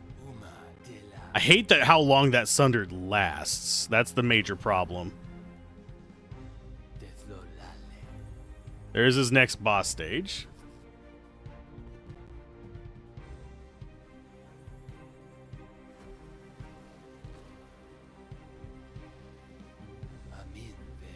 How long of a fucking range does that have? Jesus Christ. Nope. There you go. Fuck you, game. Fuck you. Yeah. This is such a fucking idiotic enemy. I don't know what they anticipated with it. I don't know what they intended with it, but it really does feel like it is just fucking bugged to high hell. Where is he at? Oh, he just wandered off back there. Cool, lovely. Here comes the Sunders again. F. Don't fall short of your aspirations. Yeah, and each time he reaches 50%, he gets a new boss stage again. I don't know why it does that either. That's another weird thing that's actually mildly irritating. May the light guide your path.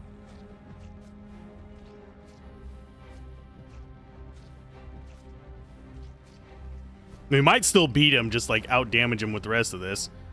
Nope, there's Dazed. Because Dazed is awesome. And there's all of our healing. Because of all of his like 95 fucking Sunders right there. Come on. Come out of the Sunder. On my way. He's just going to do it again. Come on. Yes, moving. Yeah, if those didn't last 1,200 hours, the first one he cast is still fucking going. And now he's going to do his little stun and daze again. Your wish is my command. On my No, you fucking idiot. New boss stage, yep. And he just repeats his boss stage. And here comes the stun effect again, probably. So we have to unequip all of our gear again just to fight this fucking idiot. This is so horribly designed. So horribly designed. I'm sorry, but those fights are just stupid. Yep, we're gonna grab that. We need to re-enchant dumb fuck there. Enchant. Chest armor. Level 3. And we need to equip non-thorn stuff or choose somebody else for the fight, I think.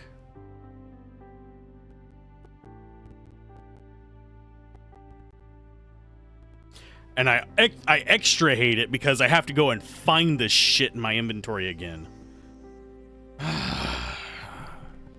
I knew we'd run into another one. I knew it. I just wish I was wrong. And is this guy worth it? No, he's not. He's not going to be worth it. He's going to give us trash. Do I just keep him out of the fight? Maybe. Maybe I just keep him out of the fight. We'll try that.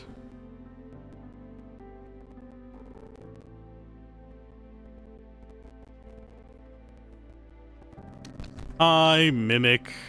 Fight. How may I help you? Okay, so that and that. You just stay put and stand. Actually, I'll have you fight at first, but as soon as he starts getting low, you are leaving. I sense danger.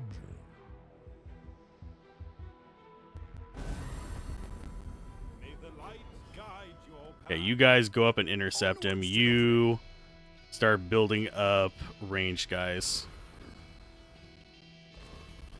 Okay, why was he the only one that went up? Will do. All right.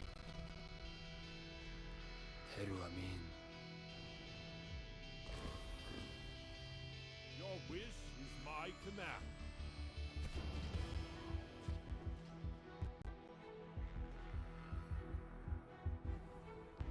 But yeah, as soon as we get him down to about a quarter, we'll pull the big blue guy out of the way.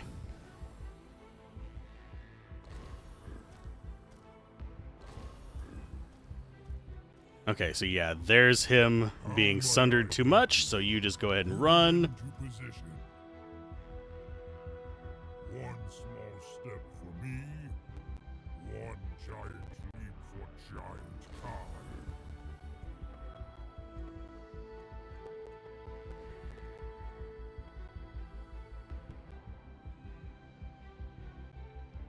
Yeah, the thing is just to keep the thorns away from him, and if he gets too many sunders there, we are actually probably going to even pull the dwarf away. So it comes down by our little friends here. There's the new boss stage. Orders? On my way. Go ahead and head down this way. You stay out of the fight now. Moving out.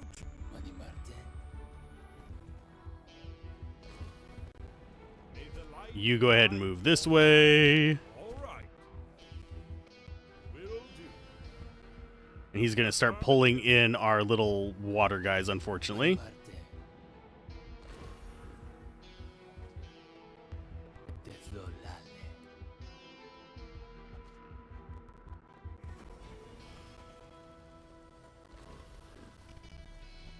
And the goal right now is literally just to have the firing squad.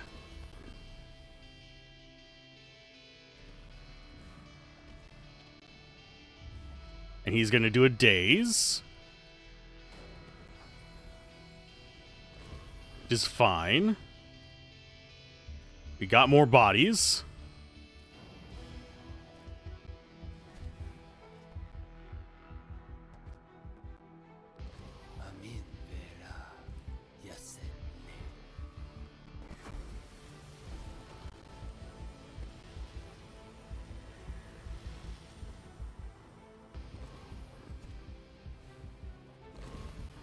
And if he's trying to get to our guy back here, that's actually fine. Where are you going? There you are.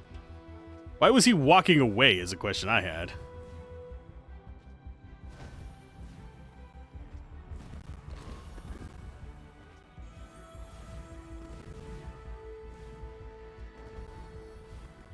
Are we able to damage him fast enough? Ready to serve, my lord. No, don't. Oh, for fuck's sake. No, you moron. I had you back here for a reason. Okay, so we are slowly whittling him down with this.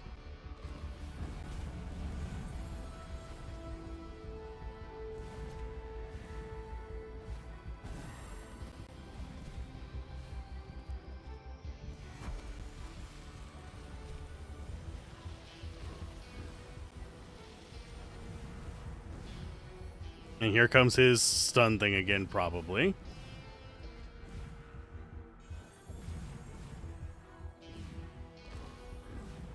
I really wish he didn't keep proccing that stage again. That is really freaking irritating.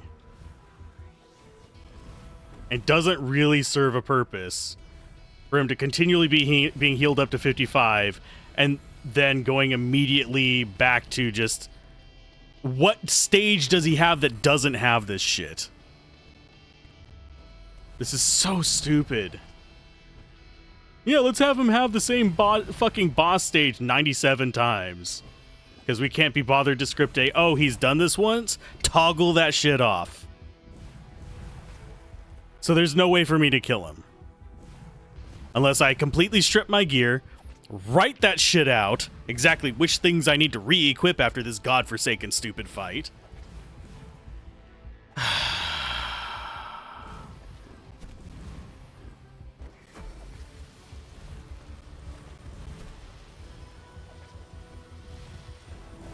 Yep, and he's gonna repeat the boss stage about 97 more times.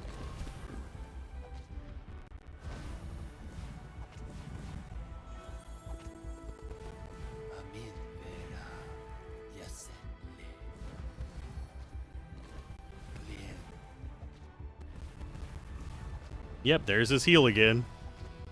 And his permanent 27 million sunders. This is really bad design. It is like someone didn't actually think or test this. Oh look, he's healing faster than I am.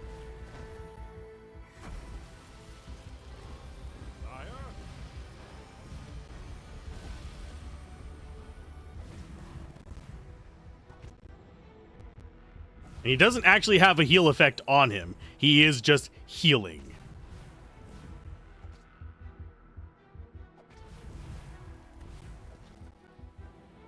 So we need to just take thorns off of everything, because that is just beyond stupid. Oh, I hate you, game. I really fucking hate you. This is just so goddamn stupid. Oh, which one did I... Menu. Load. Quick save. Load. Okay, so I'm going to have to write down all the pieces of gear that I have equipped. We have... Tier 1 thorns on him. Not that that one particularly matters. We can find different pants for him and not care about swapping them out. I'd prefer to have that back on him, but... You know, that's too much to ask for things to be, you know, remotely sane instead of completely fucking stupid. Sorry for being salty about it, but it really does piss me off.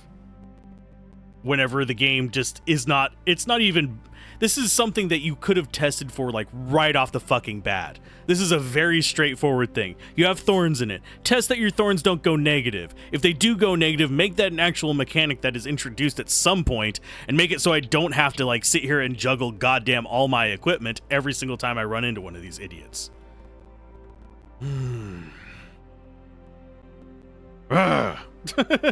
Especially considering how many pairs of pants do I have? Hardly fucking any. And look, that's another Thorns pair I have right there. So I can't equip that one, because guess what? Thorns is fairly common. Okay, so you get rid of Thorns. We had Tier 1 Thorns on him. You have a Tier 3 Thorns, which is on a Tier 2 pants. I don't have a lot of non-Thorns pants because, you know, I didn't really anticipate needing a crap ton of them to actually complete any part of the fucking game. Go with you. And you are just almost entirely Thorns, unfortunately. I have so much gear in here that it's beyond ridiculous. Guess we only have to scroll a third of the way down. Okay, other pants.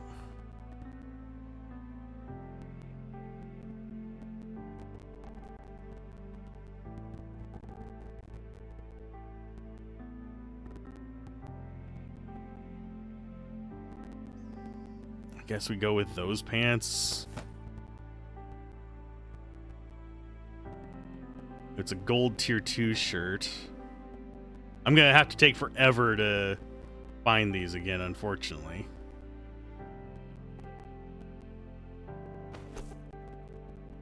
And Thorn's ring. We'll just go with... I don't know, something stupid.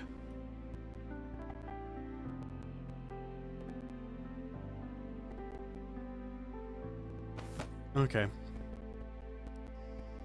Hopefully I got everything unequipped. So he doesn't just sit there and Heal like there's no tomorrow. My command. And it's not like this fight is hard whenever you don't have thorns. It's like this fight is fucking buggy. It was buggy in the city, it's buggy here.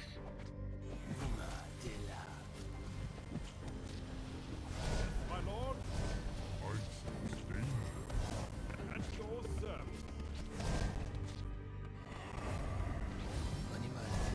at your service. Your service.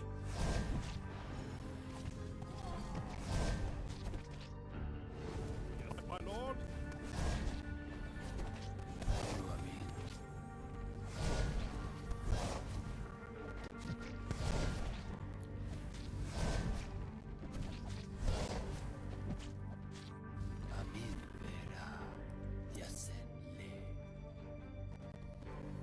And he'll drop out of daze whenever he gets down to the 50 range. And notice, he's not healing like crazy now. New boss stage. He does a heal at that. But I think we can overcome it.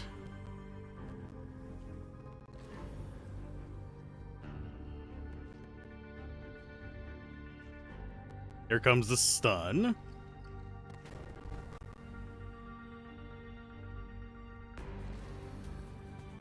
And now he's not healing because we don't have the thorns on. We don't have to worry about that stage getting refreshed. Yeah, there should have been either a flag to keep him from doing stages multiple times, which is actually a flag you should have on every boss. Doubly so for ones that heal. But, yeah.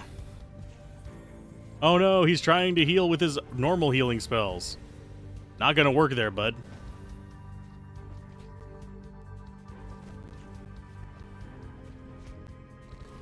You can sunder as much as you want. I swapped my entire gear so you wouldn't heal from me.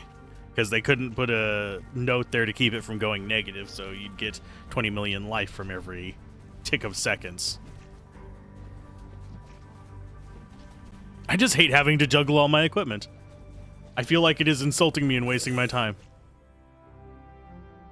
For an enemy that is going to give me absolute garbage. See?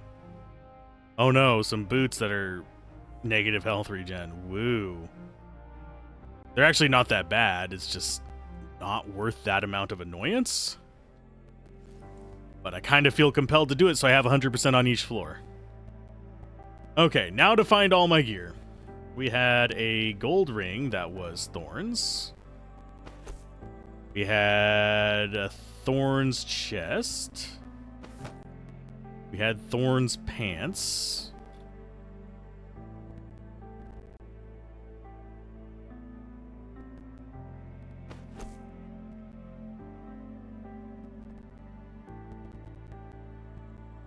Those might actually be better thorns pants. Although we'd lose a lot of movement speed from it. Everything else is about on par. The armor 84 versus 85. I don't think we waste the resources going up for one armor. Actually, it's a little bit more than that, but not worth it. So you have yours back on. You need your thorns pants, which were those? Yeah. And you need your thorns pants. I don't even remember what tier they were. I think they were tier 2. Nope, he had tier 1, I guess. We could make some better thorns pants for him, I think. Except we don't have any higher tier pants. You know what? Screw it. I will make higher tier pants. Heavy greaves. We'll go purple. We will go with armor, health regen. I think we go with the adamantine. It's 10 to do that? Sure, why not?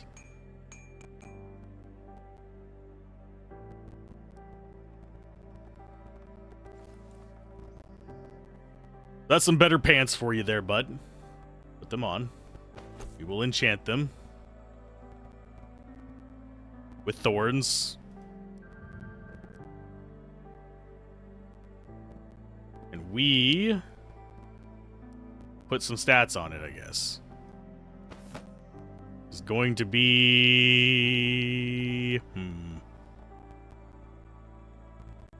Armor. There we go. Now he's going to do what? 50% thorns? Yeah. So he's going to do 20-something damage per tick. You're going to do... what, 30-something damage per tick, and he does 84 damage per tick. Works for me. Like Hooked on Phonics. Actually, I didn't do Hooked on Phonics as a kid. Believe it or not. This wasn't something that was part of my childhood. I knew about it. I saw the ads on TV, never did it. Maybe I should have. Maybe less people would be mad about how I pronounce golem. Because it's golem. It's a lem. But now I pronounce it jolem, just to piss people off. Which is fun for me.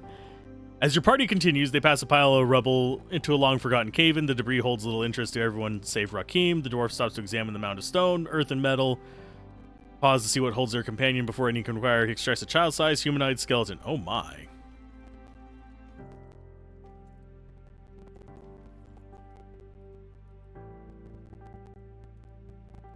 By the great spirits, what was a child doing down here?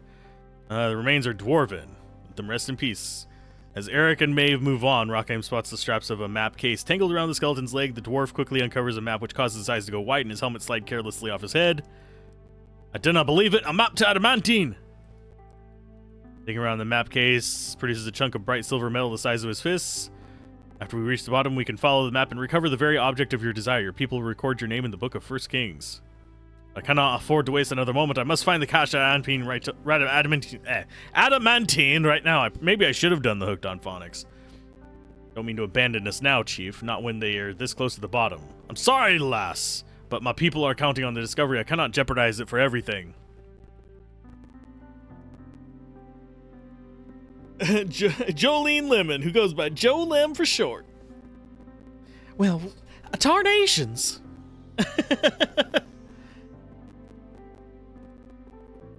Are they going to be an artificer?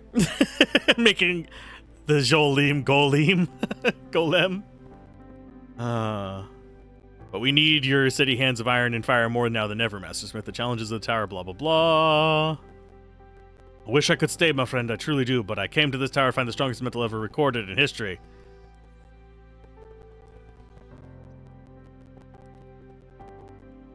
At last, long last, salvation for the Dwarven Empire. With this cache of ore, we'll be able to create unstoppable constructs and forge unbreakable weapons. Did we... Seriously? Is he disappearing with gear?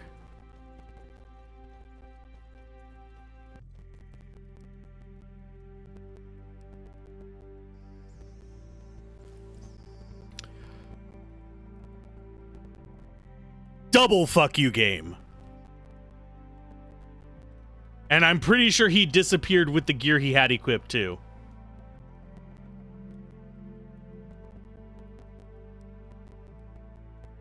Bite me, you sons of bitches.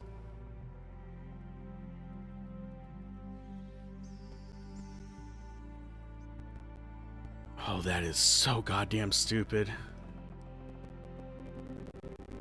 If I would have known that at the start, I probably wouldn't have invested in him at all. I would have gone with somebody else. But thank you, game. I greatly appreciate it.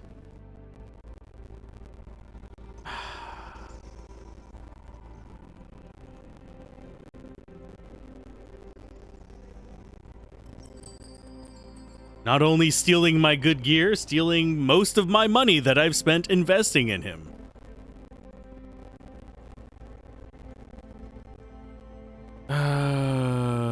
Numerous other rocks among the rubble. Groovy.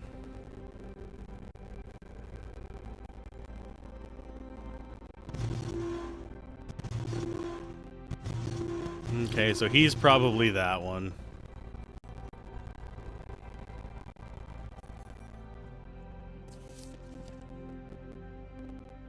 We still we haven't even done half the battles.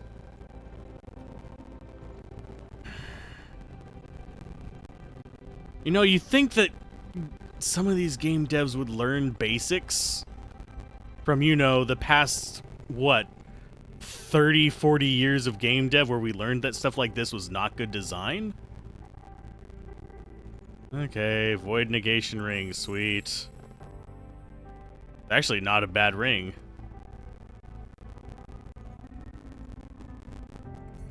My hope is that we get down here and he rejoins us. Top a wooden workbench, a well-weathered piece of parchment lies pinned under a crystal vase. As Maeve scrutinizes the future for traps, Kane grabs the paper and reads. After weeks of unsuccessful attempts at discovering the Organte's weakness, dissent ferments amongst our ranks. Whispers have returned in the dark, while old voices speak the first Magus's name and proclaim our task doomed unless we secure his support. Can't blame them, we seem more like new Magi recruits than elders of the order of our efforts. However, not all has been a complete loss. Though admittedly quite by accident, we have stumbled upon a means to breach the dimensional barrier and listen in on Organte. Since the creatures primarily communicate telepathically, we have only been able to decipher parts of their communications by infusing our devices with magic. Even then, it typically takes 2 to 4 Magi some time to accurately translate, and most of what we obtain is incoherent nonsense. While it does not sound like much, this could be a breakthrough we've been waiting for. Groovy. My hope is that he comes back.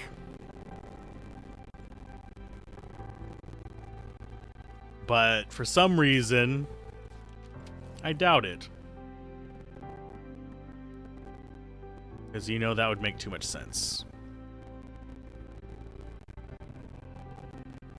Watch this be another mimic. Nope, it's an amulet, though. Actually, a halfway decent amulet. Has void resist and all other resists on it. And it's only green, so we can put a bunch of stuff in it as well. Inventory-wise, he's just got kind of a mediocre amulet with 1% regen on both things. We're going to keep that on him for now, but if we can get this amulet upgraded, we might stick with that one. It's a tier 4, I believe. No, it's a tier 5, so it's going to stay near the top.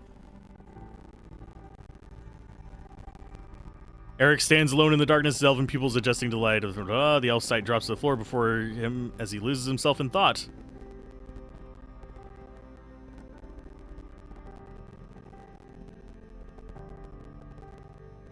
Eric suddenly raises a hand, notices a glimmer on his belt buckle. The shine draws his attention to find Rakem returning from the darkness. A smile breaks across his face at the sight of his bearded companion, despite his efforts to restrain himself. Without word, he joins the map. Holds the map of the adamantine up to his torch, setting it ablaze. But I thought you had to bring people the strongest metal ever. Aye. That I had promised, but I realized I already have something in my possession far stronger than any He could have kept the map. He doesn't need to destroy it, you dimwit. Kinship laddie, my people do not need to find some ancient metal to save Artara. As long as we 7 are already committed to the task. Okay, groovy. So, does he actually rejoin the party? Yes. Do we need to re-equip him? No. Amid a pile of broken glass and rubble, your party extracts a portion of an old book. Only one page is intact. It reads, with the growing fear that we will not discover a solution in time, a number of us have once again focused on Proteus. Key, of course, is figuring out a way to breach his protective barrier. Magus Nonin suggested the brilliant idea that an artificial being or construct will have much greater chance of success. To this end, Nonin and a few others have taken up creating a unique and powerful construct. I have my doubts their ambitious efforts will yield results sooner than the rest of us, but wish them luck. And I'm not taking back what I said about that's bad design or anything like that, even though they gave him back just after walking up the hallway ways, because first of all, his reintroduction was stupid. He wouldn't have burned the map. There's no reason for him to burn the map. Just keep the map and come back with us. That's good. It can wait till later. You can have both things. It's not like they're exclusive to each other. At least as far as we know right now, the tower will still be here after we're done. The problem is, this game has pulled that bullshit before. Actually, I think it was the level we started the session today on, where it was just splitting up the party and having them do their own thing, and we weren't getting them back before the next encounter. So, if you had something you needed to do, tough luck. And that just feels garbage. You generally want to forecast that a little bit, or only take them one at a time, not three at a time, and then just spatter it out. Because, yeah. And you don't take people from the main party right after doing that like you're going to keep them gone forever. Area into a large staging grounds for the construct forces. Yep, we'll fight the constructs. They're easy enough. This is definitely falling into the realm of, I think this game is fine, but it could have been done way better. Okay, so you need to be auto-casting. How might I help you? Where are you going?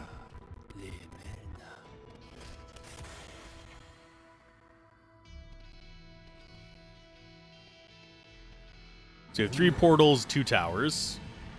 How may I help? Okay, so you guys are done with that one. Where? Go after that one next.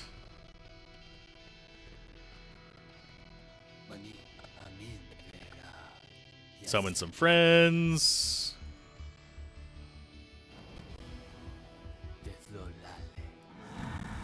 Yeah, our little summons can actually handle most of this nonsense.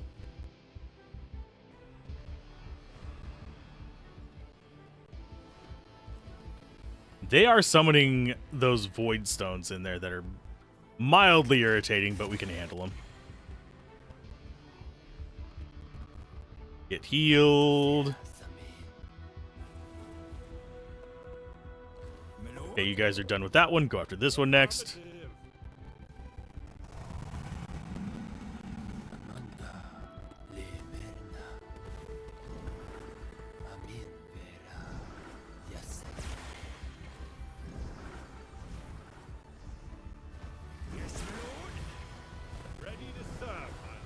Yeah, everyone's still doing good. So we're gonna be able to knock these guys out in no time flat. At least these portal ones, we have more control over how long the fight is, unless they have the thing where it just kind of trickles in afterwards. So that's a good one. Bunch of negative regens. Closing in on pretty good damage per second on those guys.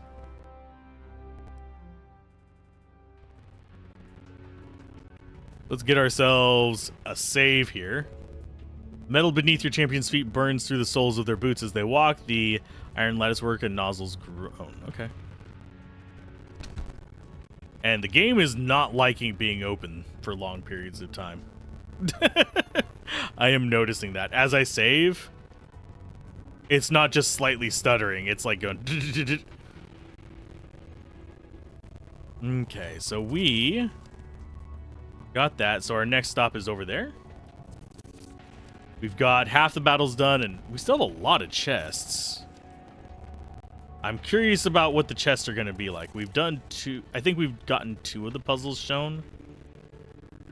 As far as the elemental puzzles go. Do we have jump points near them? No.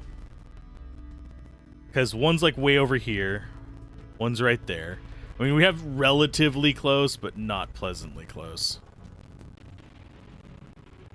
Okay, so there's a warp point.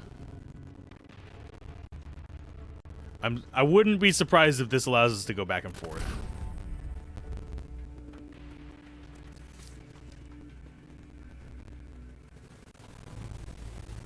And we do have no side. We don't have a main quest in here, which is weird.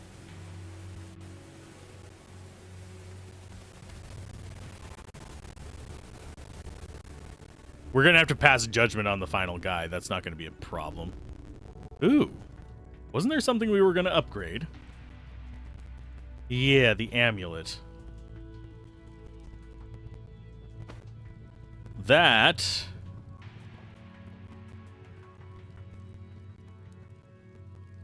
a lot of the things on here we actually can't do anything with. So it's attack speed... and the resists have nothing we can do anything. The only thing we can do is... we can't do anything other than cooldown reduction. So I think this might end up being one of his amulets. Although this one is still pretty solid on that regard.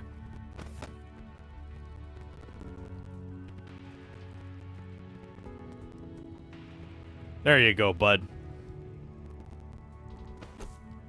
You know I have 55% cooldown reduction. Nice.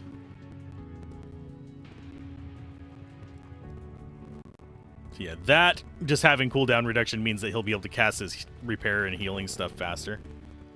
If we are able to take that up to meet with this one. The +2 life missing will be sad, but I think we'll be okay.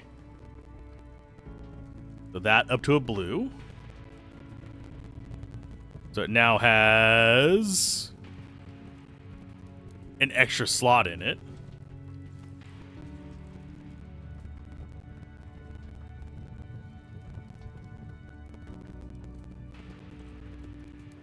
Which means, I guess we go for another cooldown reduction, or do we need more regeneration? We're going to be taking Life Force Spirit on it, I think. I think that's an enchant we can get on Amulet, is it not? Yeah, we can take Life Force Spirit on it. It's 1% HP and mana per second. So whenever we get that to purple, we can just do that.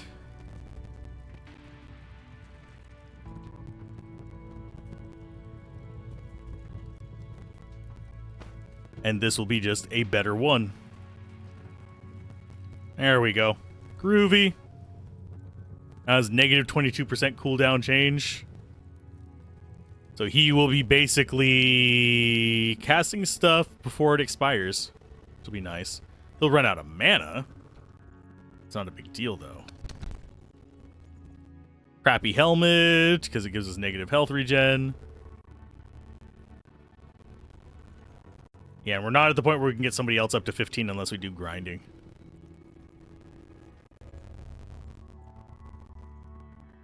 That's a higher level retribution. We'll put that into shields.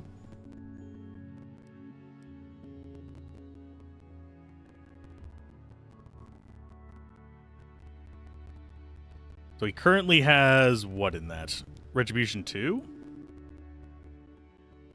I thought we got Retribution 3. Yeah, we did.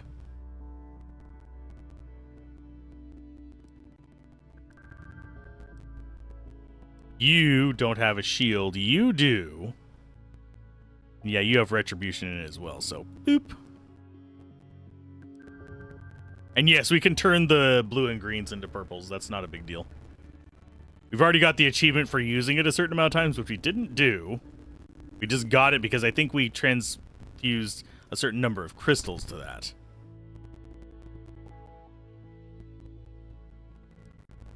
Okay, so that's another chest.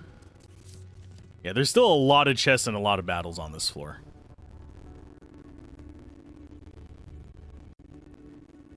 There's another forge.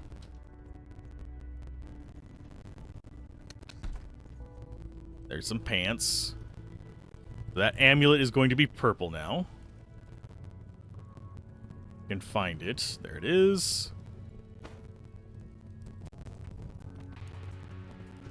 Plus an enchant slot.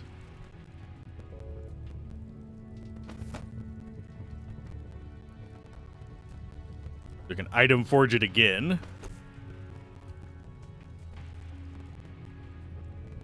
Question is, what do we actually want to forge onto it?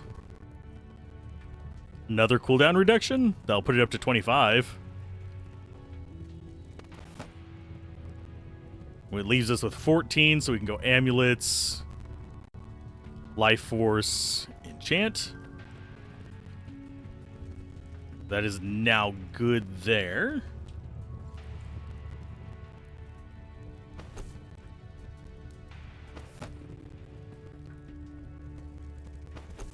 How does that improve our DP? Oh, because the attack speed boost. Yeah, 41% skill cooldown on that now. Just so nice. Oh, we equipped it on him. What did we have on him before? We had a different amulet. I equipped it on the wrong person. Not that I'm complaining about this one. I think we had something else on him, though.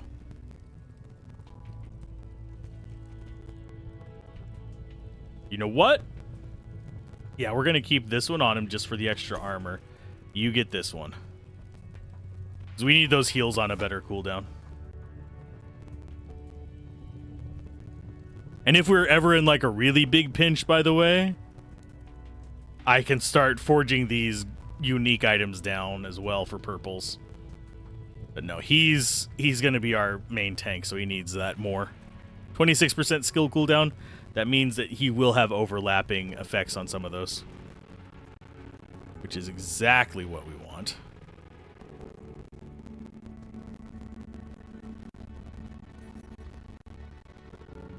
And this is floor, I believe, 9. So I think our next session will be probably floors 10 and 11, which may be very frustrating or may be very easy. Kayla shakes her head in appreciation at the sight of it. Cool. There's a group of enemies there.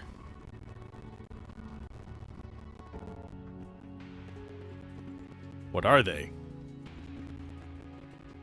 Why did we run that way? Why did... That is not diving for cover. That is walking out in front of them. Concealing themselves behind large pieces of equipment, they watch silently as a group of armored humans walks into view. Their armor is very large, ornately decorated in flamboyant, colorful leathers. Although they carry blades, they also have metal rods with the look of ancient machinery slung around their bodies. Unaware of your presence, you watch as the humans with an uncommon tone to their skin speak in an unfamiliar tongue. Their weapons seem similar to the devices from your time. I guess there's only one way to find out. Are we going to get attacked by them? We're now stuck between two enemies. I think we might have just bugged the game, but that's fine. We can turn around and fight the other group. I was just going for the treasure chest, which I guess is a thing.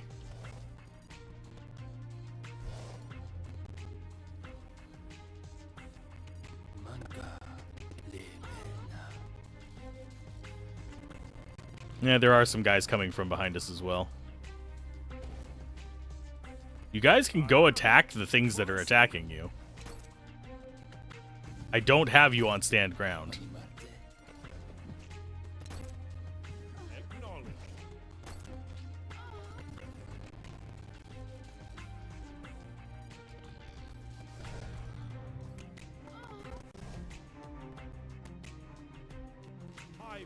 Okay, come back over here.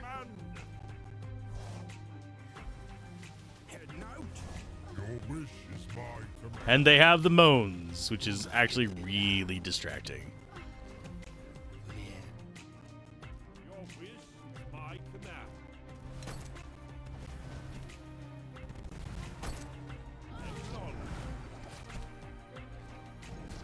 I'm just going to keep casting out as many of our firing squad as possible, because I have a feeling that's going to be brutal whenever there's enough enemies to actually just get bunched up for the splash damage to just nuke everything.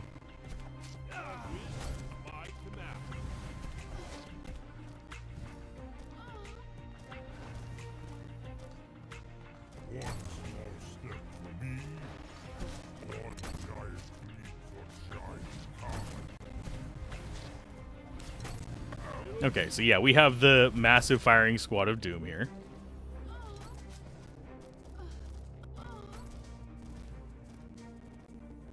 And they don't stand a chance. Onwards to the fray. And yeah, we have it down to exactly 10 seconds. So that means that we can summon 9 of them total. At any given time, we'll have 9 shooty boys up at it, just launching nonsense.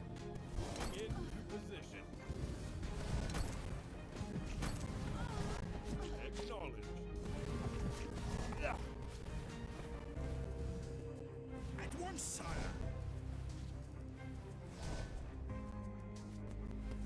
Okay, so come up here and help them beat those.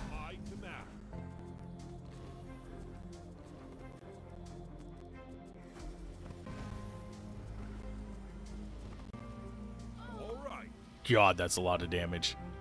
I don't think... Yeah, 27,000 damage from them. I don't think even, like, our entire squad combined matched the amount of damage those water guys eventually started doing. With the weird little moans in the background.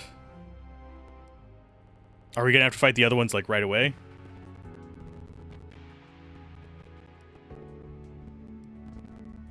She wasn't even in the last battle, Kane.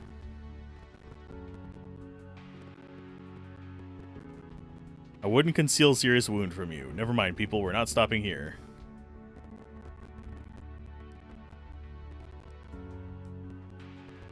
Yep, they're flirting. I mean, they kind of hinted at it. They're flirting in a weird way, but they're flirting.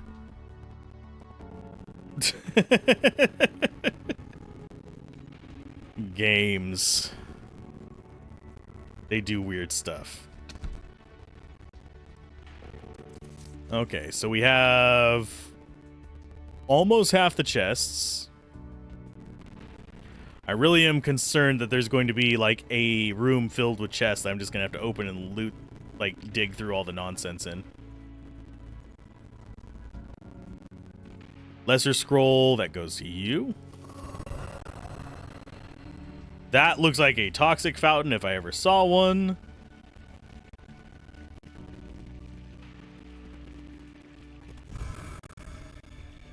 Yeah, elemental resists.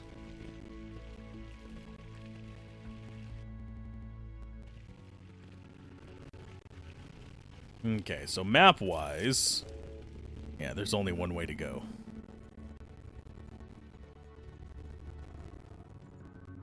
Picking up the glass frame painting from the desk reveals a perfectly preserved letter. It reads, Magus Walter. Incursions into the lower levels by the tower's crystal golems increases weekly. The lethality of the constructs has also risen to alarming levels.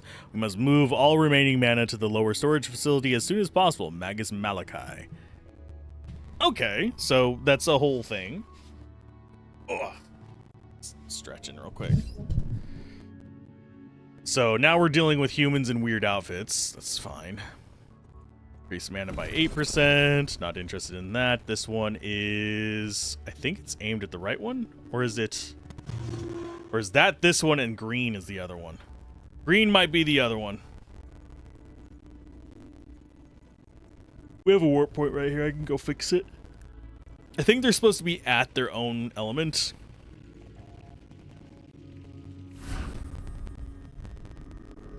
We can just dart down here and fix this. Watch each of them have like 4 treasure chests or something like that and have to go back and grab them all. That would be on brand, but also annoying. Okay, so I'm guessing you are that one.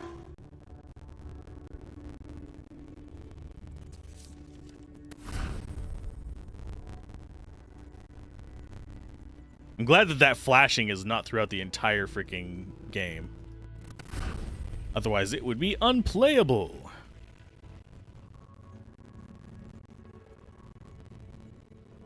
Yeah, generally, if you're going to include flashing in your game, don't. Or at least have an option to disable it. Stun grenades, some ice bolts. Stun grenades is probably the most dangerous thing there, but the way we're set up, we don't care. Oh, we have defend the nonsense. Okay. So you guys get to go there.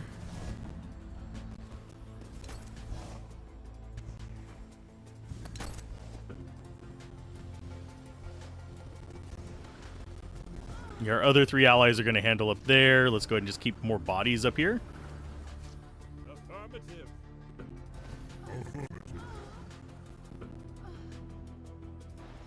Oh, hi, jerk. How may I help? Okay, come down here and deal with that.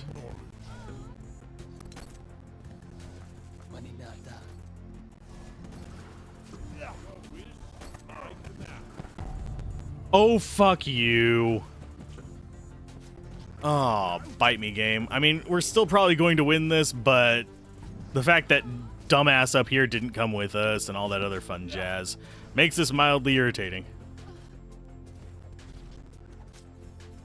At your service.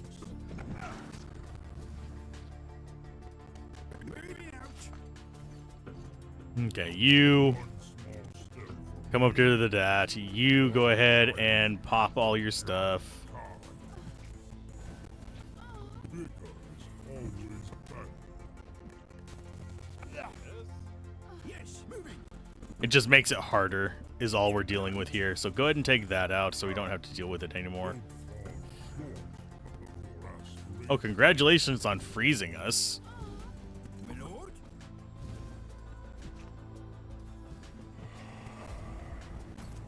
I shall be victorious.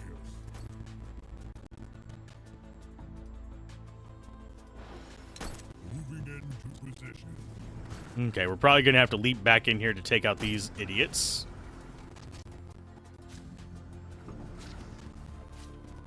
How may I help you? Yay for getting stunned.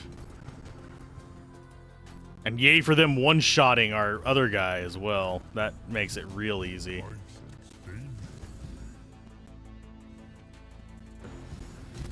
Will do. Ready to serve, my lord. One small step for me. Where are you just dicking around at, friend? Giant sky. Well, we're gonna have to load before this fight. Hopefully. Yeah, it wasn't too long ago. I didn't like the fact that they just basically one-shot us there. That's kind of stupid. Was I just not paying attention to his life? Possibly. I didn't think they'd have the ability to just, like, fuck us over like that, but My lord, I wasn't really expecting to have more defend the turret things here in the middle of the enemy territory. What am I defending? I don't know. I actually don't know the purpose of what I'm defending. If there was actually something here and they attacked us and we were supposed to protect it while blah blah blah story mumbo jumbo was happening, that would make sense. Okay, so one, you go ahead and get those set up. You get that set up. You get that set up. my blade is yours to command. Instead of letting them go after that way, we'll send this up after the tower. Top. Heading out. You go after that guy. At your service.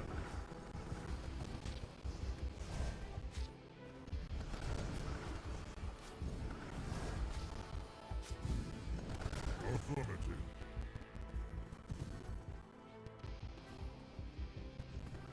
Acknowledge. Okay, so they're going to take out that side.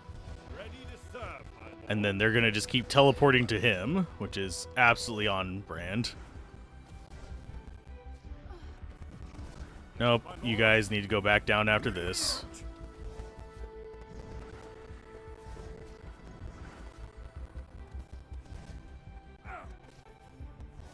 On my way. All right. Okay, we're doing a little better now.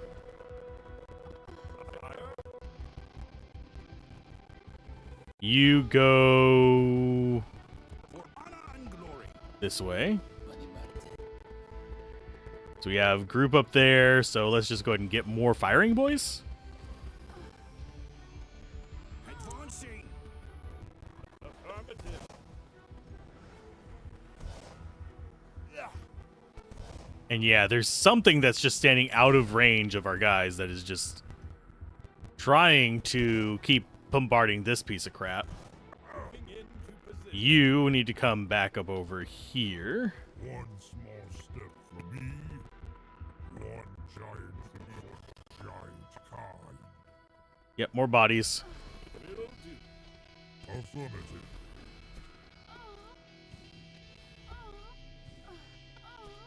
I really am already tired of their sound effects on these human characters. They're all doing the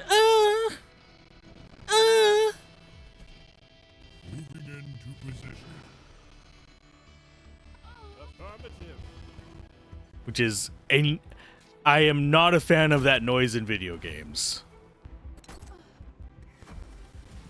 Because it's so weird sounding. And it just feels out of place.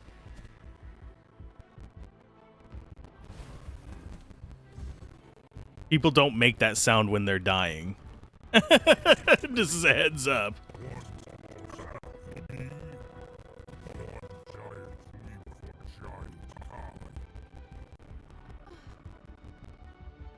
Moving into position.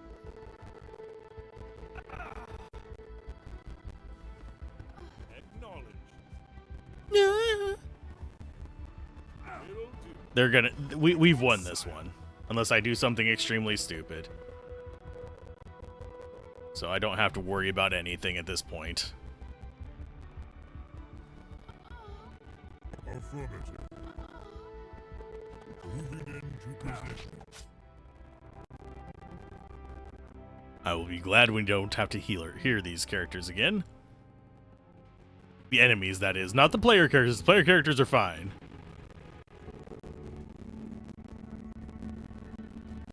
We have that. Which is another axe. It's actually not bad. It's not as good as what we have. I need to go through and, like, dismantle all my items. But I'll be damned if I'm going to actually do that right now. That is a lesser scroll, so that's just going to be a straight bonus. That is water resist. Go to you. How much resist are you even on? Not max on anything. Not that it particularly matters. It's fine. Path before you, the champions grow oddly quiet. I don't like this. I get the feeling we're being watched. Leaving her little more than a dark cloud lingering in the air. Ambush! Okay, your champions dive for any cover they can find while Baron raises his armored forearms and does his best to mitigate the damage. From the shadows, dozens of the strangely armored humans emerge, so it's going to be more deaths.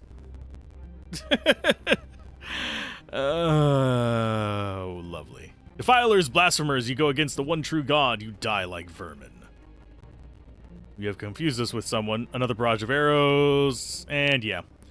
Lies, your confessions must be told in blood. The first law of this word. All other races must be purged. Die, humanoid sympathizers. Die, traitors. Groovy.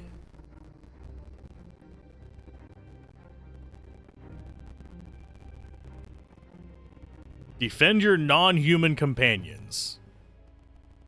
Ready to serve, my lord. I mean, that doesn't seem like what we're doing. It seems like we're just freeing people. So you get to come out first.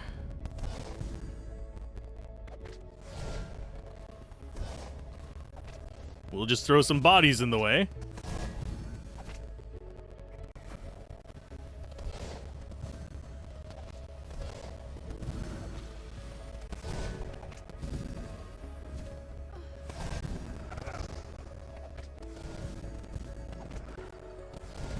Everybody's fine.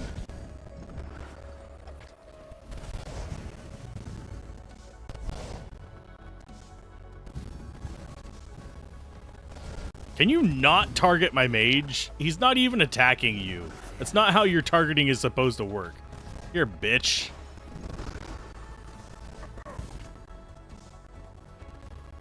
That is not how your targeting is supposed to work. I love that our elementals are actually making more progress than the two main characters were against the defense.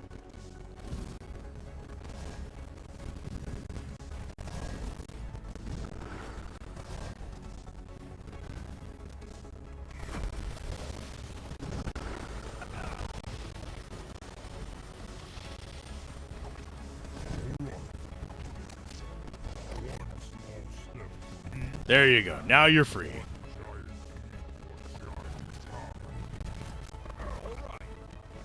And now we can start moving around the map with our massive posse. As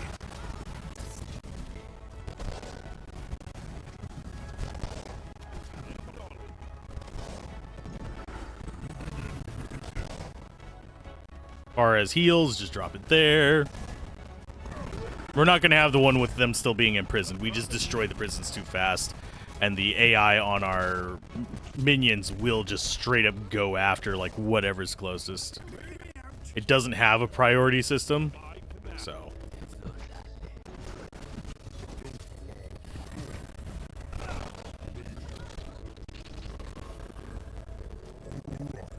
I don't think the game is set up to actually handle this many minions. Just a hunch.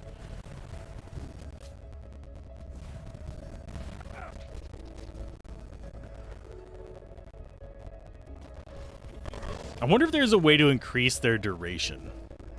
So we could end up having, like, them there for 3 minutes instead of just 90 seconds.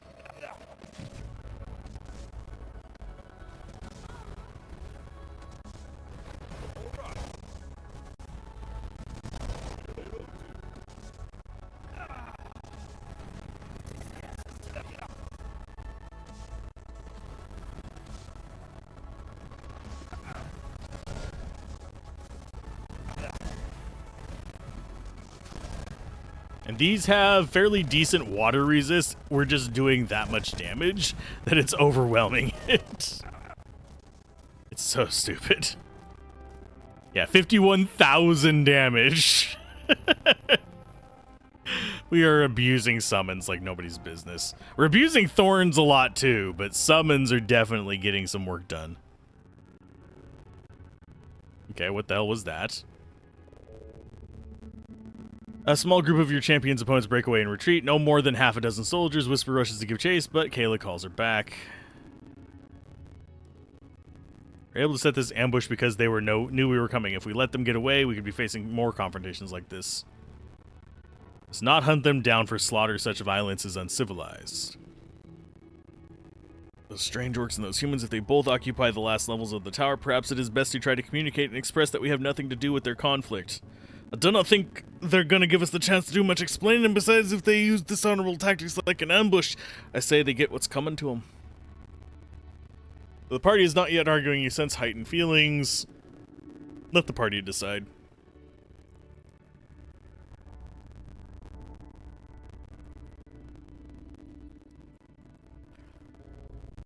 You leave it to their fine judgment. After a short discussion, they waste no more time with them. Cool.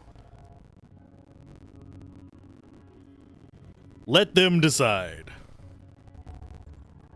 We got ourselves a mana per weapon hit thing, which we're never going to use.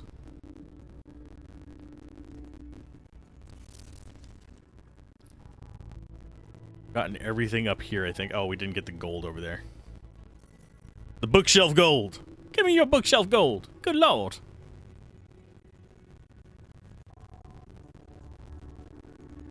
Blade of the Last Stand, which is funny because it's negative health gen, which is probably the last thing you want on the Last Stand. Unless it's going to give you major bonuses, which that is not.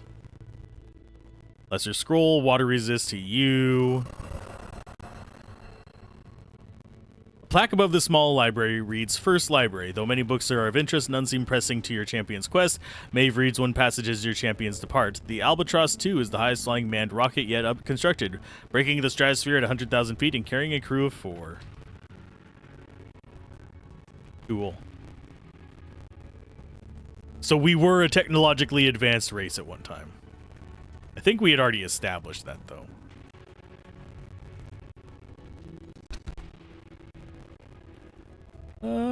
Decent enough armor.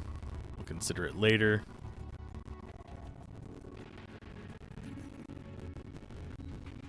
And another warp point. This one brings us back near the front. Please let this not be a mimic. Okay, thank you. I don't mind most of the mimics. It's just the freaking thorns ones that are a pain in the royal ass. There's mines down there. Or are we in the... Oh, we are in the mines. Okay. What are we seeing down there? Because this looks like a place we've been. Yeah, this doesn't feel like it's an inverted tower, so... What the frick? Hi, guy. Thank you for making it jump all around. What's the cinematic? As Boron moves to leave the chamber filled with dispatched humans, one of the corpses catches his eye. The giant's body goes limp and his face draws long as he hovers over the broken body. Utmost care, the giant nudges the fallen soldier's body, shaking loose a 30-pound bread-sized smooth stone strapped to the soldier's back. A memory stone among humans from another world. The giant falls to his knees with a resounding thud. Calls your champions to the chamber. Weapons drawn, they rush to the Frostling side. A memory stone. Frostling stone cannot originate from another world. It's impossible. Only feasible explanation yet. One that means the stone must be a misplaced memory your people sent ye to find here. Okay. Boron nods quietly. After a long moment, he lowers his massive hands, cradling the memory stone as if it were made of ancient dried eggshell. The moment the giant's bare skin touches the stone, his eyes illuminate with blue energy as scores of memories flood his mind. Time loses meaning in the frostling as he experiences the memories, one after another, yet immediately the man of the north knows something is wrong. The stone containing misplaced unknown memories. The very reason his people sent him to the tower is hardly unfamiliar. For Boron has experienced each and every one of the memories firsthand. They are all, after all, his personal memories, everything that has transpired in the tower. Boron grasps for breath and eludes him. He drops the stone, crushing the human corpse below it, and stumbles back with a roar of pain.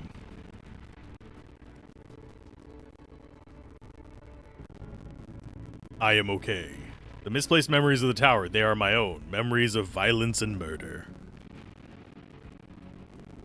Or some sort of Organte trick. Or maybe there's time travel and it just came back. Or in a loop. It is no mistake or trick. I have lived my life in the pursuit of peace, expanding every effort to refrain from violent thoughts and tendencies, and these memories here, these are the memories I will leave my people. They will ripple through Frostling society like a heavy stone into a small pond. The reflection that has the Frostling way will be no more. But ye truly are the most disciplined man I've ever met. Your people would be proud to have your memories among them. Kane's words cut deep, echoing in his mind with both present and blah blah blah. At those words linger, more memories arrive, ancient Frostling memories beyond time of the Archon Stone. Memories of great violent tribes and brutal Frostling wars. But along with these visions of violence come memories of peace and cooperation, choices to unite in brotherhood and lead the Frostling race into a new dawn. Boron does not understand it all, but he hears an inescapable truth in Kane's words. As he raises to its feet, strength returned, his attention is one against focus and clear. I see the Organte coming. They think the remains of this world will fall easily. Perhaps you are right, King's champion. Perhaps it is time we Frostlings were no longer ashamed of our past, no longer cast violence aside, but focus it against those adversaries who deserve it, those who would harm us and our friends.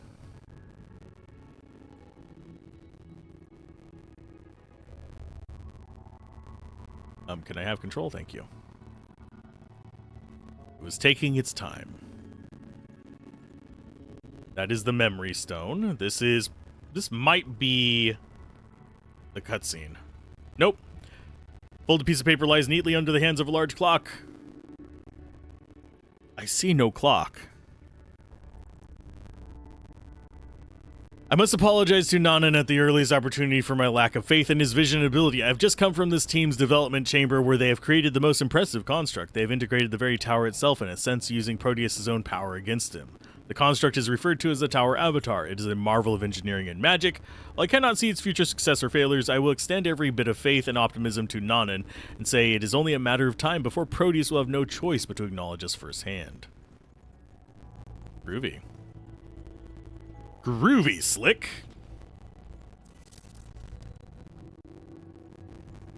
That's another warp point. That looks like a clean well. So we will give that to him. That is absolutely useless for him. That will go to you. So you can do more heals. So now he's got 228 mana, you have 677. He still has 170 rage as his cap, which is more than enough. This is a fight this way. The channels below the platform flow with a green sludge. A slight luminescence rolls across the muck as it gurgles along. Champions' noses burn the longer they linger here.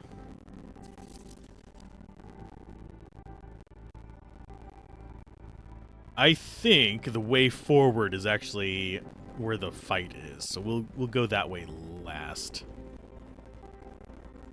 No, we have more than one fight. That's a Crystal Guardian. It shines with a pleasant blue light. It does not emit any heat, because it's an electric cube. Hi, big guy! We've already defeated, what, 2 of you before, I think?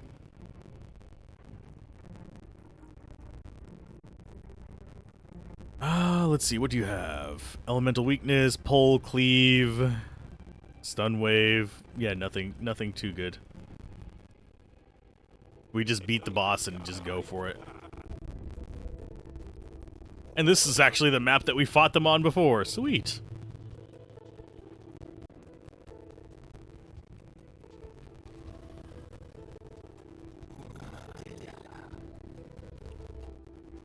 Watch us only have to deal with one. That'd be hilarious. I blade yours command.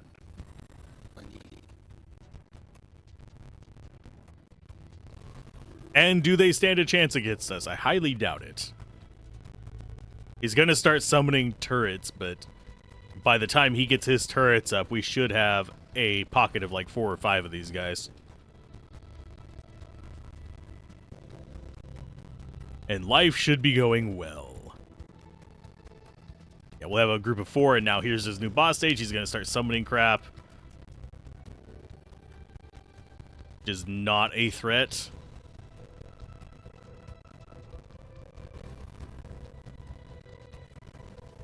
We're barely even really denting our mana is the sad part.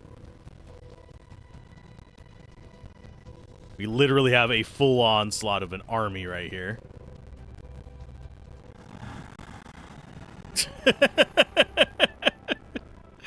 What did we get from that? A crystal shard. It is what? 31.3 DPS. It's got only 30 armor penetration, whirlwind 3.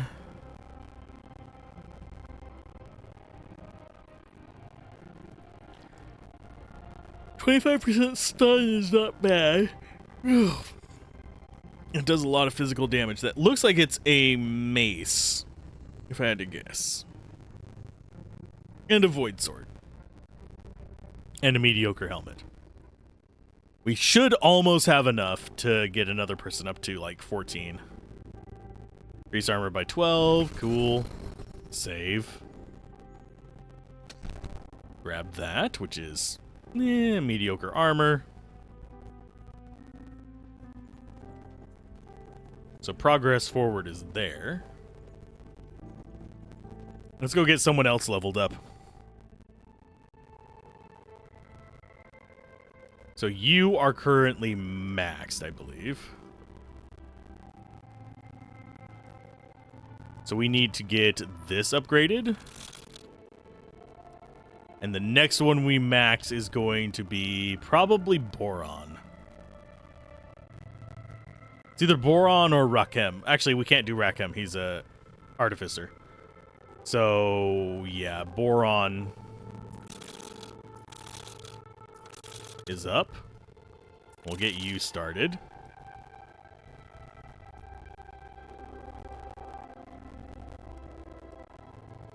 That's 3 for you. That means we go ahead and increase your armor penetration, or do we go for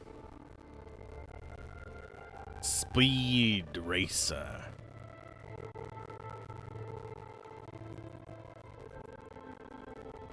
His DPS is awful because he's using the tiny little one-handed thing from the very beginning. Should I try getting him something slightly upgraded? He's gonna lose the health per hit, which kind of sucks, but I think that's actually fine.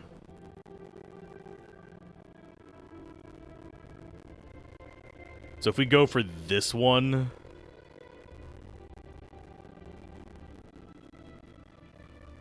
actually DPS on both of those is about the same.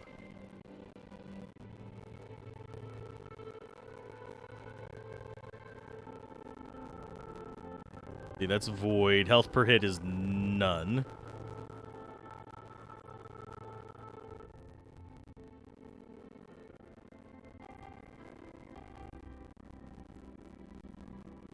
I think we go for the speed one.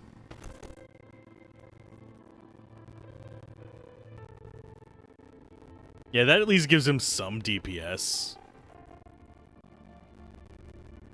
The only other one that I even consider is maybe this. For 63 DPS. Which actually puts him as competitive. So we'll do that. He loses some health per turn, but he's still got 17.6 regen. It's not as good as the other two guys, but it'll be fun.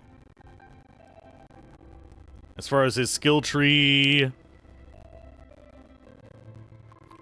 Command Aura is looking fine. We'll probably go Reinforced, and we'll actually switch this back over to his own recharge. That way we don't have to worry as much about it.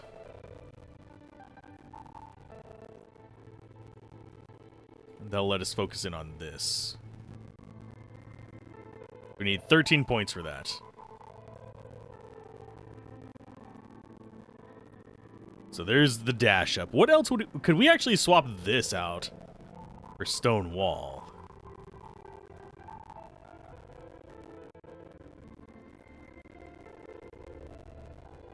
I think we do that for stone wall. Because he hasn't really had problems with mana for a while now.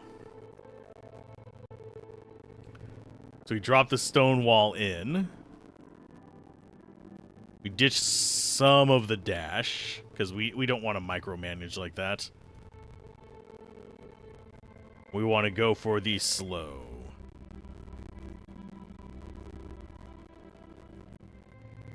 There you go, good bud.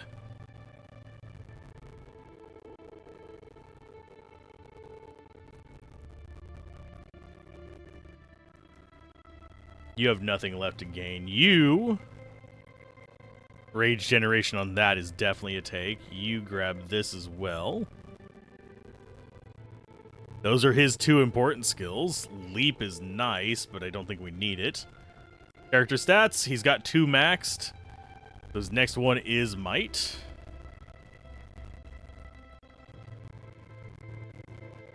There you go, bud. Now you are a beast. 1600 life.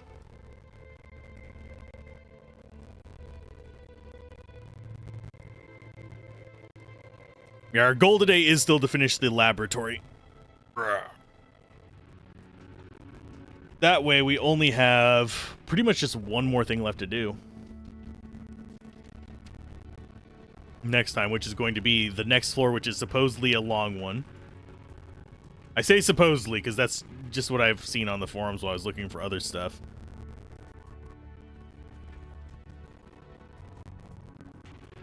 Okay, here comes another human fight. Hi, human fight. Ooh, it's Hernan Cortez. I'm not sure what that one's a reference to. Blinding grenade, cannon shot. 800 physical damage. The fuck? That's a lot of damage there, bud.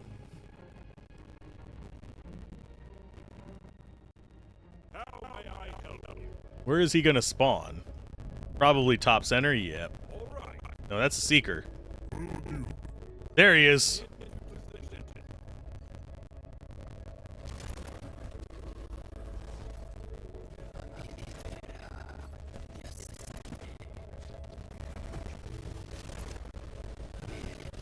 Okay, so you are going to do doot and doot and doot and doot.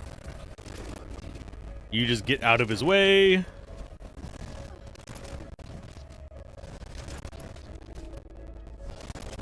One of the Spanish conquistadors in Inca, you think? Brutal? Yeah. What doesn't surprise me that it's a reference to that. That actually makes sense.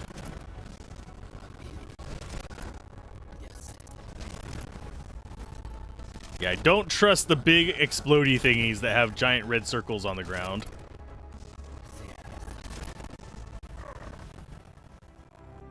I mean, I think we were pretty brutal to him. Oh, Lord.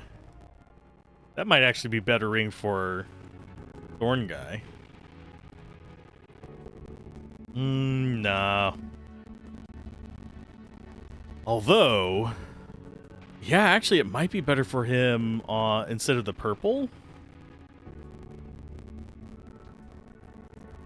Well, that increases health by 12%.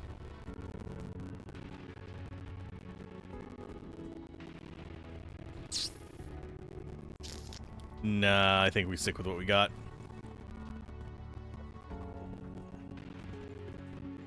Yeah, most of the enemies are being kind of pushovers.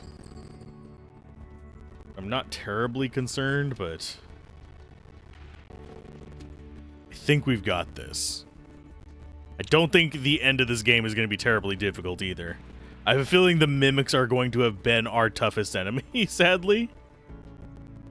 A dried out upturned inkwell and rotten quill lie next to a rolled parchment. It seems to be a personal letter, only partially complete.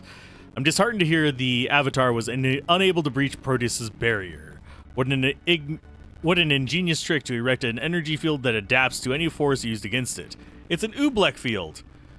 Since it is unlikely a mechanical construct will adapt faster than the barrier itself, I am intrigued at your suggestion to imbue the Avatar with self-awareness. Okay. Kayla stops before a painting of the Magi experimenting in the library. Is your brother Proteus? No, but when I look at these Magi, I see him clearly in my mind. He must have been a great brother and a good friend. He was a great man, powerful man, yet just and gentle. He thought only of others. Now you think the Magi turned on him, but perhaps. My brother had a mastery of magic and knowledge far beyond the other Magi. Most shied away from him, either in fear or jealousy. Even his friends regarded him from a distance. It's always disturbed my brother. Perhaps that's why we were so close. I know without question they were responsible for his fate. Aw, she turns and hugs Maeve. The hardiness of the ancient's face disappears, replaced by a softness and sparkle in her eye. Thank you. Without you and your friends, I think this whole experience would be unbearable. Is it unbearable or is it unearthable? Sorry, that was a stupid joke, and I apologize. Okay, time for a listening device. Two large metal poles lie attached to a strange technological contraption. Even Rockham and Kayla are baffled by what the device could be. When Boron pushes the equipment, turning it to one side, a well-preserved piece of paper is revealed. It reads, Alzorath. This newer, returned listening device has been extraordinarily successful on picking up the Argante communications. Unfortunately, their communications still seem largely incoherent. I'm starting to wonder if they know we're listening in and are perhaps speaking in code. In any case, my hope is that your ingenuity can alter the apparatus to allow two-way communication. Hopefully, some direct communication will grant us the missing information necessary to decode all the messages we have recorded to date. If not, then we will make do with the satisfaction of delivering our own defiant messages to the invaders. Frequency 131999, Atmosphere 3 has provided the greatest number of recordings for unknown reasons. Message clarity seems intensified when the machine is activated in the following process. Frequency set to desired setting, power on, power lever to full, and all three enhancer switches flipped to off, power level reduced to half. I look forward to your correspondence and insight into speaking with these beings. Perhaps there is even a slim chance we can avert disaster through diplomacy. After reading the letter and examining the machine, Rockham and Kayla believe you can activate it should your champions listen into the Organte. You hesitate for the moment only. This is the enemy of the ancients. You must protect Artara against those creatures with incomprehensible capabilities. Finding out what you can about them is absolutely crucial.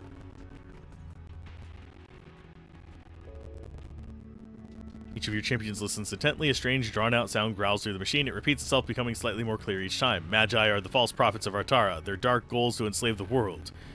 Proteus, the great deceiver. Organte are truth. Organte bring forth the light. Takes a few repetitions, but eventually each member of your party clearly hears the ominous message. As the champions stare at each other, trying to make sense of the message, loud popping sound explodes from the machine, followed by a puff of black smoke and the sound of breaking glass. Strange. If we are to believe that is indeed the voice of the Organte, it would seem they were speaking to us, in their here and now. Not to the Magi of ancient times. Fascinating. Perhaps the originator of this letter was correct in his or her trail of thoughts. If we could indeed speak with these creatures, we might be able to learn their weakness, or at very least, their specific plan of attack. Kane holds up his hand, silencing and halting your champions with a single gesture. Ahead, a robed man sits hunched over a desk, looking over a number of ancient schematics. Suddenly, aware of your presence, the man slowly sits up and turns to face your party. Ah, it's good to see you, friends. Journey goes well? Good enough, I guess, but how did you get down here and why are you down here? The tower has many unseen passages. Over the years, I've uncovered a few of them. As for my reason for visiting this level, not so long ago, I uncovered a strange device that I could have sworn had voices speaking through it. I can't explain why, but I believe listening and speaking to these voices could be the key to saving Artara. In my spare time, I've been working to restore the device. The tower has so many unseen passages over the years. Okay, yeah. If you mean the device with the two metal poles in the other room, I don't think they'll be doing much good anymore. You didn't turn it on, did you? I'm afraid we didn't know. Knocking the parchments carelessly to the floor. All that work, all for nothing. Can it not be repaired? Perhaps we can. The device had a bad condenser and coil. If you turn the machine on, no doubt that's what has failed. I've been searching the lower levels for replacements, but have yet to find either. Then we find these two components and bring them to you. But I'll have to start from scratch, and recalibrating the machine takes quite some time. Oh, by the great spirits, all that work lost. These components in the machine that degrade... These are components in the machine that degrade if it is not operational. There'll be no time for you to come back to the upper levels. Take one of these crystals, set it to flame when you found both components. When warm, it creates a pulse I can locate you with. Whisper takes one of the crystals. The librarian wishes you luck and begins collecting his schematics from the floor. That's going to be a... Yay. At least we don't have to walk back for it, I guess. Polite to the point of almost being charming, if not for the pistol pointed at your head. Interesting. So he does have story. All of them have story. I just haven't been sitting there reading them. Some junk. There's a gun over there. It's called The End. It's the end of the world as we know it, and they feel fine. We're actually down to just 2 battles left and, what, 6 chests? Not bad. Is it better than our mage ones? It's better than this one.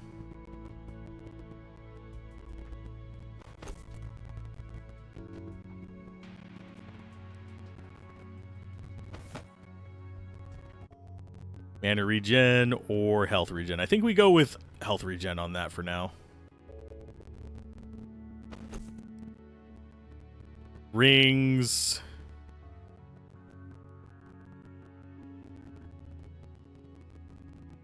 I think we go ahead and increase health with it.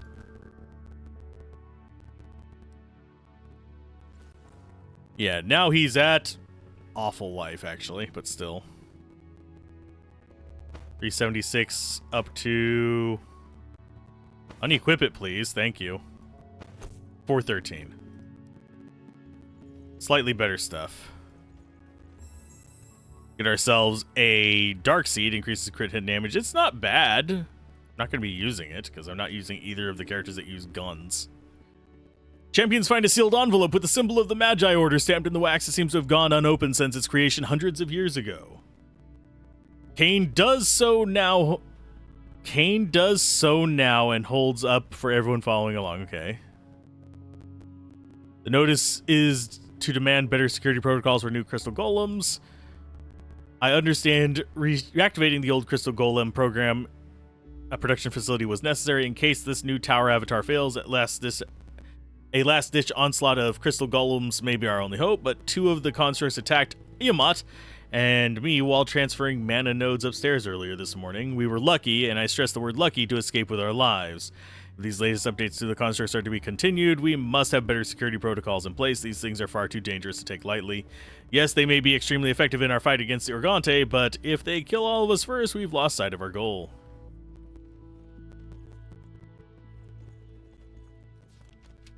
Okay, so that was the diary one.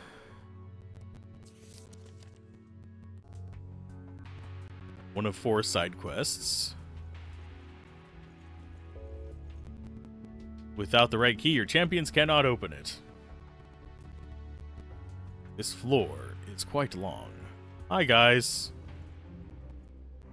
Dark Sentinels. Shadow constructs, remnants of rebellious magi twisted experiments with the Organte's power. Your champions prepare for this encounter with a grim determination. Groovy. Yes? Will do.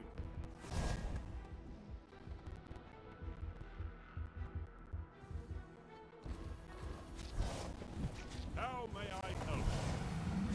Lord? My lord?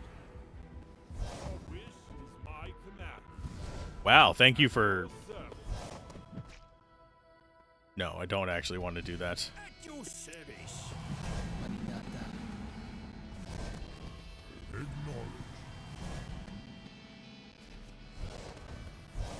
honor and glory.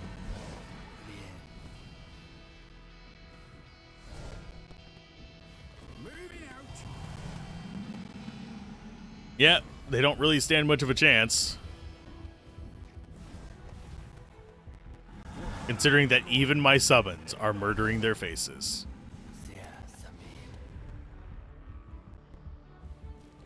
Moving in position.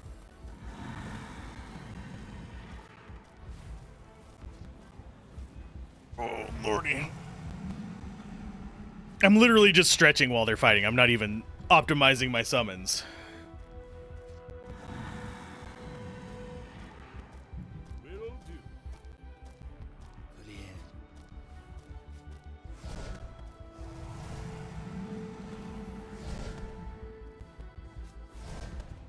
Goodbye, you fiends.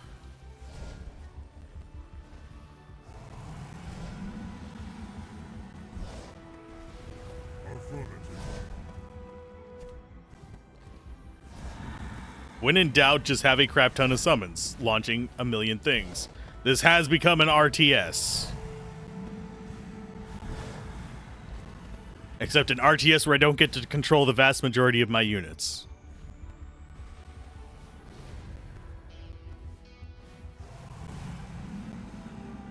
How much damage did they do? Only 35,000. They must not have had a lot of life. I turn my fan towards me because it's actually starting to get warm. It's supposed to get up into, like, as far as the Celsius goes, crew, up into the upper 20s, low 30s today. Which is fun. In the middle of freaking winter. But you are Earth. That activates that one. That's another side quest done. Champions stop mid-stride as they hear a shout from Eric. Weapons raised. They look around, observing shadows. After a moment, they turn towards the druid. Life Oak Seed.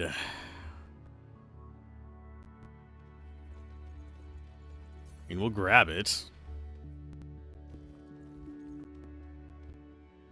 Sound of trickling water and the smells of fresh air and damp earth grab your attention. Though they arrive potent and vibrant, you realize only the druid's senses deliver them. Without a word to the others, Eric moves nearby wall and sweeps his hand above the stones, another sensation of warmth radiating from an unseen source.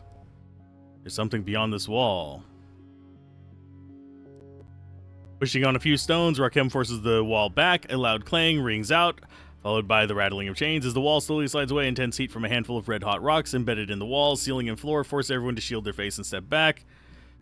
And Eric steps forward into a small nook of the chamber as if memorized. His hair blows wildly as he enters the nook, moving towards a mound of stone and earth protruding from the back wall. Across the earthen protrusion, forming a pool around a fist-sized cream-colored crystal. The mineral is clouded over in time and lies speckled in mosque-like growths. Unless my eyes deceive me, it's truly priceless. Quick swipe lashes out, shattering the crystal into pieces as the others look on in surprising concern. He reaches down and extracts a large acorn-like nut. It's a life oak seed. I can see its life spark, energy from the natural world of the first age. It's indescribable. This single seed will return life to the endless forest and give my people a second chance.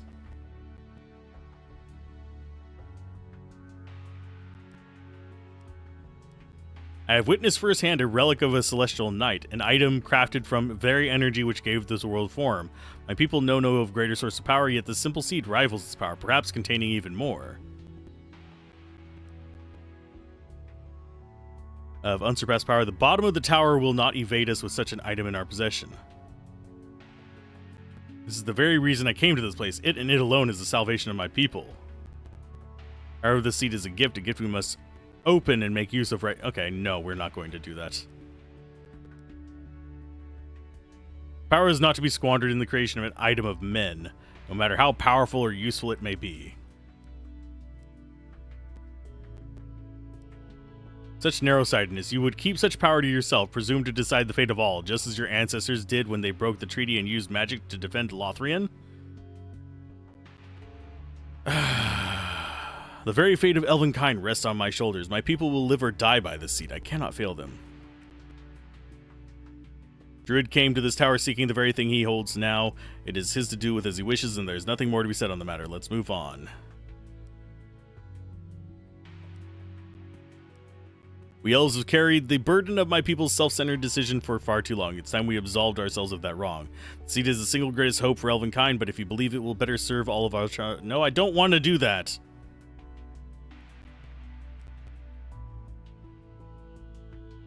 Give the seed to Eric. Knowing full well the Life Oak seed was Eric's purpose, you cannot rob the elf of that. Have a good one, Locke. And sleep well. In your place in the future.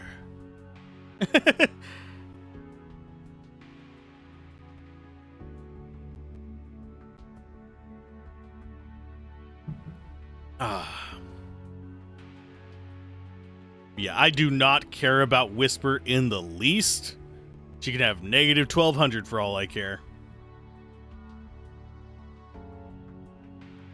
Really, the most important ones are going to be Kane and Eric, as far as their stats go. For at least how I play it. I need to find another warp point is what I need. So I can go back to that to teleport back there. And speak of the devil, 18% in a radius is good. Yeah, if we get up to 10,000 again, I can get another person up. Okay, so that showed a thing there. Closest one we have is this.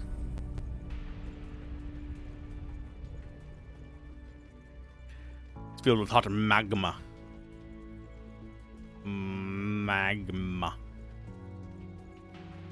So I think the warp thing was all the way back here, unfortunately. So, yay.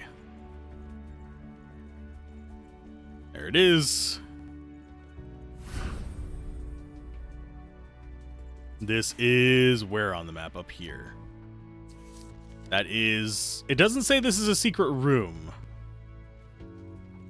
So I guess it stopped tracking those at some point. Hey, I've heard of hot pants, but we got frost pants now. 3 might, a bunch of resists, 100 health, health regen.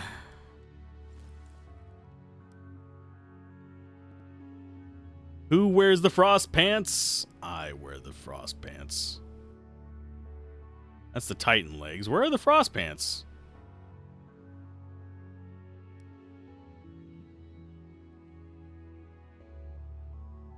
I'll be damned. I think this might be better for him. He loses some movement speed, but I think overall... We can go with a might upgrade, or do we go with a health regen? I think we go with a might upgrade. We don't need health regen. If we had move speed here, I'd go for that instead. I would imagine being cold down there. I mean, that's where he gets the thorns from. Ha ha! That was stupid, I know, but damn. Okay, so he's got Thorns 3. I don't think we can equip those pants on anybody other than her, sadly. The other Thorn pants. Yeah, the other Thorn pants are just only light pants, sadly. Everyone has Thorn pants except for him. But that's because he has Mage pants.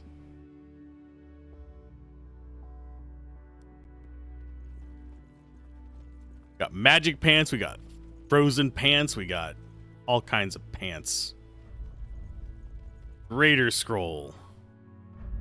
Gonna be power at a cost.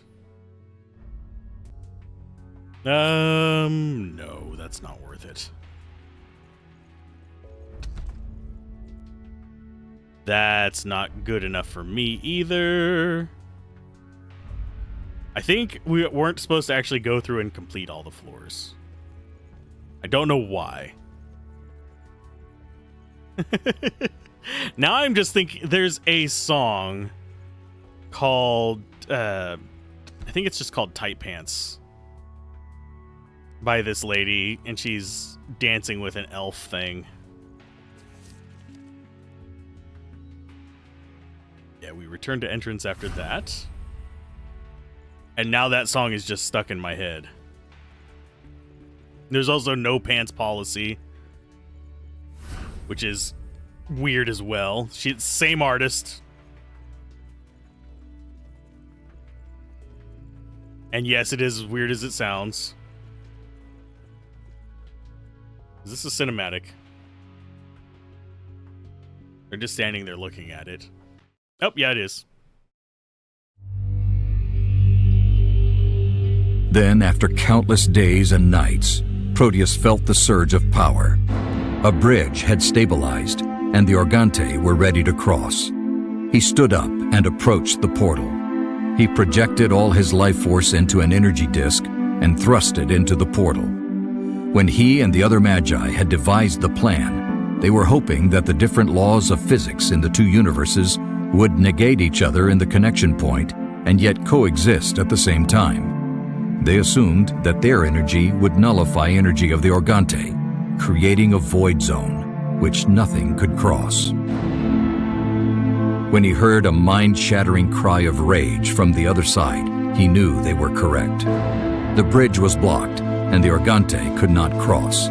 As long as this one was opened, they could not form a different bridge elsewhere. The bridge was blocked, but not closed. His life force still depended on his body, so he knew he had to protect it somehow, hide it. So he raised the tower above the ground, then turned it around and thrust it deep into the ground to prevent anyone from ever reaching him. The portal, the bridge, still connected to him, was taken deep below ground.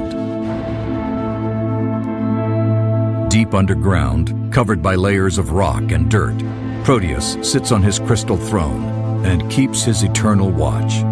His life force the only thing preventing destruction. Two opposing forces waiting ever since for the resolution of this struggle.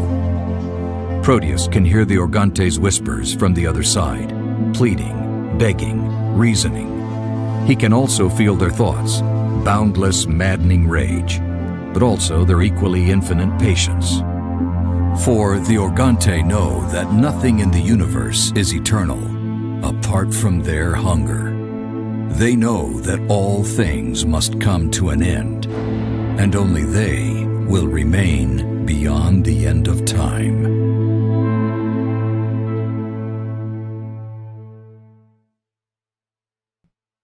Good lord, the Organte are egotistical. I said that with the mic muted. Good god, I can talk today. Before, so yeah, I have to resolve it here. As far as we still have 3 chests, we still have 1 battle, and we still have 2 side quests.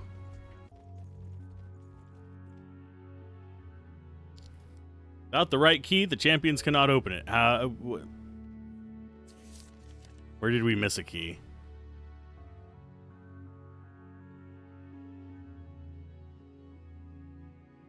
I mean, we missed a chest there. It's not the end of the world.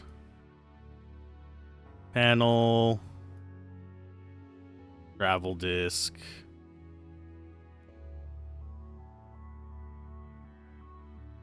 Memory stone.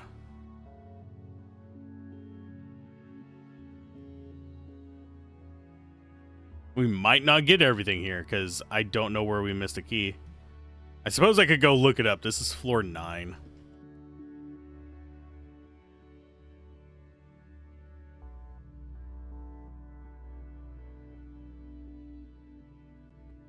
Just before the times below, the components required to fix the device can be found on the 10th floor tower. Okay, so there's no special actions required, just progress. There's the room, secret void laboratory. The quest can be started by interacting with the locked doors at the end of the level. The key to the actually unlocked doors is on the 10th floor. Okay, so these 2 side quests we don't actually have anything we can do with yet. Totally trustworthy creatures of light. Yup. Perfectly normal. We still need to grab that 1 chest, and there's probably 2 chests in here in a fight, if I had to guess.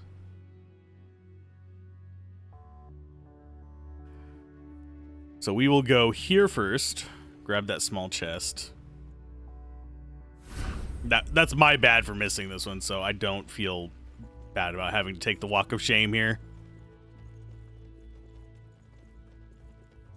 Kindly surrender your life force to us.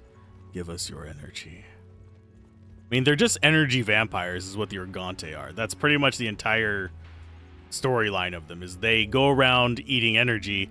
They originally tried to avoid eating the energy of living things. They would blow up stars away from them and things like that. And then eventually they ran out of things to feed off of that weren't living, so they started feeding on the living. And then whenever they got done feeding on the living, they had nothing left in their universe. So they had to resort to... Okay, that's absolute garbage. But they had to resort to finding a way to another world so they wouldn't just starve. They hungry boys. Hungry, hungry hippos. So they sent something through to try and corrupt the world, and then things went to crap. And it continued to go to crap. Okay, so transportation up. So yeah, we just go down. There's nothing else we can do on this floor until we get stuff in the next floor. This is the first floor that we've actually had to go to another floor to get this stuff. Except for... No, wait, there was one other. We had to go back up the tower to get... Well, down, up. To a previous floor to forge something. Okay, so we were in here. That is floor 10. This place is like in the void. The other ones had colorful stuff before them. But we actually have another cinematic in here. I'll check real quick. No, it's just an enchant scroll. Doesn't say our number of quests, so let's go back to town and see if it actually says then.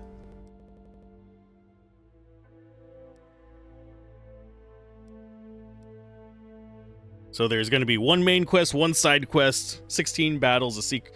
Yeah, that's going to be a relatively long floor. So that'll be a good one for like concluding the entire playthrough. We'll just have a nice long session. That'll probably be about a 4-hour playthrough, maybe 5 if this one's a really heavy level. Because this session was 6 hours. So I think we're going to call it there. I'm going to save on camera so you guys can see that I'm saving. So I don't forget. End of session 4. So it only took 5 sessions to get through it. So we'll have that, the final boss, next time. I need to get some stuff done today, unfortunately. Otherwise, I would continue playing and just beat the game today. But keep gaming, have fun, peace out, and I will see you guys next time. Thanks for joining in, everybody. And yeah, see you guys next time. Bye.